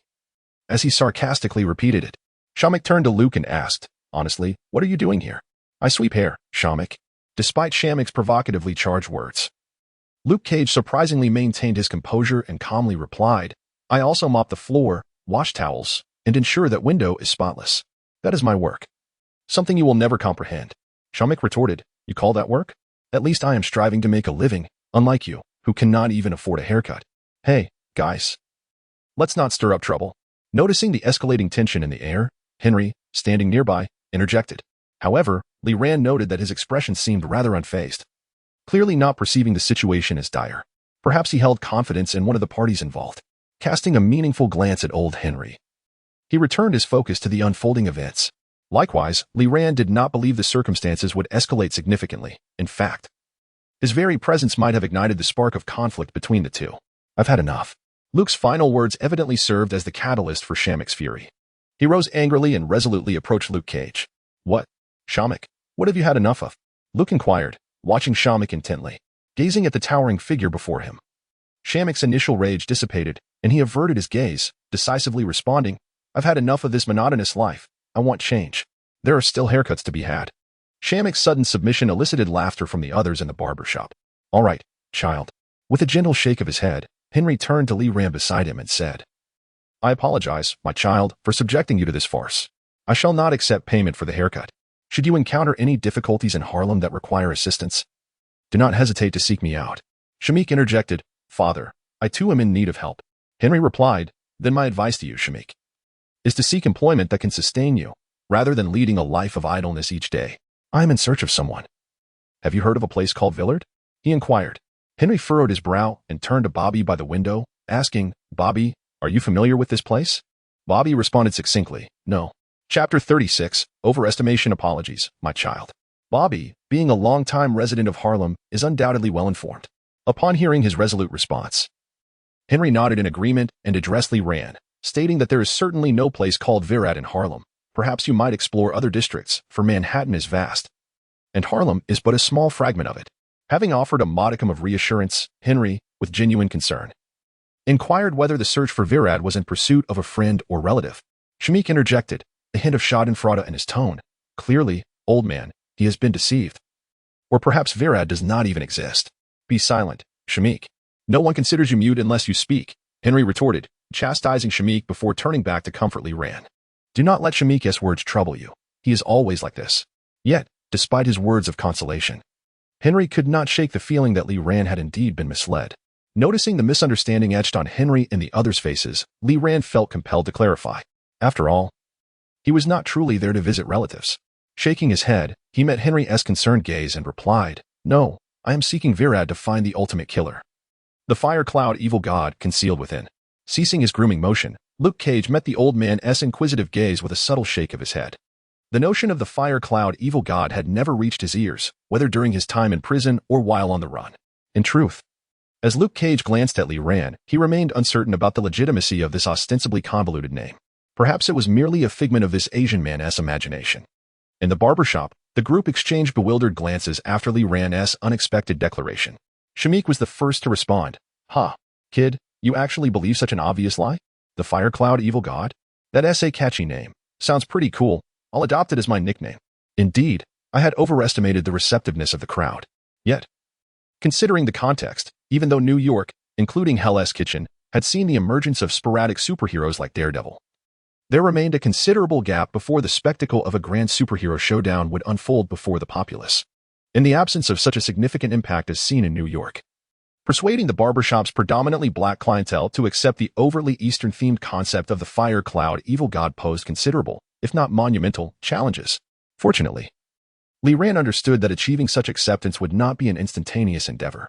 Thus, the initial objective he set was merely to leave a vague impression in the minds of those in the barbershop, particularly in the heart of Luke Cage, while simultaneously preparing for a long-term subplot. Although he had achieved his aim, the performance was far from over. In response to Shamik's teasing, he deliberately furrowed his brow and remarked, "The Fire Cloud Evil God is an exceedingly perilous entity. It is not a name to be trifled with lightly." He continued, "What? Are you feeling discontent?" Compared to Luke Cage, Li Ran was evidently perceived by Shamik as an easier target to bully. Thus, upon hearing his retort, Shamik immediately suppressed the smile on his face, rising to confront the individual who was half a head shorter than himself. A sardonic grin unconsciously curling at the corners of his mouth, or perhaps, "You wish to do something to me?" Faced with Shamik's provocation, Li Ran had little to say. He was not Shamik's father and did not feel the need to accommodate him in every circumstance. Channeling a slight surge of energy through his legs, he intended to demonstrate just how capable he truly was. However, at that moment, a tall figure interposed itself between Li Ran and Shamik. Luke Cage, regarding Shamik's arrogant demeanor, spoke in a low voice, "Shamik, my father's barbershop is not a place for you to stir up trouble. If you seek a fight, I am more than willing to meet you in the alley behind the shop." "Luke, this is none of your business," Shamik retorted. "As long as we are in the barbershop, it concerns me." Gritting his teeth, he glared at Luke Cage for a long moment before turning to address Li Ran, who was obscured behind the towering figure. "Kid, consider yourself fortunate. Or rather, it should be you who is lucky." Li Ran silently observed the imposing back of Luke Cage, feeling somewhat exasperated. Clearly, the patrons of the barbershop instinctively regarded him as the weaker party in the conflict. Yet, in truth, Shamik's diminutive stature could not possibly withstand a single kick from Li Ran's formidable leg. After having lost face twice, Shamik, despite his thick skin, was unwilling to linger any longer in the barbershop. Watching Shamik depart in disgrace, Henry couldn't help but shake his head. "I hope Shamik realizes that fighting is not the only way to resolve issues." "Bobby, this is Harlem," Henry replied. "You know that without the protection of fists, survival is not so easily attained." "I know, Bobby," Henry acknowledged, "but I also understand that Harlem is gradually improving. Although the pace of change isn't as swift as one might hope, at least it is changing." After exchanging a few words with Bobby, Henry redirected his attention back to Li Ran. Following the resolution of the barbershop conflict, Luke Cage reverted to his customary taciturn demeanor. Had Henry not been aware of the other's capabilities, he might have perceived him as an ordinary individual. Henry shook his head as he pondered before Li Ran, carefully articulating, "My child, although Shamik's manner of speaking was somewhat inappropriate, some of the truths he imparted may not be entirely erroneous. Villard might merely be a figment of imagination." "No, Villard exists," Li Ran asserted with unwavering conviction. Faced with Li Ran's resolute gaze, Henry felt a twinge of frustration. After a moment of contemplation, he resolved to adopt a gentler approach, allowing Li Ran to arrive at the truth independently. "Very well, my child, yet New York is vast, and locating the Villard you speak of amid such enormity is no simple task. Moreover, and most importantly, you lack the financial means." Chapter 37, Harlem Paradise Night enveloped Harlem. The illustrious Harlem Paradise, renowned as the most famous nightclub in the district and a stronghold of the formidable Cornell Stokes, known as the Watered Serpent. "Hey, Dante," said Shamik, executing a skilled fist bump as he took his place behind the bar. Noticing a peculiar expression on Shamik's face, Dante inquired, "What's the matter, Shamik? You seem a bit off." "Don't mention it," Shamik replied, shaking his head, a shadow of gloom crossing his features. The events at the barbershop, particularly his subsequent encounter with the janitor, had left him feeling rather cowardly, and he was reluctant to confess his embarrassment. Casting a glance at the ambience of the nightclub, he swiftly changed the subject. "Pour me a fine drink. By the way, are there any lovely ladies in here? Shamik, do you have any money?" Despite their camaraderie, Dante instinctively asked, "Come on, Dante. Do you think I would dare run up a tab on the Watered Serpent's turf?" Shamik retorted, pulling a crumpled bill from his pocket and glancing towards a spot on the second floor. Unless I want to be a dead man. I'm merely doing my job. You know, Shanik, there are always some who lack awareness, Dante said, filling a glass and sliding it across the bar with a hint of apology. Work, Shanik muttered. Recalling his dismal performance at the barber shop earlier in the day, he downed a significant portion of the drink, his expression darkening as he grumbled. Is having a job really so commendable? A janitor, a little yellow man. Yet I, Shanik, am destined for greatness, just like the watered serpent. With that thought, Shanik could not resist glancing again towards the second floor of Harlem Paradise. Have you heard? Dante, while polishing a glass, continued, I spotted Martin and his crew earlier. It seems they crossed paths with someone and got thoroughly beaten up. Just now, Rattlesnake was fuming about it. Upon hearing Martin's name, Shanik instinctively grimaced. He had never seen eye to eye with Martin and his gang, especially since they had aligned themselves with Rattlesnake Willis, whose arrogance perpetually irritated Shanik's sensitive and fragile nerves. Finally, some good news had surfaced. The misfortune befalling Martin's group somewhat alleviated Shanik's earlier gloom. Taking a sip of his drink, he asked, what happened? Aren't Martin and his crew supposed to be tough? Though their relationship was strained. Shanik had to concede that Martin and his associates were quite capable. Otherwise, Rattlesnake would not have chosen them for his employ. All I know is that Martin and his crew were injured, reportedly all by one individual. Beyond that, I'm not well informed, Dante replied. Aware that his role as a bartender limited his access to information. One person? Shanik raised an eyebrow, taking another sip of his drink. I will step away for a moment. In one swift motion, Shanik downed the remaining wine in his glass and hastily uttered a few words before departing from the bar. How did matters evolve into their current state? In the Chinese restaurant, Li Ran, donned in a sandy yellow server's attire, gazed at the bustling patrons with a look of bewilderment. He had initially come seeking to flaunt his prowess and accumulate renown through Luke Cage, yet he found himself relegated to the role of a mere restaurant worker. As he tidied the tables with a cloth in hand, Li Ran lamented the stark cultural disparities. Not long ago, he had garnered a substantial amount of renown simply by leveraging the name of the Fire Cloud Evil God with Lady Gao, yet here, in the company of Luke Cage, he struggled to attain even a fraction of that acclaim. Work diligently, Shing, came the voice of Mrs. Connie, the restaurant owner, who had unexpectedly appeared behind him. Though it was Henry who recommended you to me, I shall not pay you if you choose to be lazy. Yes, I understand, madam, Li Ran replied absent-mindedly. Watching as Mrs. Connie turned to leave, his gaze fell upon the rag in his hand, a wry smile creeping onto his face. In that moment, he hardly resembled the enigmatic figure associated with the celestial realm of Palai. However, upon glancing at the data panel displaying nearly 500 points of renown, he found himself unable to voice his desire to depart. It would be utterly contrary to his initial intentions to leave in such a dejected manner, especially without having accumulated sufficient renown from Luke Cage to exchange for the remaining 400 points needed for the black iron chest. 1 week, at most a week. He silently set a deadline for himself, resolving to remain in Harlem for a week. If he could not acquire enough renown during that time, he would consider alternative methods. Perhaps venturing to other districts of Manhattan or seeking out other superheroes or villains. Server, come here for a moment. I'm coming. Having sorted out his thoughts, Li Ran refrained from further complaints and embraced his role as a Shing. Taking a deep breath, Shanik emerged from the restroom.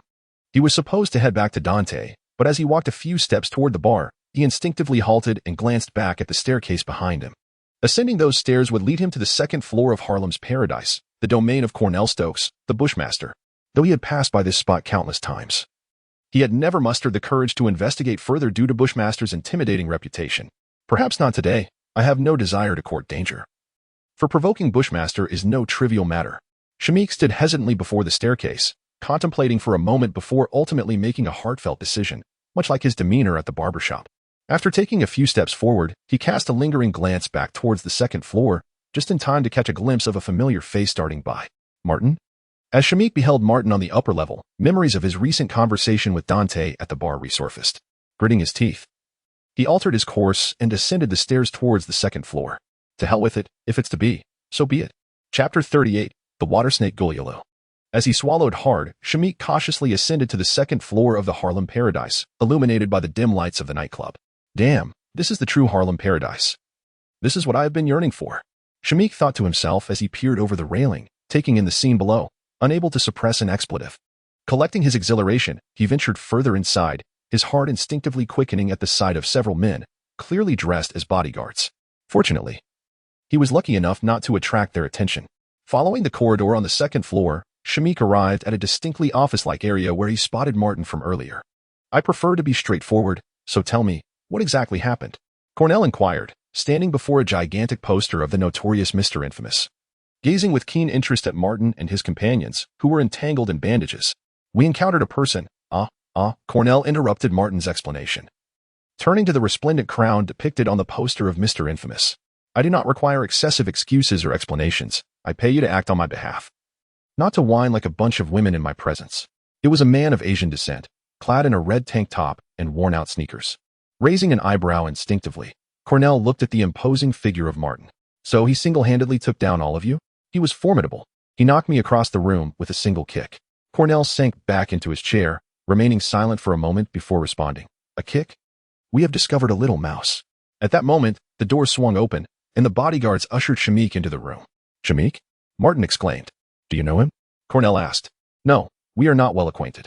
Nodding slightly, Cornell withdrew his gaze and leaned forward slightly, addressing Shamik. So tell me, kid, what are you doing at the entrance of my office? I was just looking around, truly. I am a friend of Dante, and I play on your team. Faced with Cornell's scrutinizing gaze, Shamik involuntarily swallowed hard. Well, kid, I must say it is unfortunate that some places in this world are not meant for casual observation. Such as here. With a gesture towards the bodyguard standing behind Shamik, Cornell redirected his attention back to Martin and the others. Wait, I know who that Asian guy is. I saw him during the day.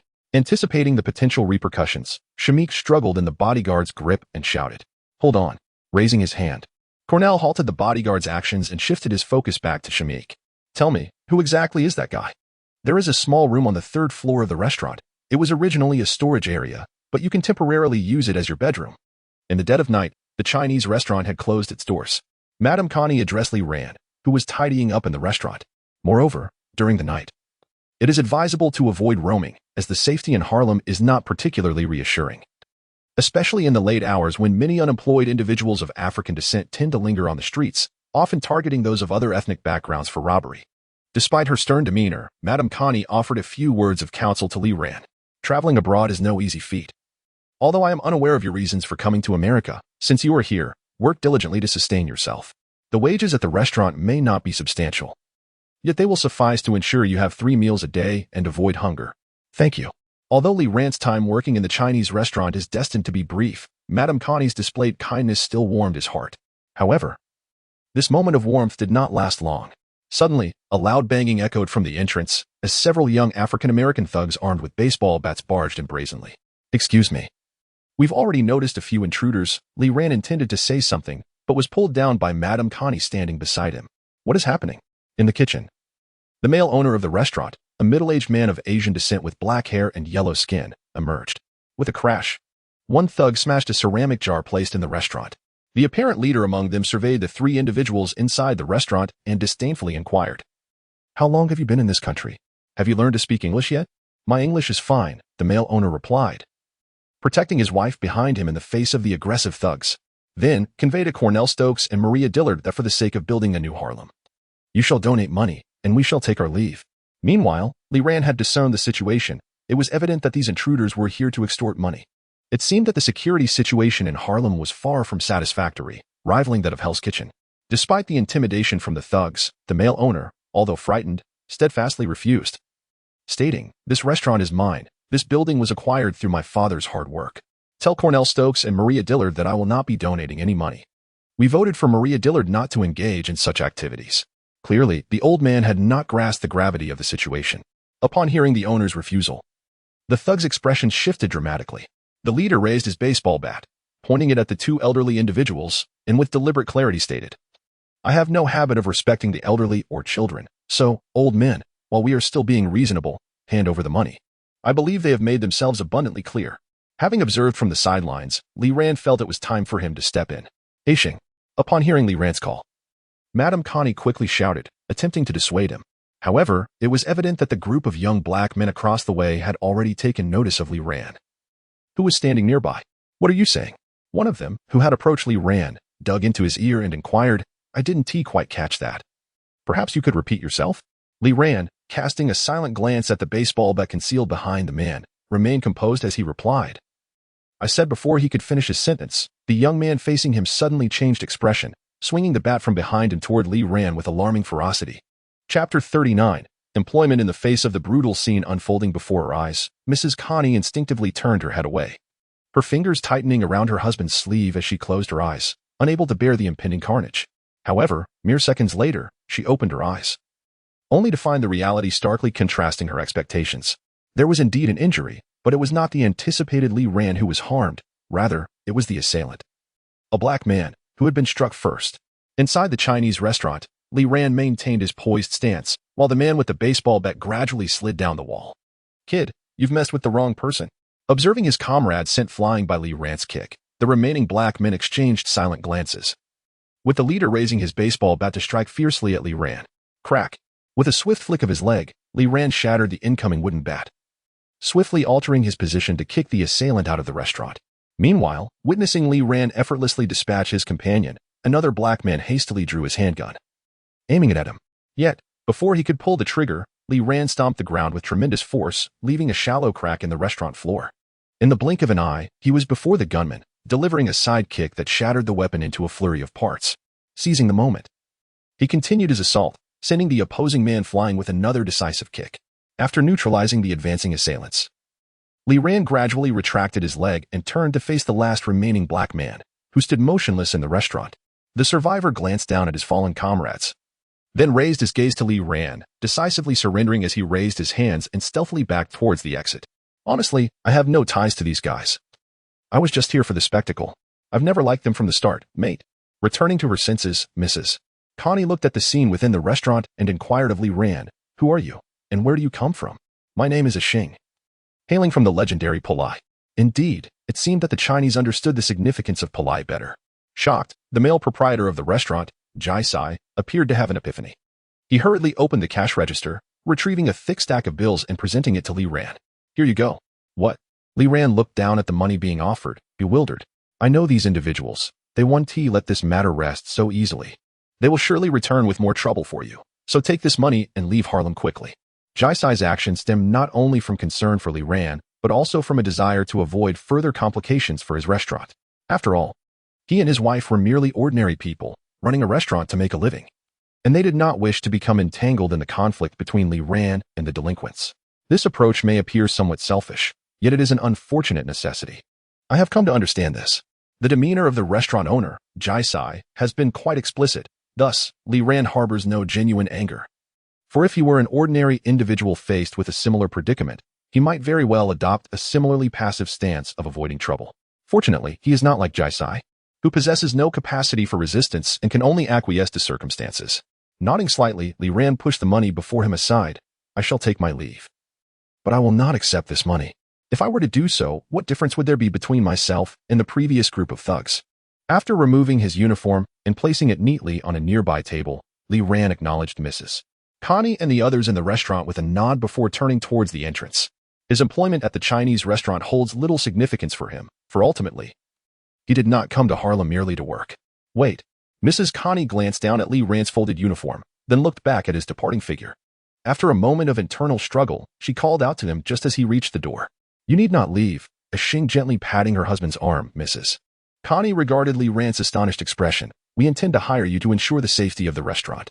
In a different realm, within the office on the second floor, Cornell's brow furrowed slightly at the mention of the barber shop by Shamik, sensing a degree of complication.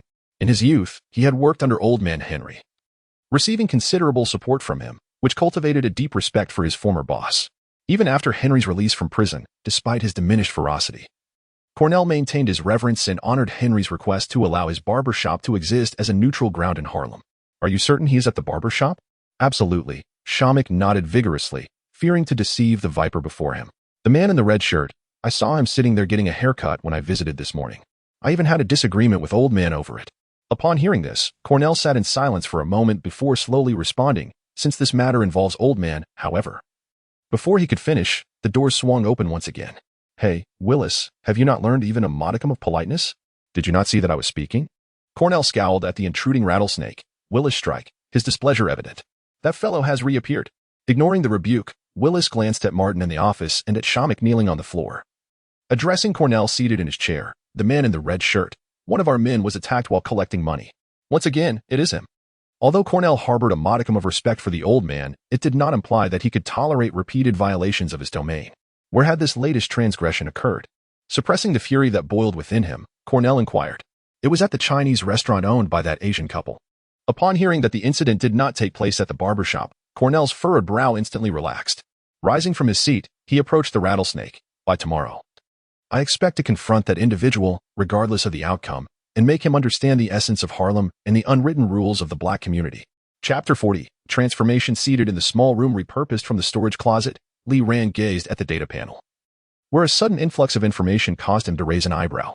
The name Cornell Stokes was somewhat unfamiliar, evidently not a prominent figure within the realm of American comics. However, the system indicated a remarkable level of renown that even surpassed the accolades he had received from Luke Cage at the barbershop, leaving Lee Rand momentarily perplexed. Nevertheless, one cannot overlook the fact that possessing renown is inherently advantageous. Reclining on the bed, he pondered for a while before abandoning this clearly futile endeavor. The room, transformed from a storage area, was rather small. After accommodating a bed, it felt even more cramped. Fortunately, Lee Rand was not particularly finicky. Under the moonlight, he lay on the bed and soon drifted into a peaceful slumber. The System-S cards had bestowed upon him extraordinary powers, yet they did not confer upon him the ability to forego sleep. Moreover, he was not a vigilante like Daredevil or the Punisher, who were driven to combat crime at all costs.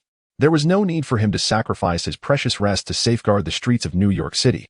The following day, after a tumultuous night in Harlem, sunlight graced the area once more, casting all evildoings into the shadows. Observing the hurried passers-by, Harlem appeared no different from any other district in New York City, provided one overlooked the shattered glass of the Chinese restaurant. While Lee Rand had dealt with the troublemakers from the previous night, the damage they inflicted upon the establishment would not vanish quickly. Particularly, the large hole left by the shattered floor-to-ceiling window was a testament to his earlier actions.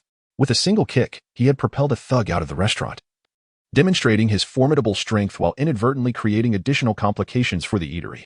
Replacing such a large pane of glass was no trivial matter. Hence, the restaurant remained closed that morning to address the remnants of the chaos from the night before. Lee Rand, feeling unburdened, made his way to the barber shop located nearby. His purpose was clear, to see Luke Cage. "Hey, Shing, good morning," he greeted. "Good morning," replied Henry, the barber, nodding in recognition as Lee Rand entered. "So, how are you finding your experience at Connie's establishment?" "Not too bad, actually, if one overlooks the latter part where I showcased my prowess. I believe I performed quite well in the restaurant," Lee Rand assessed. He considered his efficiency, quick reflexes, resilience, and lack of complaints as hallmarks of an exemplary employee. "At the very least, Mrs. Connie is quite pleased with my performance. She even promoted me," he added, not uttering a falsehood. Indeed, he had received a promotion. Just the night before, he had agreed to transition from a mere worker to a protector of the restaurant, tasked with shielding it from the disturbances of local ruffians. Promotion? With a hint of surprise, Henry turned to glance at Lee Rand. Observing his earnest expression, he doubted that he was lying and remarked, "It seems you have indeed performed remarkably well." Yet, Henry couldn't help but wonder how Lee Rand had managed to achieve such a promotion in merely one evening. Curiosity began to stir within him. "By the way, why is the Chinese restaurant closed today?" After a brief discussion about Lee Rand's first day of work at the restaurant, which left him with a multitude of questions, Henry inquired further. Lee Rand explained that the restaurant was closed due to some delinquents causing havoc and damaging several items the previous night, which required immediate attention. He conveniently omitted the fact that a significant portion of that destruction was, in truth, a result of his own actions. His response caused both Henry, who was in the barber shop, and Luke Cage, who was cleaning windows, to instinctively pause their activities. After a few seconds of silence, Henry shrugged and expressed with a resigned look, "Kid, welcome to the real Harlem." Despite the efforts of the elder to uphold order in the barber shop and guide the youth toward the right path, the chaotic reality of Harlem remained unchanged. "Here in Harlem, everyone has a gun, yet no one has a father," Luke Cage said quietly from the window, providing the most accurate depiction of Harlem. "If that is the case, why not take a stand to change things here?" In response to Lee Rand's question about change, Luke Cage shook his head in resignation, putting away his cloth and turning to face Lee Rand. "Are you aware of Harlem's past? It is rife with chaos and poverty, with countless lives lost on its streets daily, and many wives left bereaved while children lose their fathers. Chico's father met his demise in such a manner. Harlem's history is bleak, and little has changed in the present. The newly appointed councilwoman, Maria Dillard, is merely a puppet of the water snakes, and those responsible for the destruction at the restaurant are her subordinates. Therefore, Harlem has never truly changed. It only sinks deeper into despair. This is the harsh reality." Change is not something that can simply be uttered by a foreigner who has just arrived in Harlem and cannot even pronounce its name. Luke Cage seemed to harbor many unspoken thoughts about Harlem. Although I may be an outsider to Harlem, I understand that change does not manifest by waiting idly at home. The thugs on the streets exert their influence through violence. Why can't someone counter that violence in their own way to effect change? Many outcomes remain unknown unless one takes action.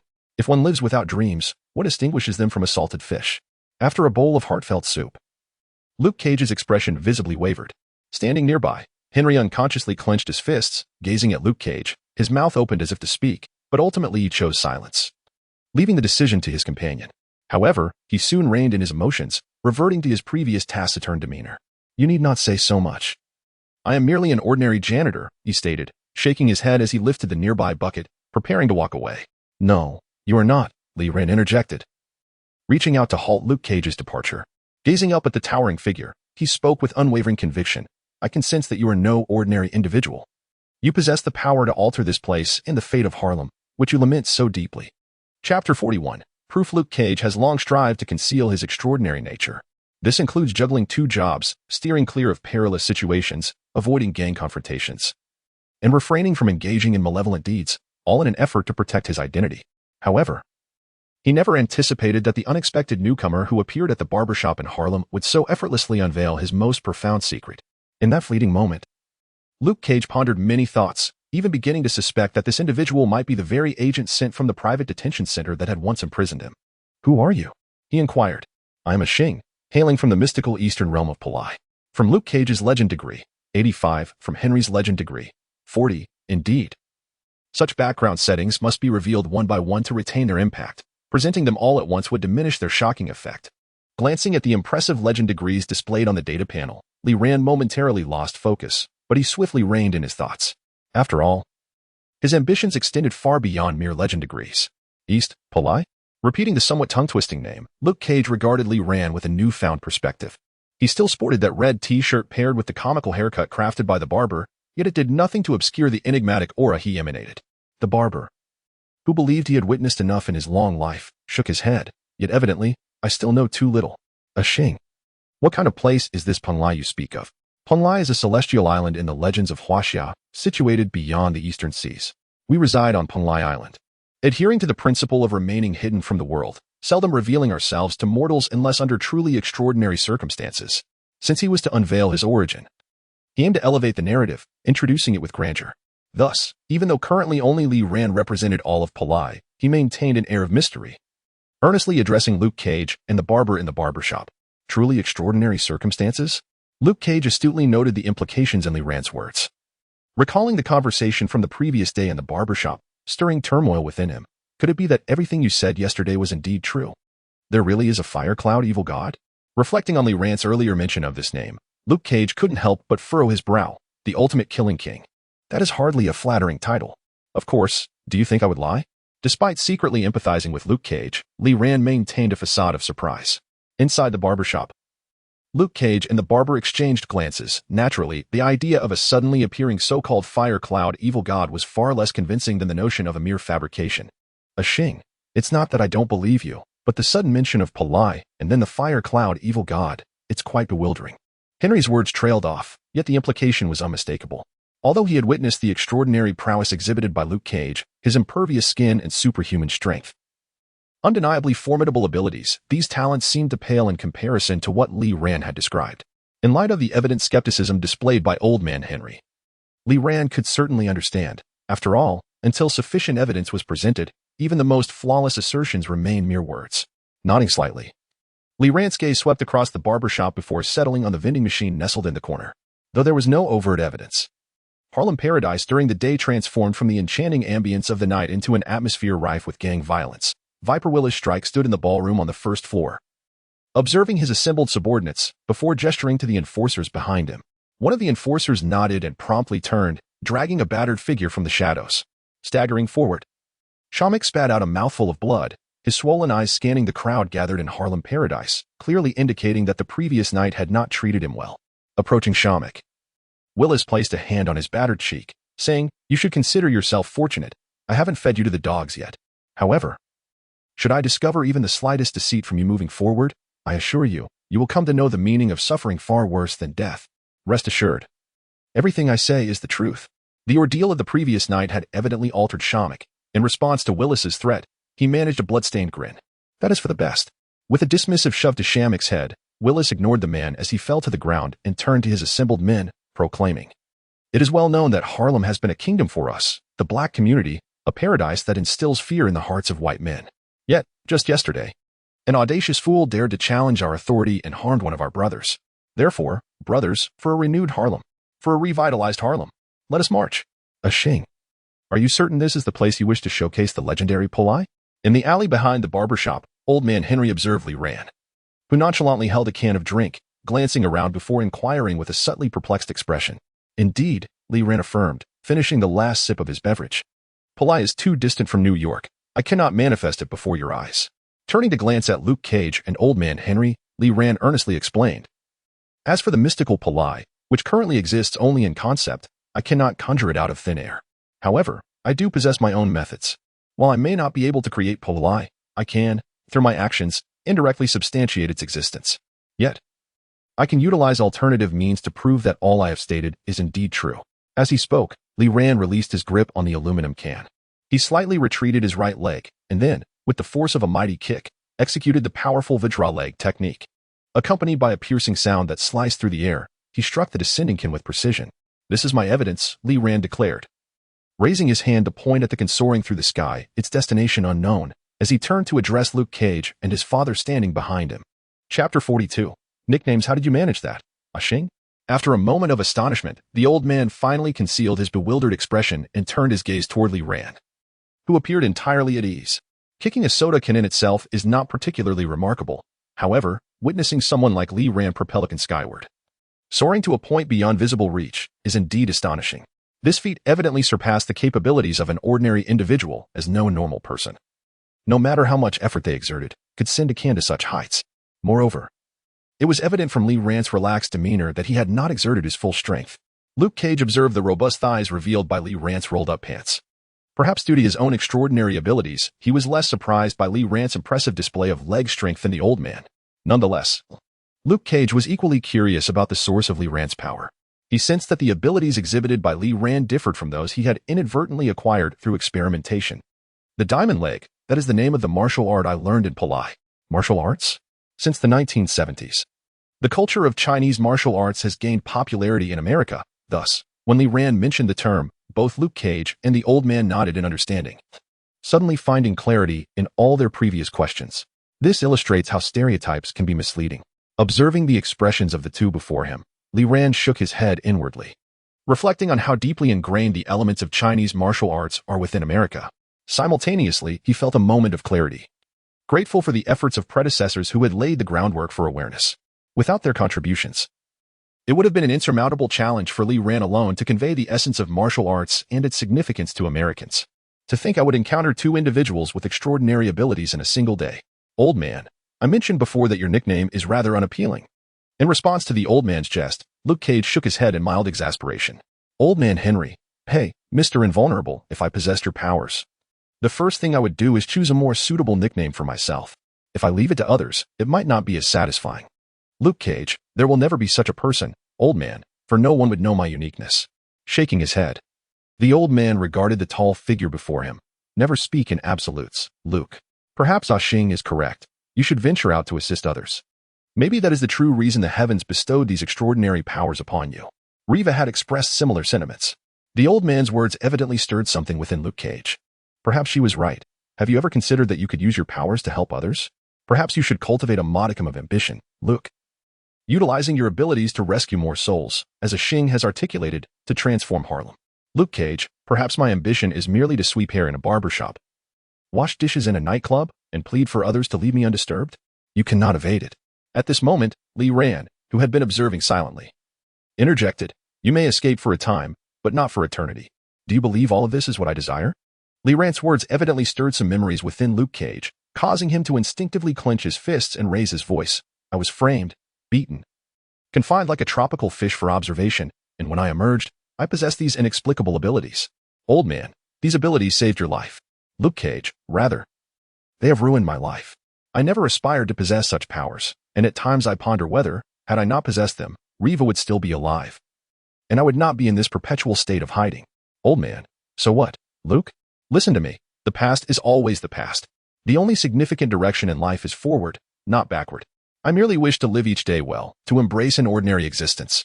Shaking his head. Although the old man's words resonated with Luke Cage, they evidently were insufficient to persuade him to rise above the anguish of his past. Fortunately, my purpose is merely to narrate, not to soothe the wounds of certain individuals. Otherwise, I would be the one burdened with distress. Observing the dialogue between the two, Li Ran felt a sense of relief. However, at that moment, the distant sounds of smashing and screaming caused his previously relaxed nerves to tighten once more. For these sounds were emanating from that very direction, seemingly from Connie's Chinese restaurant. Henry turned and murmured a guess. Shortly thereafter, he witnessed Li Ran take a sudden stride, dashing towards the restaurant with remarkable haste. Having promised Mrs. Connie to ensure the safety of the restaurant, he felt compelled to act. Luke, with a furrowed brow, cast a worried glance in the direction Li Ran had vanished before turning to Old Man beside him. Old Man, when you revealed the secret to me, you assured me that you would never force me into actions I did not wish to undertake. Facing the old man's gaze, Luke Cage replied, Yet the circumstances have changed. I am not asking you to commit wrongdoing, Luke. The old man remained resolute. You are acquainted with the party in trouble, Mrs. Connie. She previously overlooked your identity when renting the house to you. The old man's words clearly unsettled Luke Cage's expression, and he turned to glance at the restaurant, pursing his lips in contemplation. Ultimately, he addressed the old man. I understand, but old man, just this once, I will only promise to intervene on this occasion. The decision rests solely with you. With a slight smile curving his lips, the old man gently shook his head at Luke Cage. In response, Luke Cage chuckled helplessly, pulling up his hood and hastening in the direction previously taken by Li Ran. Go forth, invulnerable one, and demonstrate your prowess to the people of Harlem. The old man murmured softly, watching Luke Cage's departing figure. Chapter 43. Face to face with the formidable strength of his powerful legs, Li Ran swiftly arrived at the location of the Jisakangni Chinese restaurant. A group of menacing-looking African-American thugs surrounded the establishment, vociferously taunting the male proprietor, Jizik, and his wife, Connie, who were trapped in the midst of the commotion. Tell me, where is that fellow who appeared in your establishment previously? Commanded Rattlesnake Willis, raising a hand to silence his raucous subordinates. He approached the couple, his voice laced with a distinctive cadence, his expression chilling. As a longtime resident, you ought to be aware of our rules. You trash, it is your very presence that has rendered Harlem what it is today. Confronted by the ferocity of the crowd, Jizik swallowed hard yet displayed unexpected courage. With a disdainful sneer, Willis poked a dark finger at Jizik's face and declared, Old man, it seems you have forgotten that this is Harlem, the kingdom of our people. The only reason you yellow-skinned folks can survive here is that we, the black community, have permitted you the space to do so. So, old man, do not test my patience. That is racial discrimination. The reality is not as you claim. Jizik trembled with indignation at Willis's blatant distortion of the truth. This restaurant has been built through the hard work of my father's generation. We have strived to live in Harlem, unlike you, engaged in criminal activities. Racial discrimination? Upon hearing this near-clutch accusation of political correctness from Jizik, Willis's expression hardened, and he scanned the surrounding crowd. Here, who dares to say that my previous words are racial discrimination? As a notorious figure in Harlem, the name Rattlesnake instilled fear in all. Even a few passers-by, who might have possessed a sense of justice, were swiftly silenced by Willis's entourage. After surveying the crowd, Willis turned his attention back to the couple. It seems no one believes I would dare to say such things. However, before Willis could finish his sentence, a sharp sound of a slap echoed from behind. His expression darkened instantly as he turned towards the source of the noise, where a man clad in a red tank top stood. That was the very individual I had seen earlier at the barber shop. Seeing the unexpected arrival of Li Ran, Shamik, nursing the lingering ache on his face, hurried to Willis's side and whispered, That S him. Noticing Li Ran's gaze, he instinctively lowered his head to evade the eye contact. Having diverted his attention from Shamik, Li Ran had pieced together the unfolding events. Nevertheless, he harbored no intentions of concealment. Rather, from the perspective of gaining notoriety, the more individuals who recognized the character of a Shing, the more advantageous it would be for Li Ran. Thus, Shamik's revelation did not inflict significant harm upon him. Rather, it inadvertently lent him a hand.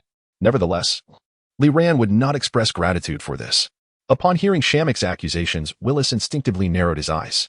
He recalled Cornell's instructions, ignoring the couple in the Chinese restaurant before him. Willis approached Li Ran, tilting his head from side to side as he scrutinized him. The group of African Americans that had initially gathered at the restaurant's entrance began to converge towards Li Ran, questioning him. "Is it you who laid hands on our people?" "If you were referring to the group from last night," Li Ran replied, glancing at the throng of menacing figures behind Willis, undeterred by their provocative postures. And maintaining an impassive demeanor, he continued, "Indeed, I acted. They were engaged in unlawful activities, attempting to rob innocent individuals, and thus required a lesson." Unlawful? The moment Li Ran's words reached the ears of the surrounding African Americans, they erupted into raucous laughter, exchanging incredulous glances. Once their laughter subsided, Willis fixed his gaze on Li Ran, enunciating each word with gravity. "In Harlem, we are the law, and unfortunately for you, you have violated our statutes. Does this mean there is no room for negotiation? Are you only now seeking mercy?" "Regrettably, I have already resolved to deliver your corpse to Water Viper." "Who is Water Viper?" Li Ran inquired, taken aback by the sudden mention of an unfamiliar name. "You dare cause trouble in Harlem without even knowing Cornell's name?" Willis regarded Li Ran as if he were already a corpse. It became clear to Li Ran that Water Viper referred to Cornell Stokes, the name displayed in the system last night. Willis's revelation deftly resolved the conundrum that had plagued him since the previous evening. It dawned on him that Cornell Stokes was their leader.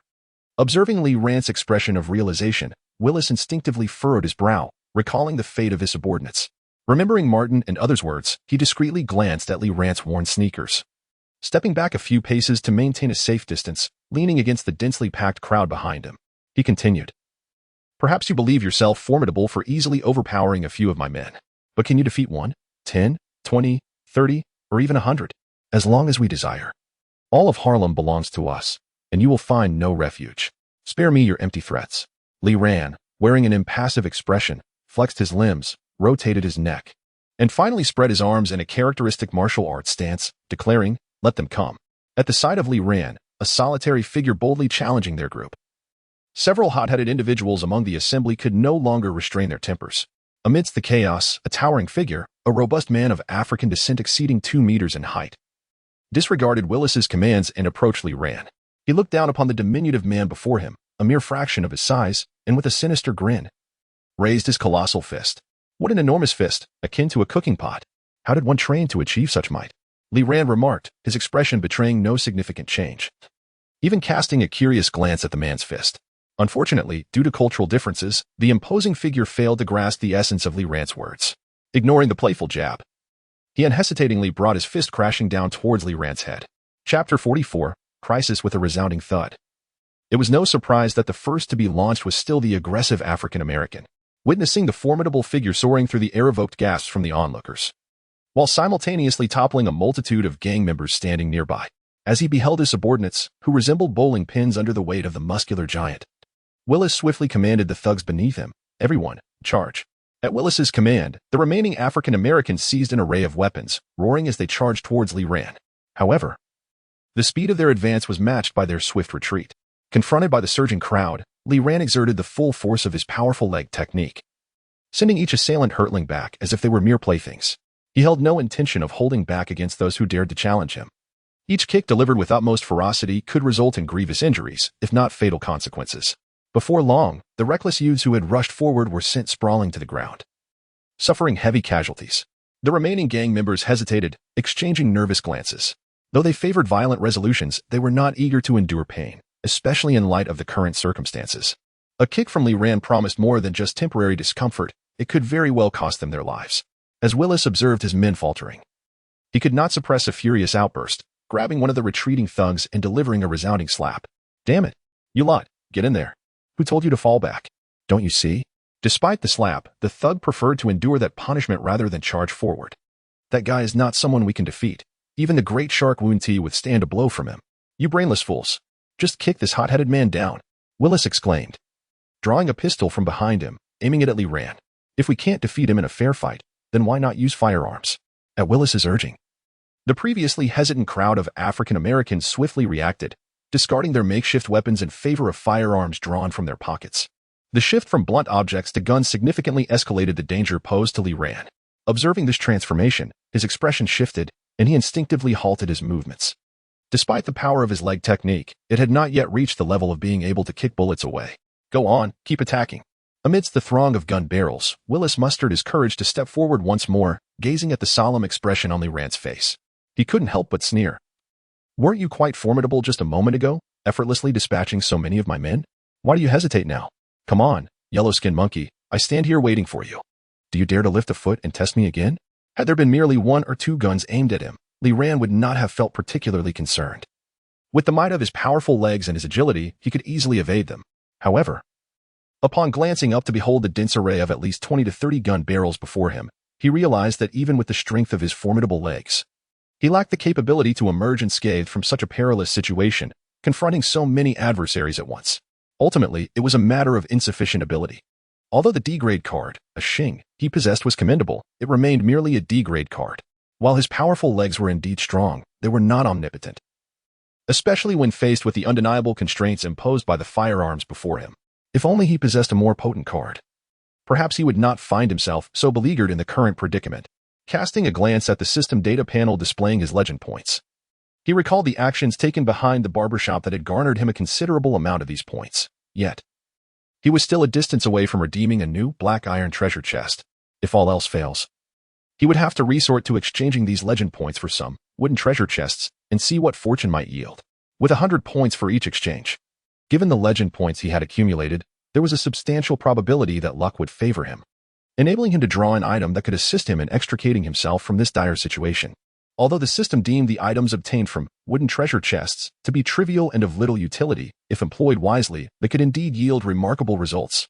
Naturally, Li Ran would prefer not to squander his hard-earned legend points on exchanging for largely ineffective wooden treasure chests. Yet, given the current circumstances, failing to utilize these points might result in a loss of opportunity for him in the future. Time was of the essence. Lingering any longer could lead to him becoming a target in the blink of an eye. Resolute in his decision, Li Ran promptly expended 100 legend points to redeem a wooden treasure chest from the system. Open the chest, he commanded. Isn't it rather tyrannical to have so many guns trained on a single individual? At that moment, a deep voice resounded. Who are you? Willis turned to regard the imposing figure that had emerged from the distance, shifting the barrel of his gun to aim at the newcomer with impatience. You, black man. Mind your own business. This matter does not concern you. I find your tone quite disrespectful. There is no need for that. Perhaps you believe I lack the courage to pull the trigger? Faced with such an audacious response, Williston was momentarily overcome with rage, which quickly morphed into laughter. He cast a glance at the imposing figure standing opposite him, but soon reined in his mirth, resolutely pulling the trigger. Then you are gravely mistaken. With the sound of the gunshot echoing in the air, Williston turned away, no longer regarding the unfolding scene behind him. Boss, that guy isn't dead. However, one of his subordinates, standing beside him, could not contain himself and shouted towards Williston, drawing his attention to the other side. What? Upon hearing his subordinate's urgent warning, Williston swiftly turned back, only to find that the massive figure, who had suddenly appeared, not only remained standing after his gunfire, but showed no signs of even a wound from the bullet's impact. Chapter 45 Cooperation. What in the world? If the abilities previously displayed by Li Ran could still be somewhat justified by Willis as mere skill, then using one's body to shield against bullets has evidently transcended the limits of human capability.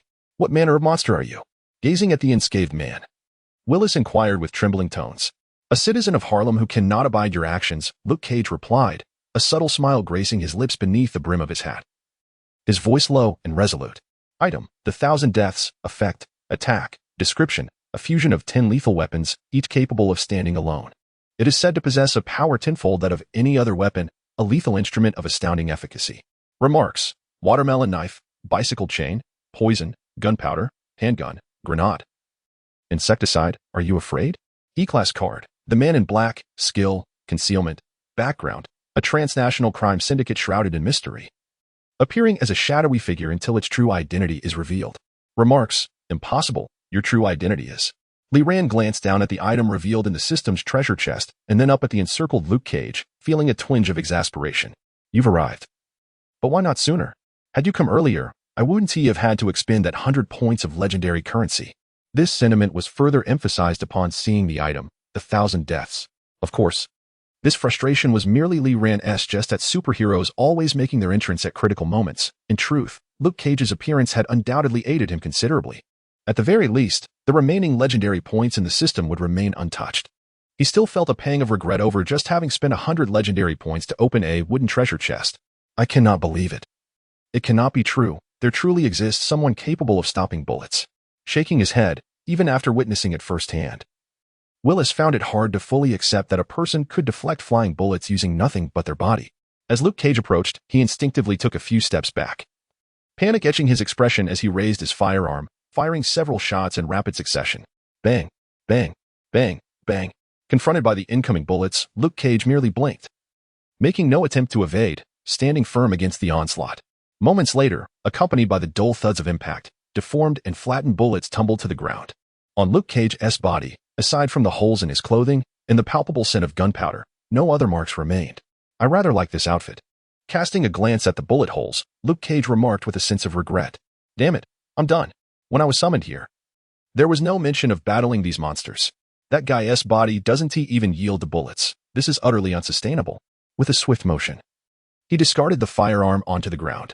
Luke Cage's indomitable presence was undeniably disheartening. A gunshot rang out as he dispatched the speaking African-American, and the situation had clearly exceeded Willis's expectations. Both Lee Rand and the sudden appearance of Luke Cage compelled him to adopt a more frenzied demeanor to quell the unrest among his men. His eyes, ablaze with fury, scanned the crowd as he ominously declared that anyone who dared to express reluctance would meet a similar fate. Willis's brutal approach caused an involuntary frown to form beneath Luke Cage's hat. Whoever managed to eliminate the two of them would henceforth become a trusted confidant of the Water Viper, with abundant wealth and women awaiting him. The carrot-and-stick method effectively re-established the resolve of the previously hesitant African Americans, particularly with the guarantees offered by Willis, which left them breathless and momentarily disregarding the lifeless body on the ground. Their pursuit of joining the gang was precisely for the riches and women that Willis had spoken of. I've done it. Once I accomplish this, I'll be prosperous. Lee Rand thought, observing the African American before him, who had boldly declared his intentions. In truth, since Luke Cage's arrival, Lee Rand had already surmised the outcome of the battle. Cage's imperviousness might be somewhat inadequate against extraterrestrial technology in the future, but against the current gang of African Americans, victory was virtually assured. Undeterred by the onslaught, Luke Cage merely raised a hand to shield his eyes from the barrage of gunfire, advancing steadily through the hail of bullets. With a slight elevation of his hand, he hurled a shooting assailant into the air. In addition to his invulnerable skin, he possessed extraordinary strength, earning him the nickname Power Man. With Cage attracting the bulk of the firepower, Lee Rand felt a significant alleviation of pressure. Seizing the opportunity created by the distraction, he crouched low and propelled himself into the midst of the group, executing a sweeping kick that incapacitated numerous foes. Only one remained. Would he strike, or would Lee Rand? Minutes later, the once formidable crowd lay strewn across the entrance of the Chinese restaurant. Lee Rand and Luke Cage regarded the lone figure of Willis still standing at the center, each deferring to the other. Cage glanced down at his tattered clothing and shook his head, saying, "You go ahead. I need to change upstairs." Lee Rand had no objections. It was merely a matter of moments. As he watched Luke Cage ascend the stairs, Lee Rand approached Willis. "I concede, you are indeed formidable." But a swift kick silenced Willis before he could continue his verbose protest. From Willis's legend, Reputation 5-0, what are all these buts about? This isn't a movie. Silently expressing his thoughts, Lee Rand realized that Harlem truly lived up to its reputation as a renowned African-American neighborhood, with both heroes and villains alike possessing a penchant for chatter. Yet, in stark contrast, Luke Cage himself remained unexpectedly reticent. "What are your plans next?" he inquired as he donned a fresh garment and approached Lee Rand. "Do you know where the paradise of Harlem is?" In response, Lee Rand refrained from providing a direct answer and instead posed a counter-question to Luke Cage. Chapter 46. Fragments of cards. Ultimately, the Water Viper, Cornell Stokes, is merely an ordinary individual. Despite wielding influence over numerous criminal enterprises in Harlem through his cousin, the councilwoman Maria, he remains fundamentally fragile, particularly after losing Willis and several subordinates who once obeyed his commands. Cornell Stokes can no longer pose a significant threat to Lee Rand, who effortlessly deals with him in mere moments. Ah Shing, are you certain you do not wish to remain in Harlem? At the entrance of the Chinese restaurant, Mrs. Connie and others expressed their reluctance. Lee Rand's presence, especially his actions against Cornell and the like, has undeniably improved the safety of Harlem. I am willing to increase your pay to ensure your continued protection of us, provided you stay. My motivation for protecting you is not rooted in monetary concerns. In response to Mrs. Connie's entreaty, Lee Rand shook his head. With the acquisition of the last two pieces of legendary power from Paradise Harlem, Lee Rand's objectives in Harlem have largely been fulfilled, and it is time for him to depart. After all, even if he were to linger, aside from Luke Cage, there are no other targets in Harlem to aid in his quest for legendary power. Though they had only shared a few days together, Ah Shing embraced Lee Rand. An old man praised him, saying, "Thank you for all you have done for Harlem." "I have merely done what I could," Lee Rand replied. "And I trust that even in my absence, others will continue to protect Harlem. So Mrs. Connie, you need not worry excessively." As he spoke, Lee Rand's gaze instinctively met Luke Cage's, who returned it with a resigned smile. So, Xing, what are your plans moving forward? Standing between the two. Old man glanced back and forth between Li Ran and Luke Cage, shaking his head. It seems the emergence of Mr. Indestructible will require some waiting. Next, I will continue my search for Villar, as that is the true purpose of my arrival in New York, Li Ran replied earnestly, blinking. Oh, James. It has been a while since we last met. At the entrance of the antique shop, old Jack greeted Li Ran, his expression revealing surprise at the sight of him. I thought you had given up, he remarked. How could that be? I merely took a brief journey, Li Ran chuckled, shaking his head. You've changed your hairstyle. Indeed. What do you think? James, do you truly wish for my honest opinion? To be frank, it's not particularly impressive. Haha, I feel the same way. After exchanging light-hearted banter with old Jack from the laundromat, Li Ran stepped into his antique shop. Just as old Jack had noted, though his absence was brief. A thin layer of dust had settled over the merchandise within the shop. Within the antique store, Li Ran diligently wiped away the dust that settled on the antique items, while simultaneously casting his gaze upon the system's data panel. The panel, adorned with 1,000 points of legendary status, silently beckoned to him, persistently insinuating that it was time to exchange for a treasure chest. Suppressing his overwhelming eagerness, he meticulously tidied up the items in the shop. As he felt the slight growth of hair on his head, Li Ran murmured softly to the system, this legendary status was earned through my hair. It must yield something remarkable. After this evident self-encouragement, he finally expended the precious 1,000 points of legendary status to redeem a black iron chest from the system. Observing the painstakingly accumulated legendary status plummet back to single digits, Li Ran, despite being mentally prepared, could not suppress a pang of regret. Clutching his heart, he forced himself to avert his gaze from the pitifully low legendary points and instead focused on the newly acquired chest, doubtful of his lineage.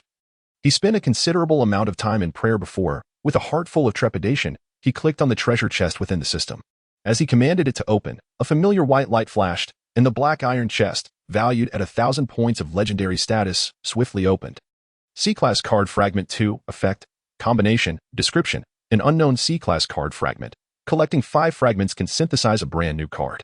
D-Class Card, Demand, Skill, Wing Chun, Background, a martial arts enthusiast and the master of the Wing Chun school. He enjoys sparring with masters from various sections. After defeating the northern boxing master, Jin Shan, he garnered even greater admiration from the people of Foshan, earning the title of the greatest martial artist in Foshan. Note, I want to defeat 10 opponents. Upon witnessing the results of the system's opening, Li Ran instinctively raised an eyebrow. He had not anticipated that he would draw the character card of Ip Man, which prominently featured martial arts, at such a moment. In truth, he could not have foreseen what kind of card would emerge, although both were martial arts themed. It was evident that Ip Man differed significantly from the previously drawn Xing. The distinction was not merely in the styles of combat, but the fierce power of the iron leg and the finesse of Wing Chun were glaringly disparate forms of martial arts. This card could indeed serve as an excellent addition to the characters of Palai. Given the vast scope of the Penglai setting, relying solely on Xing would have seemed rather insubstantial. The emergence of Ip Man effectively provided a much-needed complement. However, he pondered how best to arrange the introduction of Ip Man in a manner that would be fitting. Slightly troubled by this question, Li Ran redirected his attention to the other item that the system had unveiled from the treasure chest. As Li Ran examined the description displayed beneath the C-grade card fragment, he promptly retrieved the previously acquired C-grade card fragments from the system. Among these fragments, what was obtained alongside the initial opening of the black iron treasure chest and the character Kaido Kuroba, while the other 2 were acquired during the opening of Xing outside the factory. With this action, the system's data panel revealed a transformation. The formerly gray C-grade card fragment 2 shimmered into the radiant C-grade card fragment 5. Additionally, a new term, synthesis, appeared at the bottom of the descriptive data, a feature never encountered before. Chapter 47, the first C-level card indeed. Upon seeing the word synthesis displayed on the system, Li Ran's originally steady breath instinctively quickened, despite having anticipated this moment. After all, this was a C-level card, which theoretically required a staggering 10,000 legend points to be drawn from a bronze treasure chest. However, one cannot help but wonder just how different would a C-level character card be from its D-level counterpart, based on Li Ran's analysis. If we were to categorize cards by their abilities, E-level cards clearly represent the stage of an ordinary individual, even though there are occasionally character cards with special abilities, such as Baby or the recently drawn Black Cloak. The vast majority are devoid of any extraordinary powers. As for D-level cards, they signify a gradual transition to characters endowed with certain exceptional abilities. Whether it be the initial Kaido Kid or the subsequent cards Li Ran drew. Like a Xing or the latest card, Ibman, the capabilities of these characters, while significantly improved compared to E-level cards, still seem somewhat inadequate when faced with more perilous situations. For instance, had it not been for the timely arrival of Luke Cage during his encounter in Harlem. Even if he managed to navigate through the crisis, it would not have been as effortless as it is now. Thus, striving to accumulate more legend points in order to draw more powerful cards has always been Li Ran's aspiration. As someone well-versed in the intricacies of the Marvel Universe, he is acutely aware that it won't be long before New York transforms into the epicenter of conflict for the entire world, or rather, the universe. If he wishes to avoid being reduced to ashes at the snap of a finger, he must exert himself even further. Regarding the conjectures surrounding C-level cards, drawing from the experiences between E-level and D-level cards, it is reasonable to assume that the abilities of characters at this tier would be significantly enhanced. At the very least, when confronted with firearm threats, they should be able to respond with poise. In simpler terms, firearms should no longer pose a challenge for characters of C-level cards. Why dwell on such thoughts when a C-level card is readily available? Shaking his head to dispel the chaotic thoughts, Li Ran redirected his gaze back to the system before him. With a click on the Synthesis button at the bottom of the introduction data, a flash of white light coursed through the C-level card Fragment 5 section within the system. Subsequently, a brand new card, gleaming with a bronze hue, materialized before Li Ran's eyes. C-level card, Mizuki, Skills, Chakra, Multi-Shadow Clone Technique, Broken Curse Seal Background. Mizuki, an antagonist from the Naruto series and its derivatives, was originally a ninja from the Hidden Leaf Village in the Land of Fire. He is known for his treacherous and envious nature, having exploited Naruto to steal the sealing book and informed Naruto of the Nine Tails sealed within him. Ultimately, he was defeated by Naruto's Multi-Shadow Clone Technique and later defected to Orochimaru, becoming nothing more than a discarded pawn of the latter. Note: a joke. You little rascal, I could easily defeat you with a single punch. Mizuki? That character who appeared in Naruto but has barely been featured for 3 episodes. To be honest, drawing a C-level card and ending up with someone as clearly inconsequential as Mizuki is undeniably disappointing for Li Ran. Nevertheless, disappointment aside, the card has already been synthesized, and further lamentations would serve no purpose.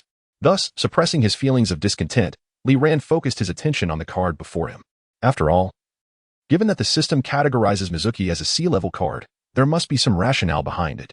Upon equipping Mizuki's card, the first sensation Li Ran experienced was the continuous flow of chakra energy within him.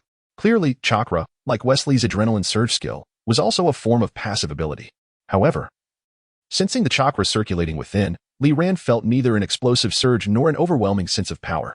Indeed, a mere background character is just that. Even the quality of chakra is only mediocre. Shaking his head, Li Ran speculated that even as a C-level card, Mizuki was likely among the inferior types. Setting aside his examination of chakra, Li Ran shifted his attention to Mizuki's remaining 2 skills, Body Replacement Technique and Curse Seal of the Broken. The Body Replacement Technique, as one of the most iconic and widely utilized ninjutsu in Naruto, is also a mandatory examination item for graduates of the Hidden Leaf Ninja Academy, making it a persistent element throughout the series. As one of the Academy's instructors, Mizuki was naturally well-versed in this technique. Transformation Technique. According to the requirements in Naruto, performing ninjutsu certainly necessitates hand seals. However, the system evidently bypassed this step, transforming Body Replacement Technique into a skill-like entity. With a mere thought from Li Ran, a bang resounded, and Tony Stark's figure materialized within the antique shop. This was far simpler than the disguise techniques employed by Kid the Phantom Thief. Gazing into the glass in front of the antique shop's counter, Li Ran beheld the familiar face adorned with a small mustache. He raised an eyebrow and flashed a grin at his reflection. Had he not been acutely aware that he was utilizing the transformation technique, he might have believed that Tony Stark stood right before him. After dispelling the transformation, Li Ran proceeded to test the effects of the Body Replacement Technique and Shadow Clone Technique. Overall, the Body Replacement Technique proved to be more effective than he had anticipated. Clearly, Mizuki's classification as a C-level character card was significantly influenced by this technique. However, feeling the 1/3 depletion of his chakra reserves, Li Ran couldn't help but feel disheartened. Mizuki's total chakra was rather meager, truly befitting his status as a background character. Silently critiquing, Li Ran then turned his gaze to the final skill possessed by Mizuki, namely the Cursed Seal of the Broken. Li Ran's understanding of Naruto is rather superficial. Yet he is aware that the Cursed Seal on Mizuki is likely a manifestation of Orochimaru's bestowed abilities. It is unnecessary to elaborate. If the transformation technique categorizes Mizuki as a C-tier character within the system, then the incomplete cursed seal is undoubtedly the linchpin for enhancing his evaluation. However, the term incomplete leaves Li Ran somewhat perplexed. He speculates that this may stem from the experimental nature of the cursed seal implanted by Orochimaru and Mizuki, which might warrant such a description. Regardless, Li Ran remains quite intrigued by the capabilities of the cursed seal. Chapter 48. Experimentation in the antique shop. Li Ran clenched his teeth, bringing an end to the utilization of the fragmented curse seal. As the dark curse markings that had spread across his body gradually retreated back into his arm, he felt the chilling and malevolent essence dissipating within him. Instinctively, he exhaled a sigh of relief, albeit with a lingering sense of trepidation. The power bestowed by the fragmented curse seal was undeniably formidable. Li Ran could perceive that. With the curse's force permeating his being, both his speed and strength had experienced a remarkable enhancement. Judging by his assessment, a single punch delivered under the influence of the curse equated to the full might of his previous strike using the mighty Vajra kick. Not to mention the alterations in his velocity. However, casting a glance at the black curse symbols on his arm, Li Ran's expression was tinged with resignation. At this moment, he finally comprehended why the system's evaluation appended the term fragmented to the seal's power. It was not merely due to the character, Shuemu, acquiring the seal itself, but also because of the side effects inherent in such power, which could only be deemed as fragmented. It seemed that the strength of the fragmented curse seal should be reserved for desperate circumstances. It was a capability he wished never to activate. Relying on the system, Li Ran did not feel compelled to cling to the burdensome power of the curse seal, knowing that once his legendary status was sufficiently elevated, superior cards would naturally emerge. Within the antique shop, after his chakra had restored, Li Ran promptly activated the shadow clone technique, conjuring a duplicate within the store. The doppelganger, mirroring Li Ran, exchanged a brief nod with him. This sensation, no matter how many times he experienced it, remained enchanting. Observing the identical figure standing in the antique shop, Li Ran silently marveled yet did not pause. He swiftly initiated the transformation ability within the shadow clone technique. With a resounding bang and a cloud of white mist, the clone standing before him had startlingly morphed into the likeness of a Xing. Now, it was time to ascertain whether his thoughts could indeed materialize. Gazing at the familiar face clad in a red tank top, Li Ran instinctively inhaled deeply, subsequently redirecting his focus to the system's data panel. He opened the card section and retrieved the D-class card, Fifth Brother A Xing. However, contrary to his previous actions, he did not substitute his Shuemu character card with a Xing S card. Instead, he aimed the card directly at the clone now resembling a Xing and commanded its use. As this command was issued, Li Ran instinctively held his breath, his eyes fixed unwaveringly upon the D-class card within the system. The notion of combining the clone with the card had emerged suddenly after he had previously explored Shuemu's abilities. To speak frankly, he himself harbored doubts about the potential success of this endeavor. After all, the art of duplication was not the same as the shadow clone technique, theoretically. It was merely a fleeting projection that would vanish upon contact, or rather, would dissipate spontaneously without any contact at all. Success would be ideal.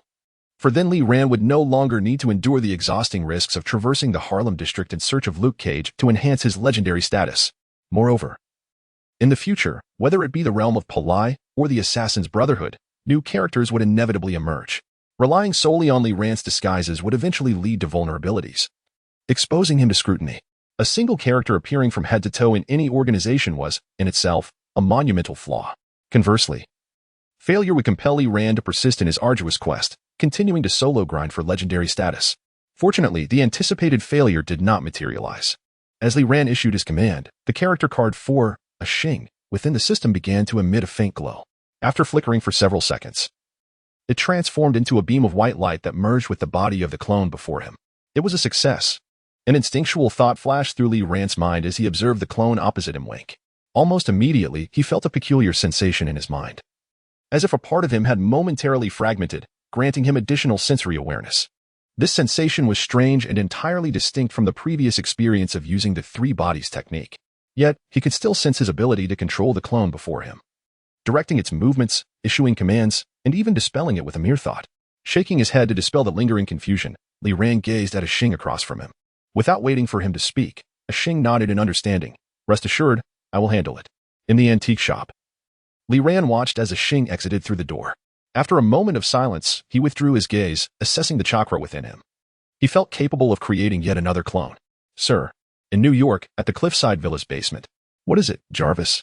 Did I not instruct you to refrain from interrupting my work unless it was of utmost importance? upon hearing the sudden voice of the intelligent assistant. Tony Stark paused his tasks, instinctively raising an eyebrow as he inquired. I understand, sir, but the Phantom Thief Kit has resurfaced. Casting aside the unknown component in his hand, Tony swiftly gestured to clear the virtual design schematic that resembled a weapon in front of him, display the location of the thief's appearance, their objective, and all related information. Understood, sir. With Tony's command, Jarvis promptly displayed all pertinent details of the thief's latest escapade on the virtual screen before him, including the time of the incident, the unfolding events, and, most crucially, the contents of the announcement. Announcement: riding on the blessings of the Carnation, the gentleman shall, in a moment, steal away the hope of the deceased, the diamond of blue misfortune. Phantom Thief Kit. Tony gazed silently at the content displayed on the virtual screen for a few moments before suddenly speaking. Jarvis, please search for news regarding the Ocean Star. Very well, sir. Moments later, the screen showcased a plethora of reports concerning the Ocean Star dating back to modern times. With a flick of his finger, he dismissed the articles from bygone eras, ultimately fixating on a report from merely 2 months prior. The Horn Herald, the most exquisite blue diamond in history, Hope, will be exhibited at the New York Museum in early May. A smirk involuntarily crept across Tony's face as he read the article. However, before his expression could fully blossom, Jarvis interjected with a sobering reminder. While you have indeed astoundingly deciphered the content left by Phantom Thief Kid, I must regrettably inform you that the thief's escapades have concluded, and the New York Police Department has already recovered the stolen diamond. Jarvis's subsequent remarks instantly diminished the confident demeanor that had adorned Tony's face. Jarvis. Yes, sir. Silence. Understood. Sir. Chapter 49. The emergence of the Hand Union in Phnom Penh, Cambodia. A man with hands glowing like gold struck his opponent with a single punch. He then turned to the injured individual before him. My name is Danny, and I am in pursuit of the Hand Union. I believe you are the person I seek. Steel Fist, return home, the injured man said, grasping Danny's arm with difficulty. How do you know my identity? Danny, taken aback by the revelation, couldn't help but inquire further. This is a secret known only to those who have ventured into Kunlun. Your battle is not here, the injured man replied. His clothes stained crimson with blood from the wound on his chest. He gasped for breath, stating, New York holds all the answers you desire. With that, he seemed to lose his last ounce of strength, his head drooping to one side. New York. Danny stood silently, gazing at the lifeless figure before him, muttering this familiar, yet unfamiliar name. Later that night, upon returning home, Claire switched on the light and was startled to find Daredevil seated on the living room sofa, only to quickly notice the myriad of wounds covering his body. You've been hurt again, Matt. As she removed her coat, Claire retrieved a basic first aid kit from the cabinet and asked him, Lately, your injuries have surpassed anything in the past. What on earth has happened? It is unsafe for you to know too much, Claire. Shaking his head, Daredevil clearly did not wish to entangle her further in his perilous affairs. The opponents I face this time are not ordinary. They possess a meticulous organization and will resort to any means necessary. But I am already involved, am I not? While tending to Daredevil's wounds, Claire replied, From the day I found you in that dumpster, I have been in danger. Therefore, Matt, you must at least tell me what we are up against. Her words rendered Daredevil momentarily speechless. After a lengthy pause, he finally spoke. The Hand Union is the organization I am currently confronting. They are far more formidable than any adversaries I have encountered before, each appearance more challenging than the last. I worry that I may not withstand them for much longer, Claire. If I falter in battle, be it next time or the time after, I fear that Hell's Kitchen may face unimaginable peril. Daredevil's words astonished Claire. It was the first time she had witnessed such vulnerability in Matt. Is there truly no way out? She asked while wrapping bandages around his wounds. What about calling the police and informing them of everything? It would be futile. The Hand Union operates with extreme secrecy and is exceedingly dangerous. Alerting the authorities would only exacerbate the situation. Perhaps you might consider seeking allies to confront the threat of the Hand, rather than facing it alone. Allies in opposition? Claire's words instinctively prompted Daredevil to tilt his head. Indeed, Claire pondered before articulating her thoughts, given the formidable nature of the Hand. You must seek additional companions to stand alongside you against them. For instance, the individual you mentioned from Palai, Xing, would be an excellent choice, provided you can locate him. Xing. Upon hearing Claire's remarks, Daredevil instinctively recalled their earlier encounter at the Goth factory. In the antique shop, Li Ran gazed at the data panel displaying the information, a faint smile creeping onto his lips. Indeed. The card he selected for his second avatar was the very first D-grade character card in his possession, the one that had previously garnered him considerable legendary points, Kaido Kid. Although Kaido Kid's abilities lack the overt offensive power of Xing, from the perspective of accruing legendary points, the elusive thief undoubtedly possesses a greater propensity for earning them. particularly in situations where one need not engage directly. Utilizing Kaido Kid's abilities to operate within New York City would undoubtedly facilitate Lee Rand's plans to amass legendary points. In the past, he had been cautious, mindful of his real-life circumstances, and refrained from drawing attention to himself in order to conceal his true identity. However, upon discovering a method to combine the clone technique with card usage, this concern was alleviated. The avatars infused with system cards no longer bore the frailty of his original cloning technique. They were no longer easily extinguished. Moreover, they proved to be more agile in execution, often responding aptly to Lee Rand's simple commands in accordance with the character's portrayal on the card. This transformation was entirely unforeseen during Lee Rand's experimentation with avatar integration. In summary, it was undoubtedly a fortuitous development. Furthermore, as the summoning and dismissal of the avatars were entirely under Lee Rand's control, he could retract the card whenever faced with insurmountable challenges, thus eliminating the risk of exposure, provided he did not intentionally court danger. To his astonishment, there was indeed a significant opportunity awaiting him. Noticing the alert displayed on the data panel, Lee Rand's smile broadened. Kingpin, it has been a while. In Manhattan, at the Kingpin Tower, accompanied by a frail greeting, a familiar figure materialized in the office on the top floor. Madam Goff. I thought you would not return, Kingpin remarked, raising an eyebrow with a cool indifference upon seeing the trembling silhouette. That is because I have finally discerned the path I must take moving forward. Is that so? Then I suppose I should extend my congratulations to you, madam. Shaking her head, Mrs. Gao regarded the imposing figure of Jean Bing seated in the chair. Though I have been away for some time, I have caught wind of certain matters and heard that you have not been faring well recently. Jean Bing, perhaps you could use a modicum of assistance. No, I do not require it. Jean Bing replied without hesitation, rejecting the olive branch offered by Mrs. Gao. Rising from his position, his massive silhouette cast a daunting shadow that completely enveloped Mrs. Gao's petite frame. I shall resolve these issues personally, one by one. Is that so? Well, I wish you the best of luck, Jean Bing. In the face of Jean Bing's formidable demeanor, Mrs. Gao remained undaunted. She continued to tremble slightly as she shook her head and, leaning on her unsteady gait, made her way toward the exit, though her movements appeared slow. In the next moment, she had vanished from Jean Bing's office. Chapter 50, the case stumbling out of the elevator with a bottle of alcohol in hand. The reappearance of Kilgrave plunged Jessica Jones's already tumultuous life into further chaos.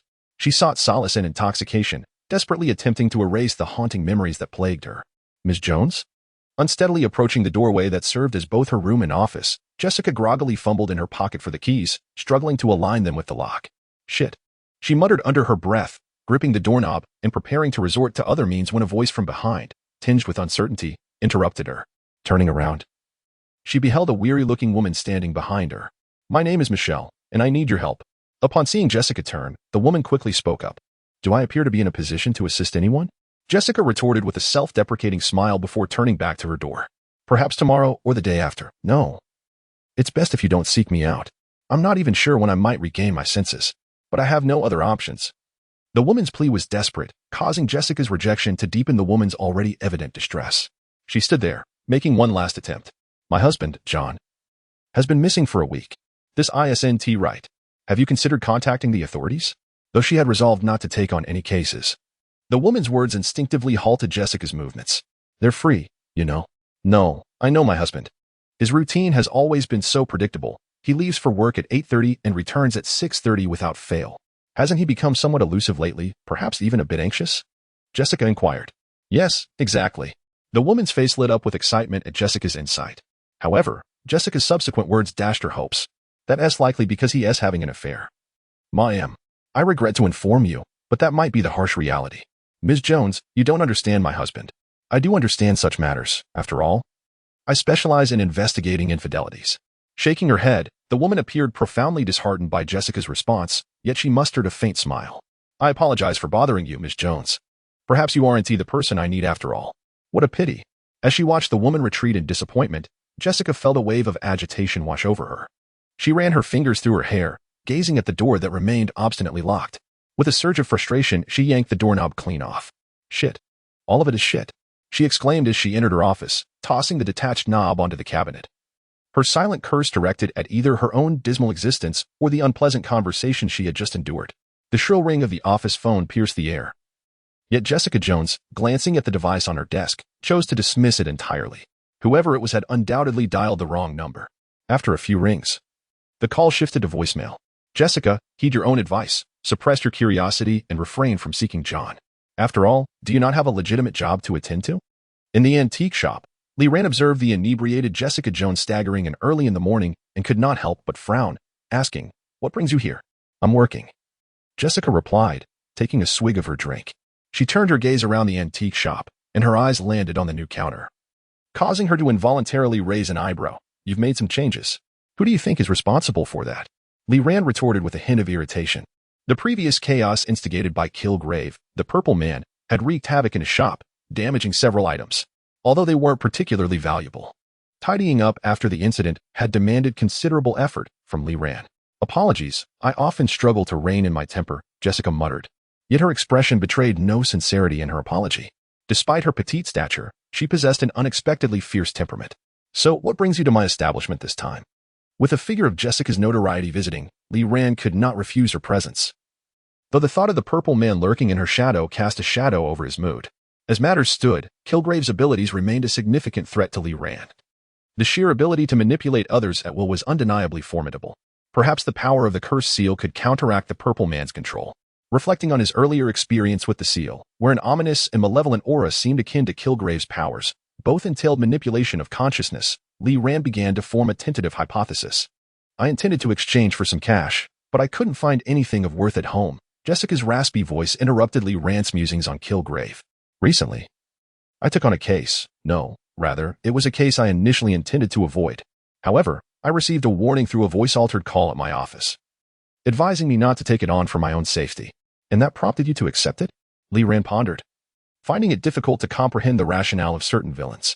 Why would they disrupt a plan that could unfold smoothly in silence, only to issue warnings or expose themselves and create unnecessary complications? Did they not grasp the wisdom of subtlety? Perhaps they had grown overly confident, believing no force could impede them.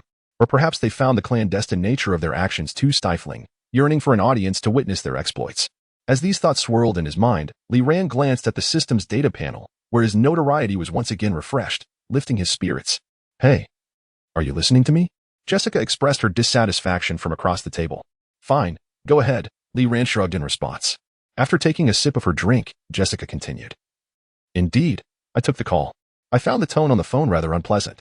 Following the clues provided by the caller's wife, I conducted an online search, but stumbled upon nothing particularly useful. On the surface, it appeared to be merely an ordinary missing person case, devoid of any peculiarities. That was until I managed to uncover a name through some old contacts. Have you heard of the Hand Association?"